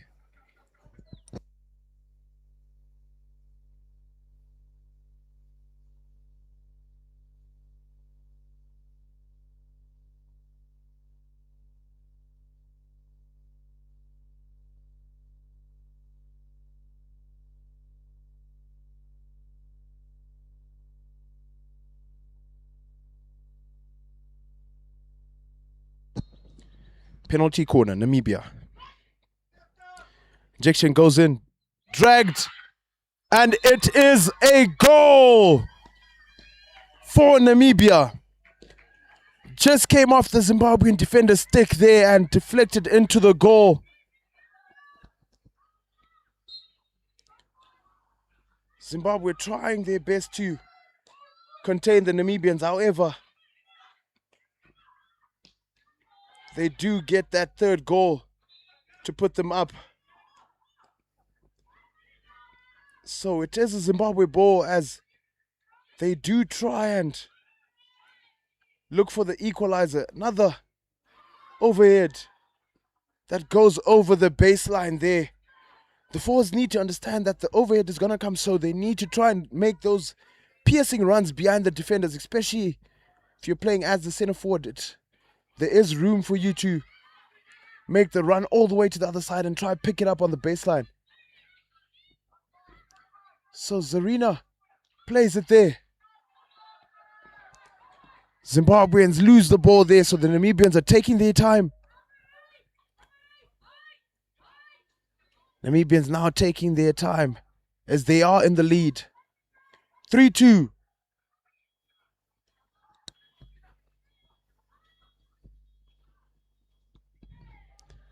And they lose the ball on the sideline, so ball is sent into the D. However, there's always a screen there, so you have to try and play it away from the line of the lady who's on the screen there. And Namibian defenders composed, looking for each other at the back there, keeping the ball, playing those short passes, trying their best to make sure that they run the clock. Doing a great job there, the Zimbabweans. And that is game. Namibia 3, the Zimbabwe under 18A 2. What a cracker of a game. And ladies and gentlemen, that brings us to the end of this game. And now we are about to go into Zimbabwe under 18B versus the Botswana under 16 boys. We'll catch you after the break. Thank you.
Ladies and gentlemen, good evening and welcome back to the Zimbabwe Junior Hockey Series right here at Chisipite Senior School as we await the start of our final match for today, which is the Zimbabwe Under 18B versus the Botswana Under 16 boys. I have been your commentator, Terry Guetizo, and I'll take you through this last final match as we begin playing. And we're off. Zimbabweans pressing as the ball does go out over the sideline there. So Zimbabwe looking to try and get those early goals there.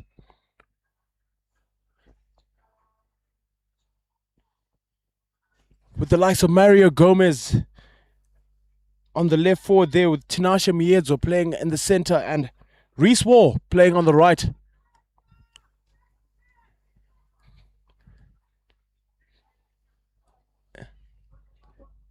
TP Elijah on the ball there, plays it out, but try to force it through the middle there, however. So the Botswana boys now have the ball, so trying to make a run there, but it's picked up at the back.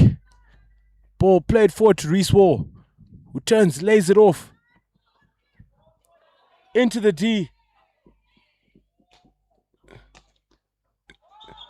And that is a goal. Quickly and swiftly done there by the Zimbabwe Under 18B boys, by Tinashe Miedzo.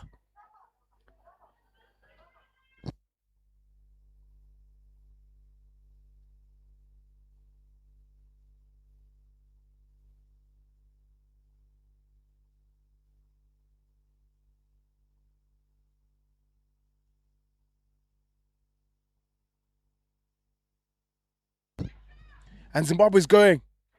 Great ball straight into the D. Miedzo there, but that is danger from the Botswana keeper. So now Zimbabwe Under 18B with the short corner opportunity there to try and get another goal.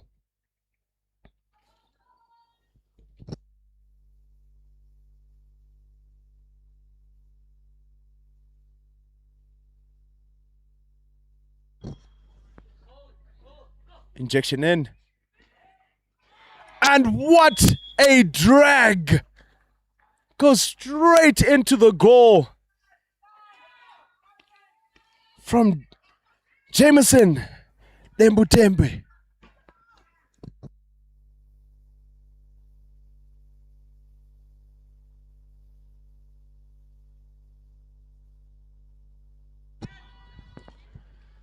Zimbabwe there pressing, managing to win the ball again. Ball is laid off, and they are attacking once again. Tinashe Miedzo carrying the ball, bring it back to the top there. And it's gone off the Zimbabwean player's foot, so Botswana do have a ball. They managed to play it early. However, Zimbabwe picks it up again. Sent back to TP Elijah, who's looking for a pass, and it's a great pickup there. Played out to Mario Gomez, who carries it. Goes into the D. And the Botswana defenders managed to keep it out of the D, and Botswana played early and lose it one more time again, but it's carried again and played out wide. A bit too heavy on the pass there from Joshua Armstrong there.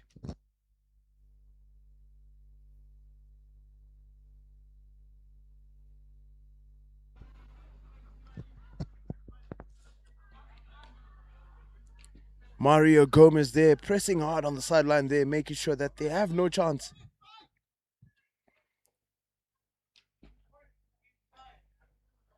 Overhead thrown straight to the defender there, who plays it back to TP Elijah, who plays it out wide, and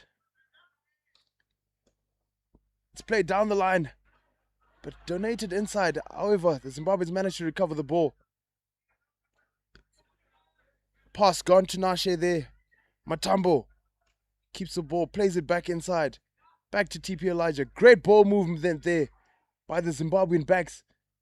Played out wide again. Back to TP Elijah. They're looking for that piercing pass. Pass quality there, just a bit off, so it's hard to stop it, but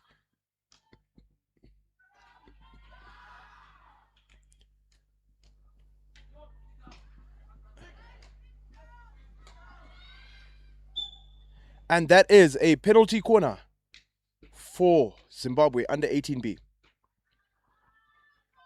Botswana has to try and just contain the onslaught here.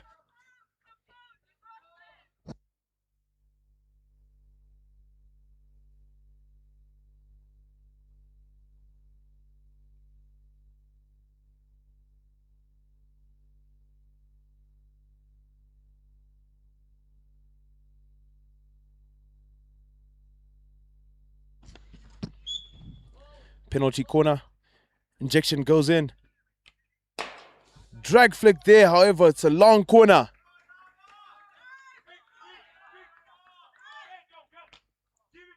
Played out wide. Botswana managing to keep the ball out. Played.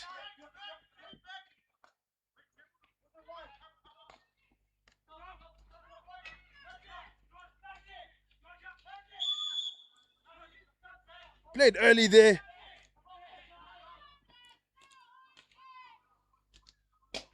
And that is goal number 3 for the Zimbabwe under 18B boys.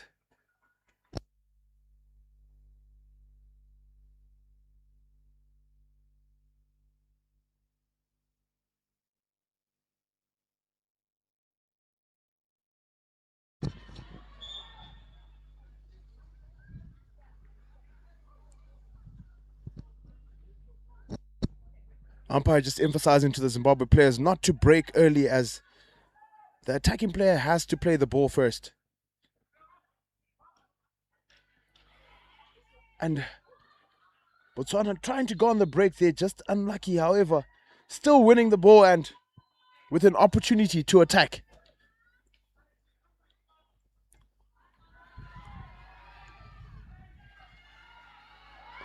Ball goes into the D there.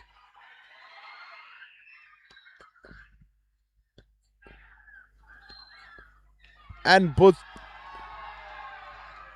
it is a penalty corner for the Botswana under 16 boys.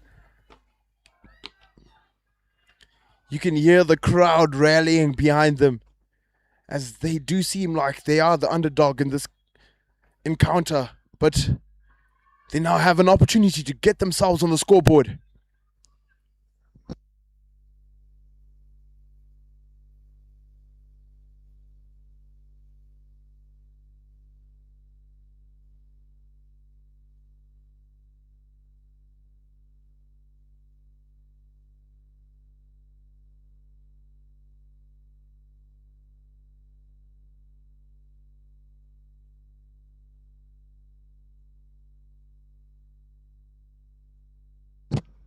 Penalty corner. Injection goes in. And they miss the ball there. So Zimbabwe played early. And still Zimbabwe ball, as they are trying to look for a way to exit. However, TP Elijah telling them to calm down and slow it down and play their hockey. They need to just not rush it, but just play simple hockey, and they'll get the opportunities that they're looking for. That's a great piercing pass through the middle there. Played out wide, picked up.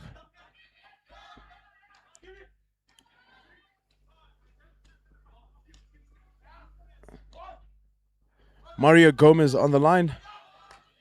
Plays it to TP Elijah, who manages to protect the ball there.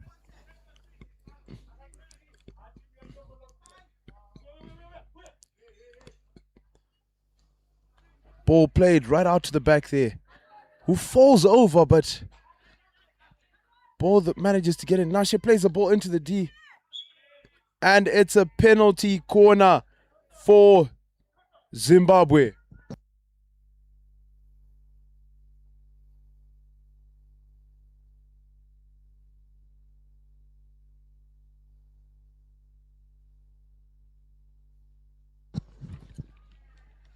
It looks like they're going to go for Jameson once again.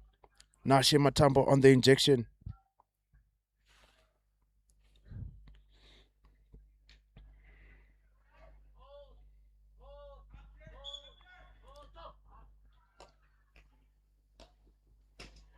And that is another goal for the Zimbabwe under 18B from David Harper. One of the Harper twins.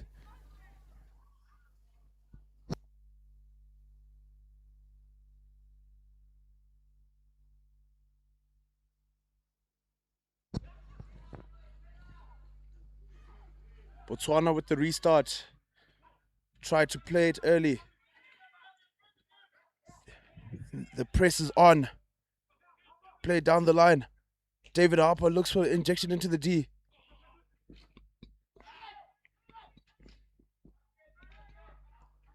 Botswana on the run. And there's an obstruction call there from the umpire. So Zimbabwe do have the ball. They need to watch out for these sneaky counter-attack breaks.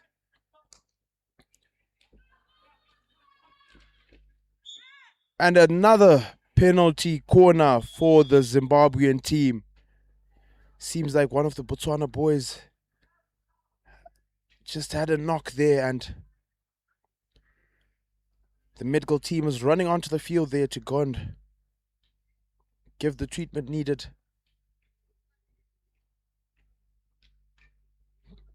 As it is a penalty corner for the Zimbabweans. Looks like they're going to try go for another drag flick there.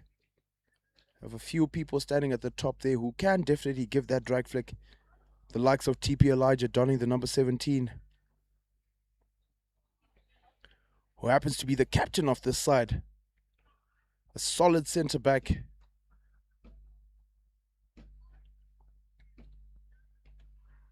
Nashe Matambo there, ready to inject the ball. However, time is running, so see what the medical guys will try and do. Seems the boy is in pain, so we'll just wait for the treatment to be rendered, and then they'll try and get him to get off the park there. He seems to say that he's okay, but he's running off the park. I think maybe the medical team's eyes there has some miracle remedies there. Botswana need a fourth to help them defend this penalty corner.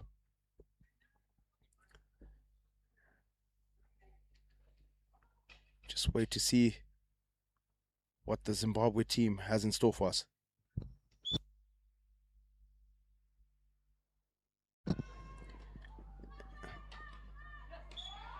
And it's a penalty stroke for the Zimbabwean team.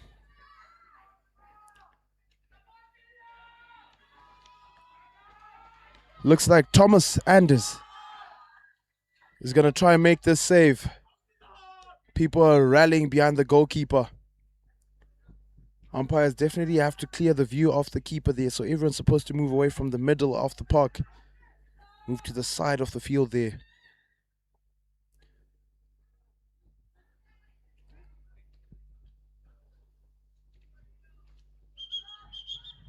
Umpires trying to tell people to get away from the middle of the field.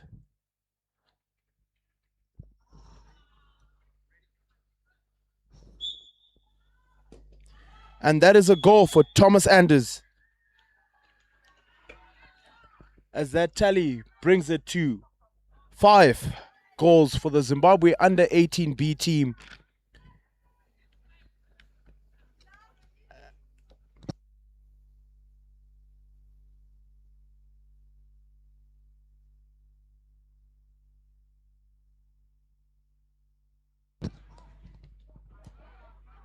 Zimbabweans pressing high up the field as they're trying to get the win there.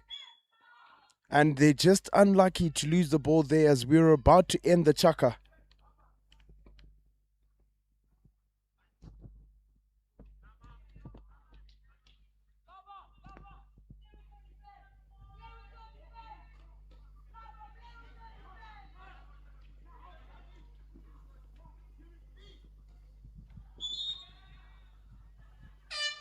And that is time. At the end of the first, the score is 5-0 to the Zimbabwe under 18B against the Botswana under 16s. We'll catch you after the break.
Zimbabwe starting off again. Ball being moved well back there. Captain TP Elijah on the ball, moves it out wide to his teammate. Harper sends the ball into the middle. Carried quickly, rolled over to Josh Davies, who gets another penalty corner for the team.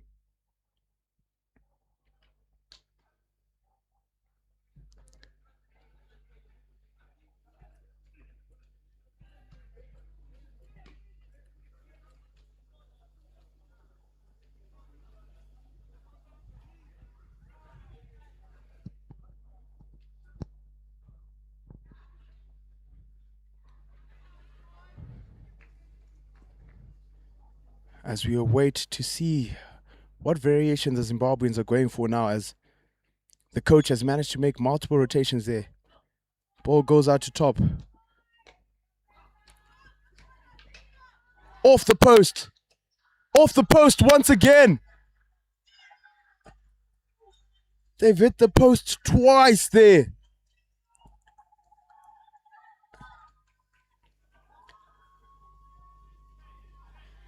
And ball.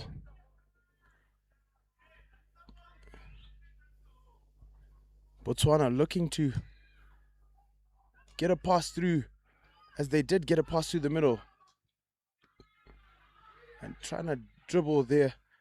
Managing to stitch a few passes there, however, losing the ball there. Great defending by the Botswana players, who managed to release the ball all the way back.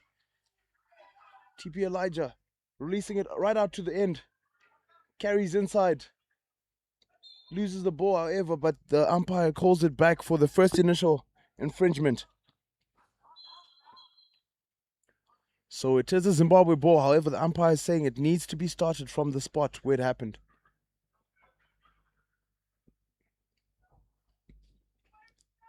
So ball played back. Pass gone to Mr. Harper. Great movement there by the Zimbabweans. Played back. all the way as they're trying their best. Great ball. Zimbabwe win the free hit once again as they are attacking.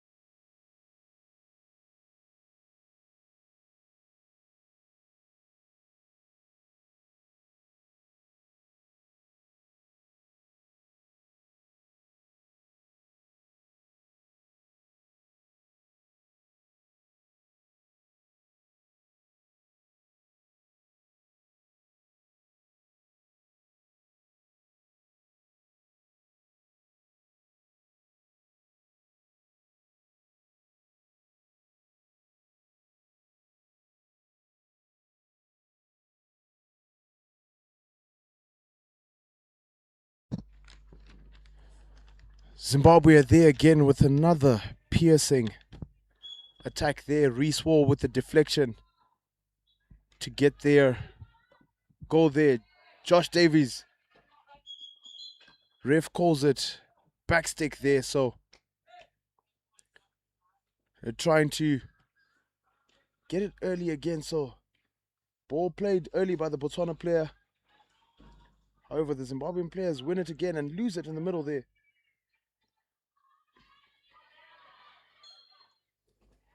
And it's a Botswana ball.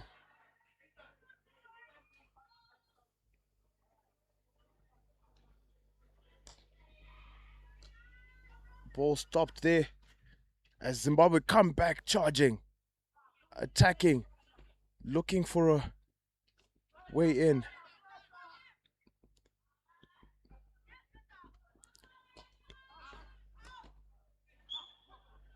And Josh is just unlucky there as it goes onto his foot there. Zimbabweans need to utilize these chances and score as many as they can. Reese Wall with the stop there, managing to win the ball. A carry into the D. Slipped again. Reese Wall tries to hit it, but it's saved by the keeper.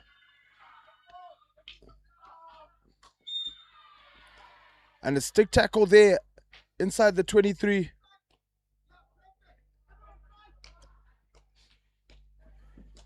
Deflected.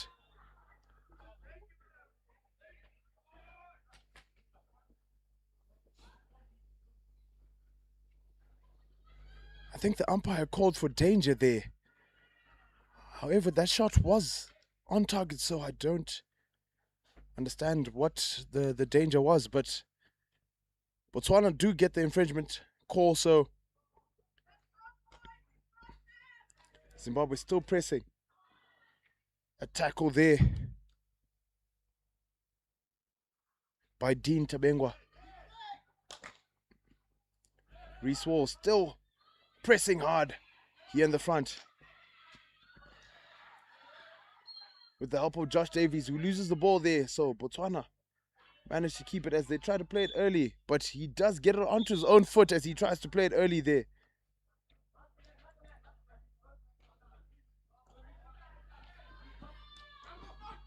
And that's a great tackle from the number 73.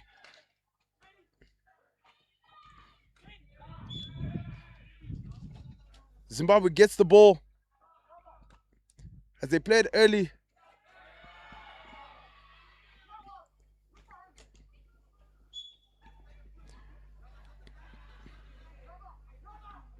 So there is a foot on the dotted line there.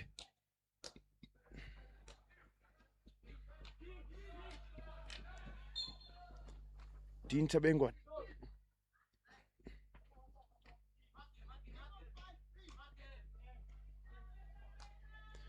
Zimbabwe moving the ball, trying to find those pockets, trying to get those goals.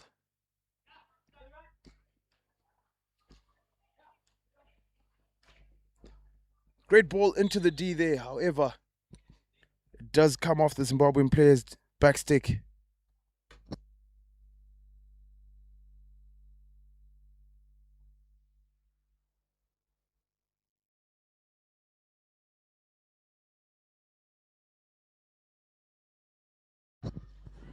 Botswana now on the attack there.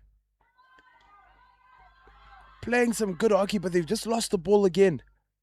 So now the Zimbabweans are back on the charge, trying to get another goal.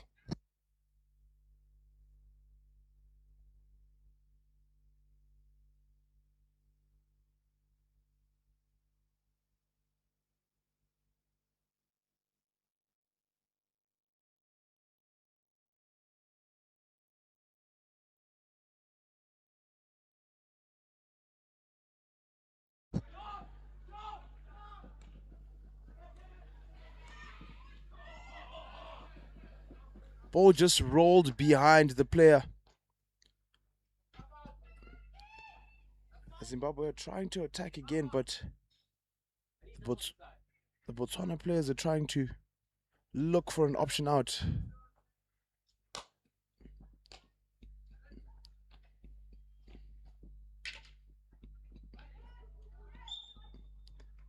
And that's another penalty corner for Zimbabwe. Hopefully they can use their opportunities and put it away.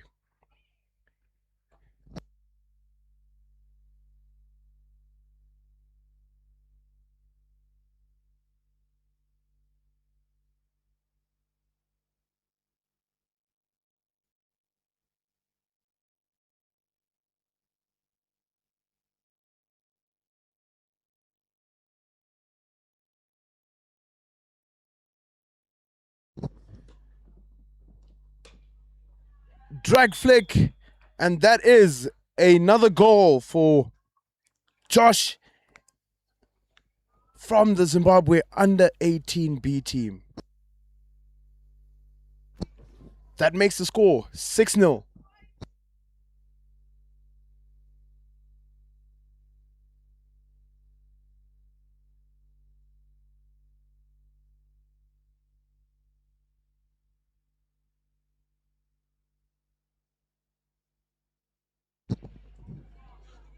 Pardon my scoreline there. The score is actually 7 and has now been pushed up to 8-0 by the Zimbabwe players there.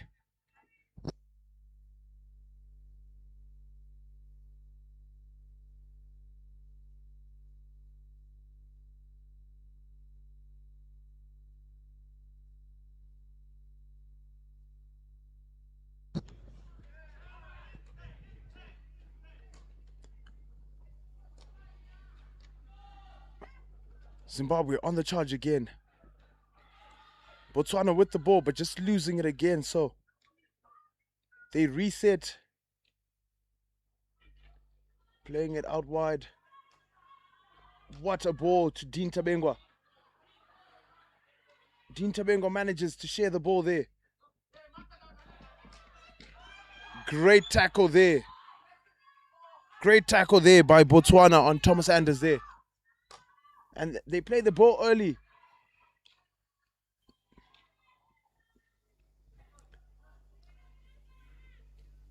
Ball played out wide. Zimbabwe tries to pick it up early and they manage to keep it, but ball is to be played outside the 16. Played early. And still Zimbabwe ball inside the 23.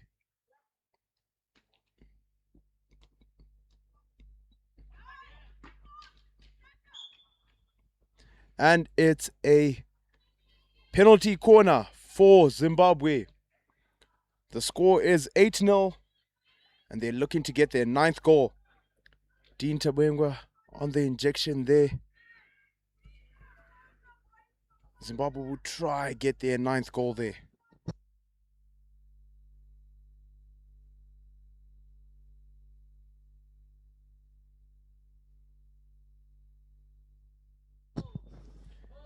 Injection.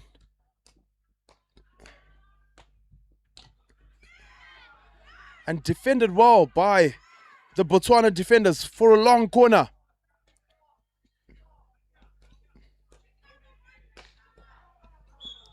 And that goes on the foot.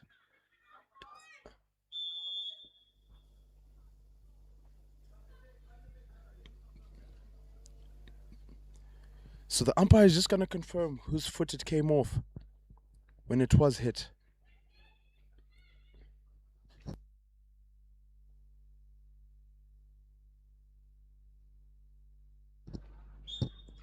It's another penalty corner for Zimbabwe.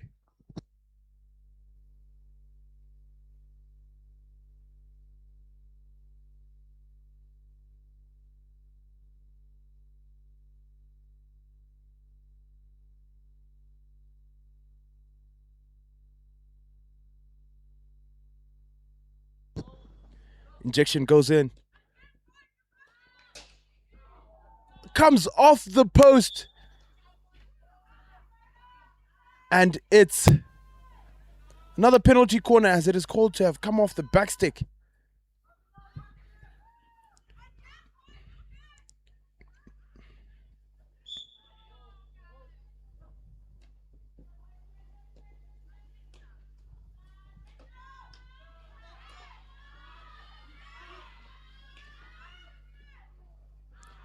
And that is goal number 9 for the Zimbabwe boys as it slips through the keeper's feet.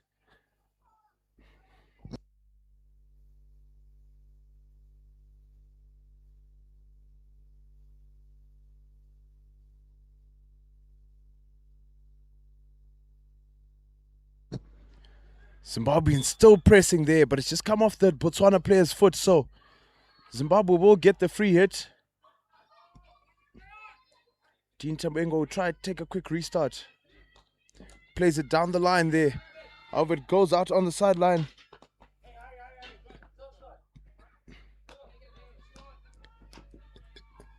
Played into the Botswana player, Josh.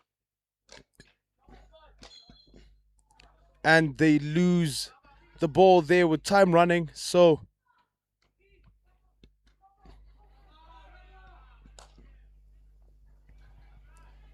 the ball has gone all the way to the other baseline as Botswana clears their lines. And that will bring us to the end of the second chaka, with the score being 9-0 to Zimbabwe under 18B. Hopefully the Botswana players can come back with their heads up and try their best to minimize the amount of goals scored. We'll catch you after the halftime break.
Right, ladies and gentlemen, welcome back to the second half of this encounter between Zimbabwe under 18B boys versus the Botswana under 16.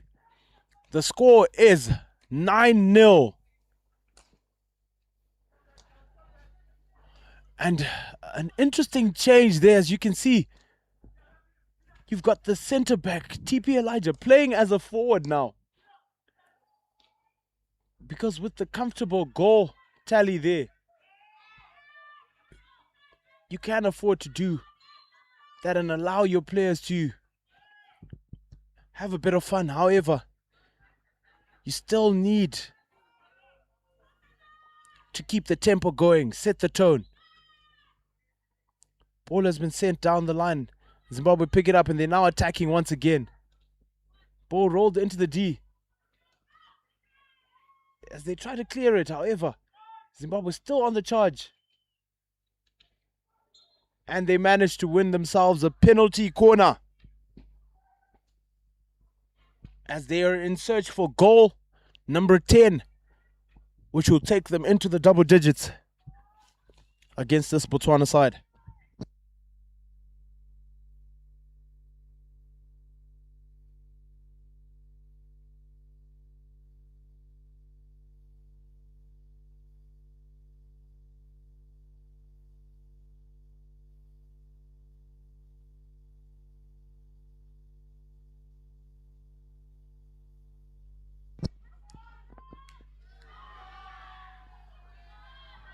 Keeper makes the save and it's hit out over the baseline by the Zimbabwe player. So Botswana managed to survive that penalty corner.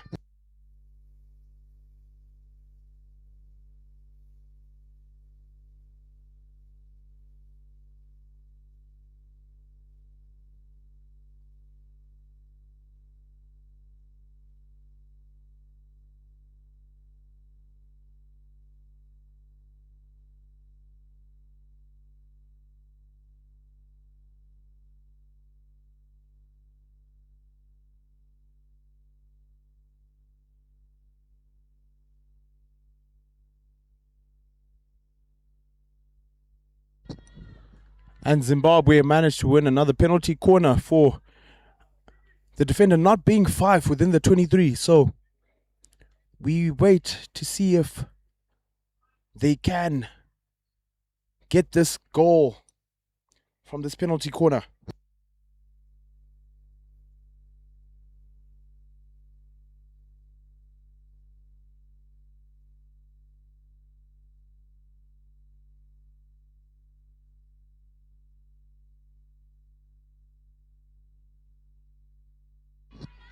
And that is goal number 10 for the Zimbabwe under 18B.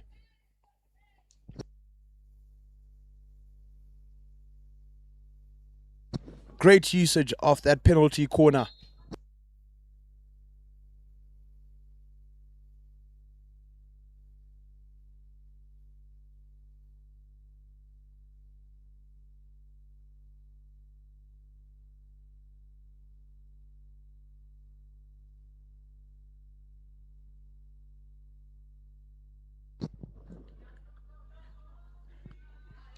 Ball played into the middle.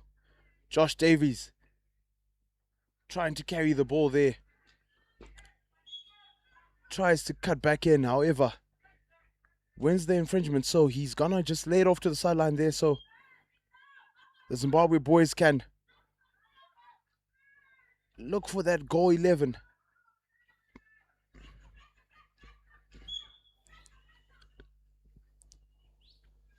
And still a Zimbabwe ball.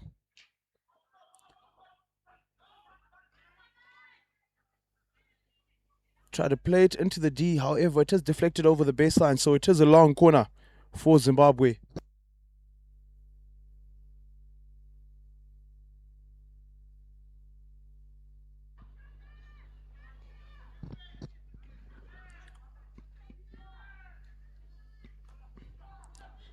Ball played into the D. And that is goal 11 for the Zimbabwe under 18B team.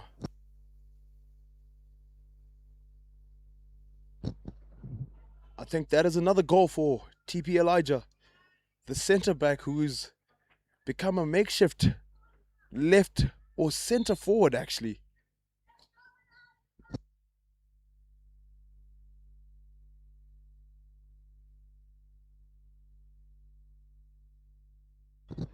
Botswana managed to win the ball there from the stick tackle, so Botswana now attacking. Hopefully they try and get themselves another penalty corner and maybe try to get on the goal chart. However, they lose the ball to the middle there, and Zimbabwe is on the move again. Ball sent into the D. However, they're not able to get to the end of it there.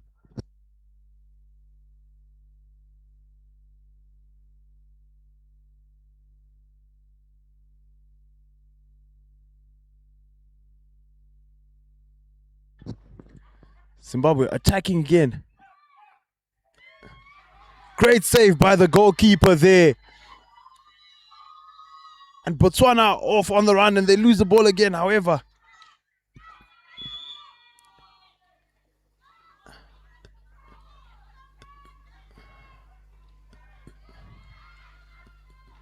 And Botswana managed to win the ball.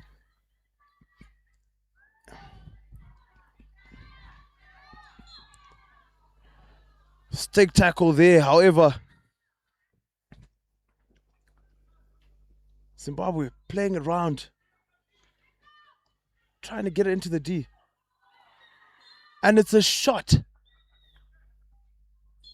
that is lifted into the player there, so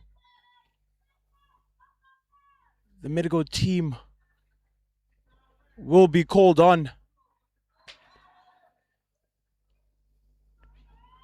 As that shot did go straight into the defender there. However, he was not within 5, so I don't know if the call will be danger, or if it was on target, then definitely that should be a penalty corner. We still await the umpire's decision to see what he has decided.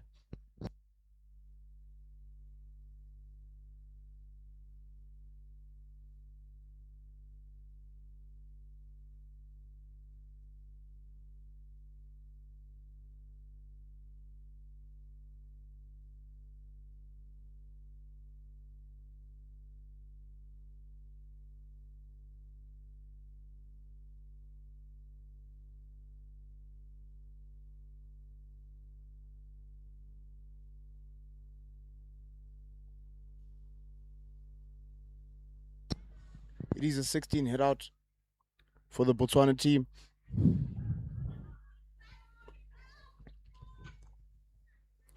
As they played off the Zimbabwean player's foot there.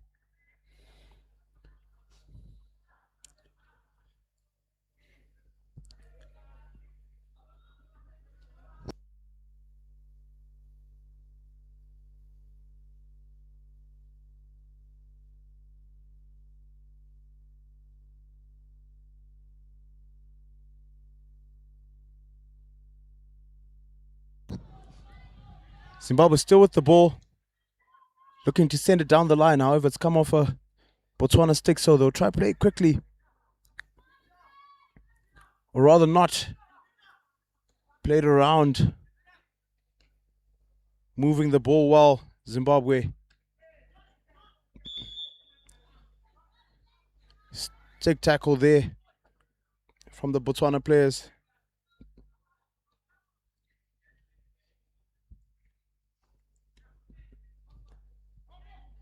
So Harper on the ball, sends the ball out wide. JD carrying on the baseline there.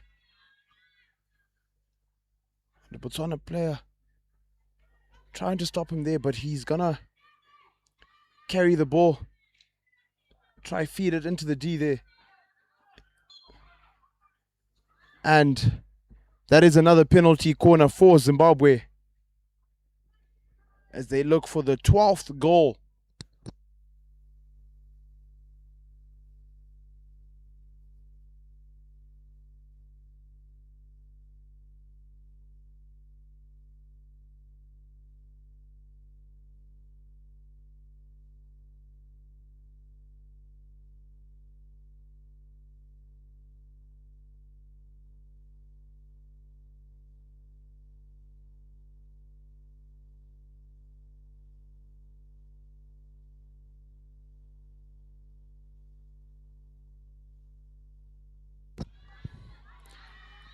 Penalty corner saved there by the Botswana defenders. They played into the D.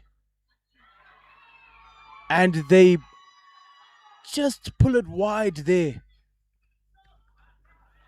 Botswana holding their fort as the ball was played early.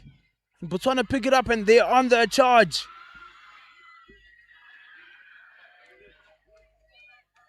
Played out wide. Passed into the middle. Zimbabwe on the attack. But stopped on the top of the D there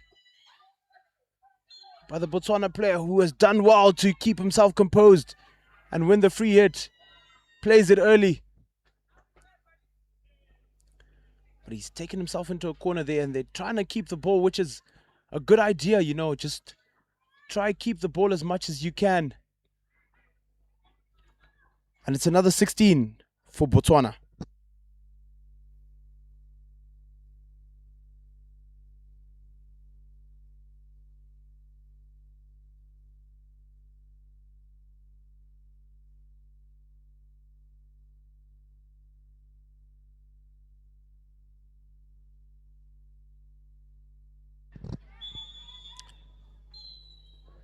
And that is a penalty corner, and that will definitely be a card to one of the Botswana players, I think.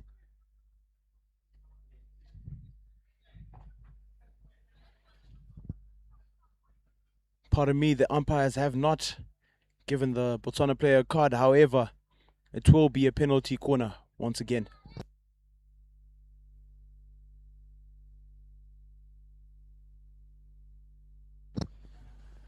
As Zimbabwe look for that 12th goal.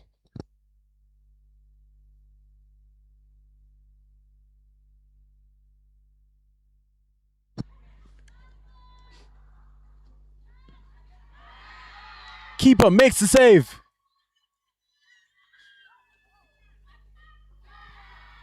And that is well defended again, once again by Botswana.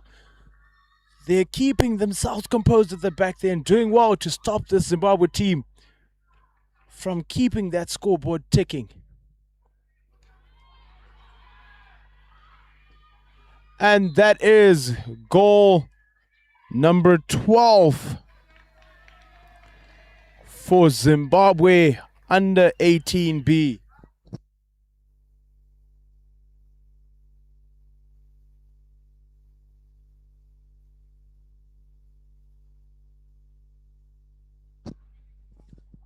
And Zimbabwe have gone pressing again.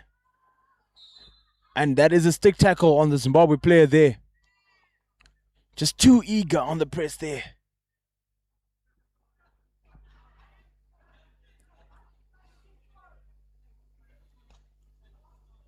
Ball sent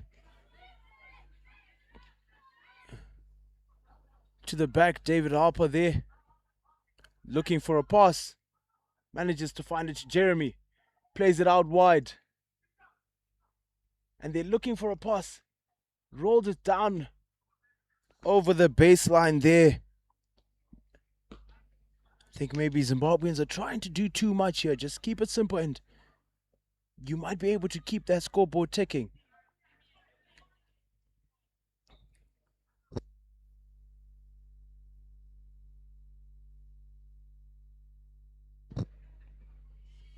Played out wide. Ball one up high in the...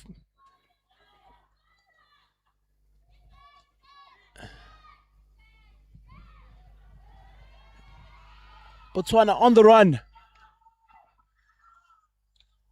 Unlucky there as they lose the ball, so the Zimbabwe player carries it. And that is a top save by the goalkeeper there. That definitely has to be my man of the match there. Botswana goalkeeper keeping that goal tally. And that is a 16 as the ball was not deflected, so it's just gone over the keeper's line. And that is the end of the third, Chaka. The score is 12-0 to the Zimbabwe under 18, my apologies, versus the Botswana under 16 team.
And we're back in the fourth with Zimbabwe on the charge again, as they do lose the ball to the Botswana defenders, who have done well to keep Zimbabwe at bay here.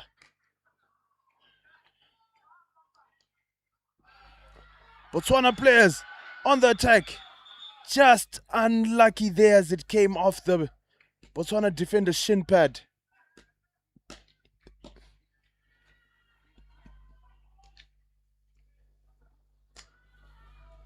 And the ball does go out, so it will be a Botswana ball on the sideline.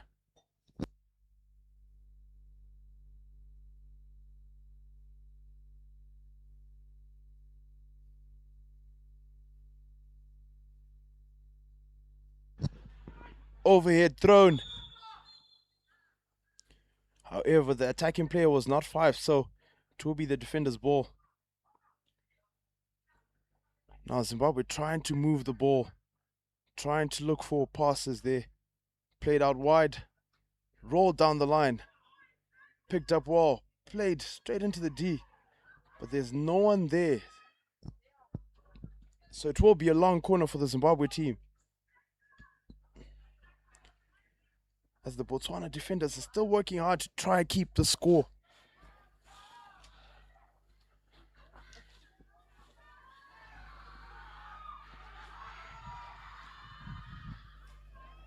Just unlucky there, Botswana trying to get an attack opportunity.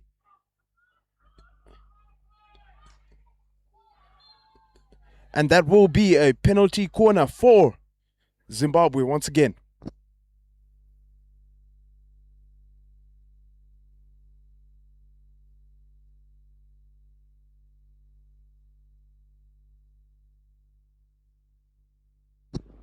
The medical team has to come on now, because I think that did get hit hard into the defender's foot.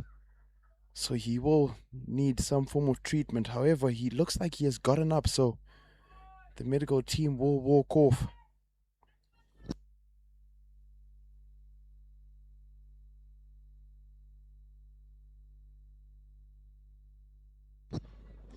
Penalty corner. Injection goes in. And that is goal number 13 for the Zimbabwe under 18B versus the Botswana under 16s.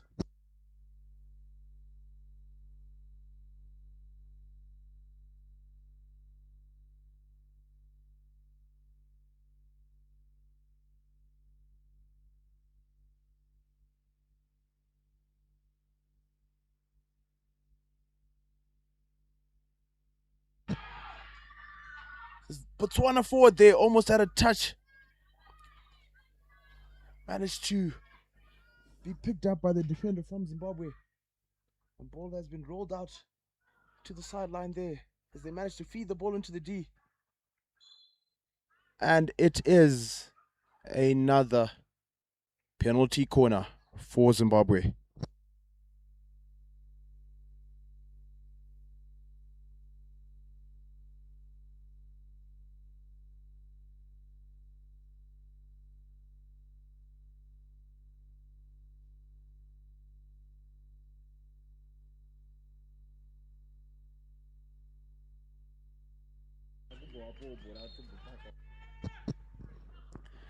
Injection goes in, but however, it is missed. The shot is deflected by the defender there, so it will be a Zimbabwe long corner.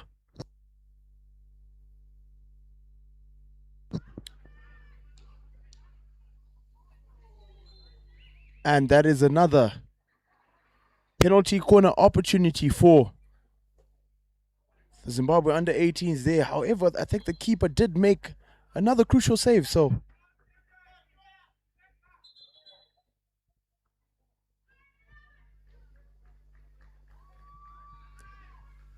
it's not a penalty corner, it is a long corner, says the umpire.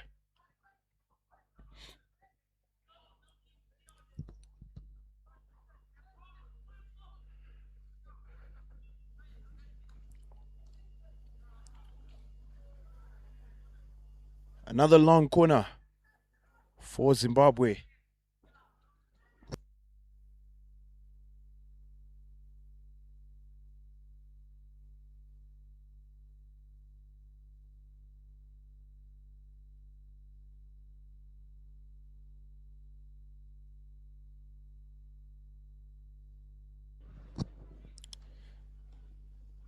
Zimbabwe with the restart, however, Botswana players managing to defend, helping each other to defend it in numbers. Doing so well too. And that is goal number 14 for the Zimbabwe under 18B versus Botswana under 16s.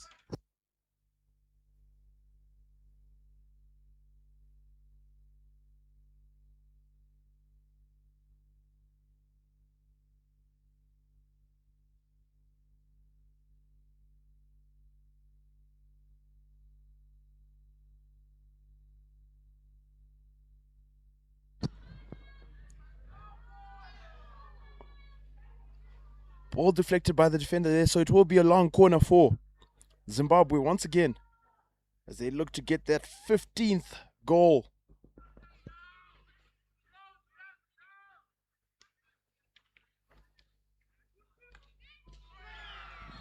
And that is goal 15. A great pickup there, some 3D skill and played on the reverse into the bottom corner. Zimbabwe with 15 goals, Botswana with 0.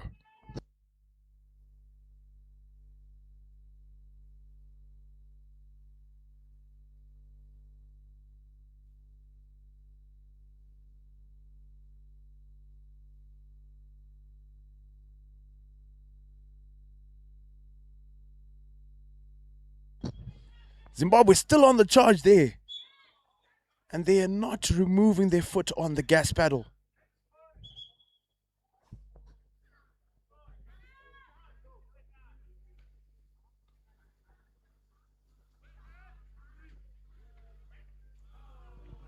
Great skill from the Botswana player there. However, just losing it a bit there towards the end. But it's great to see them expressing themselves, showing us what they have and showing the fight they have and not giving up.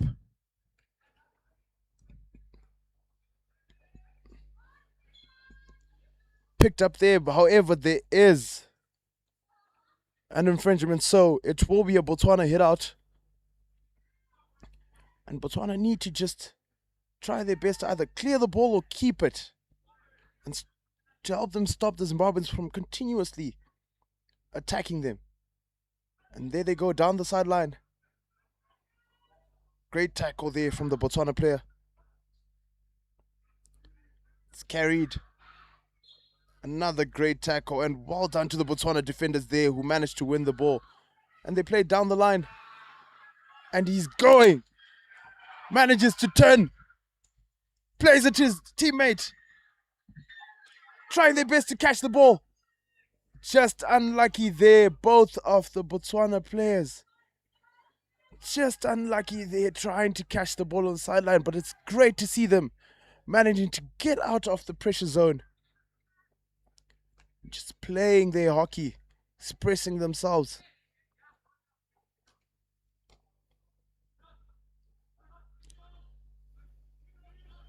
Josh carrying the ball, plays it out wide. And they miss the ball, so it will be a Botswana ball once again.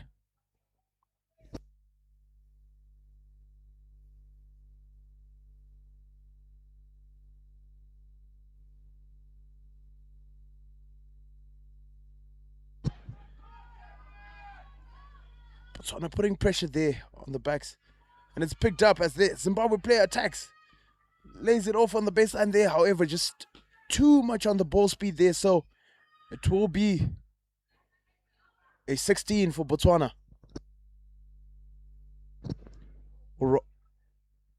16. Umpire does call for a 16. Looks like the Zimbabwe players were about to play it as a long corner, however, umpire has called for a 16. And it's given away again. Laid off. And he misses the shot there.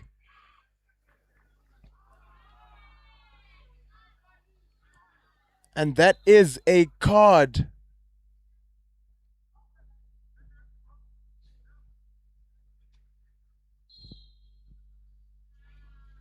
For one of the players, I'm trying to understand. I don't know who it is who has received the card there. It seems like no one is going to sit there.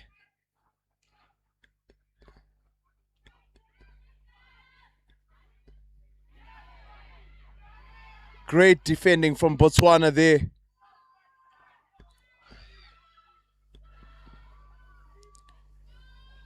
And it looks like the Zimbabwe players are all looking for rotations now. As I can see a full squad coming off the bench there. And that is another goal for Zimbabwe. As they do get goal number 16.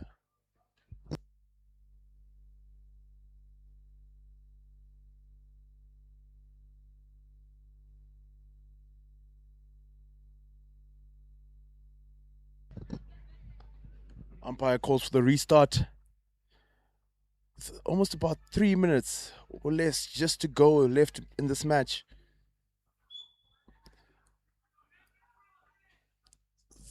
Botswana played early, trying to express themselves. However, there, just plays it into the Zimbabwean player's stick. Botswana win the ball again. And they just lose it, so Zimbabwe will try to play it from the back there. Played out wide. Picked up, played into the middle. Great pickup. As it is, Botswana ball played out wide and just unlucky there. The number 44 from Botswana playing quite well there, expressing himself outside on the wing there, challenging the defenders, taking people on, making those piercing runs. It's good to see that. Regardless of the score, the Botswana players are still willing to keep running hard. Zimbabwe gets the pass in. Great defending from Botswana. And it's given to the middle. And they're attacking. Botswana on the attack. Just unlucky there. Feel like he should have just carried it a bit more, drawn the defender, then laid it off to his teammate who had already gone to the D. Now ball played out wide.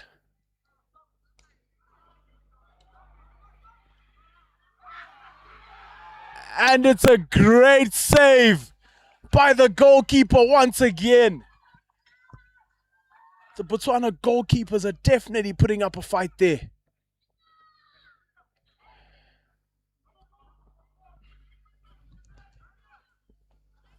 Played into the D, however, it's off the foot, so it is a penalty corner for Zimbabwe. as they search for their 17th goal.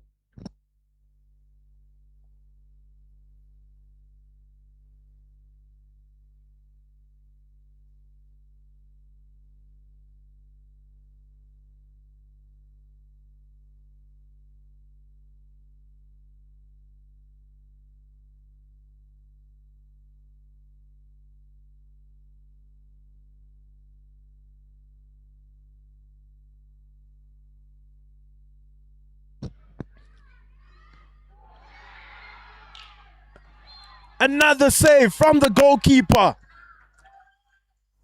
Botswana keepers are keeping their fight strong there at the back, making sure these Zimbabwe players do not score. Even the defenders are giving a good fight. Ball slipped across the D. And it's another penalty corner. Zimbabwe searching for goal 17.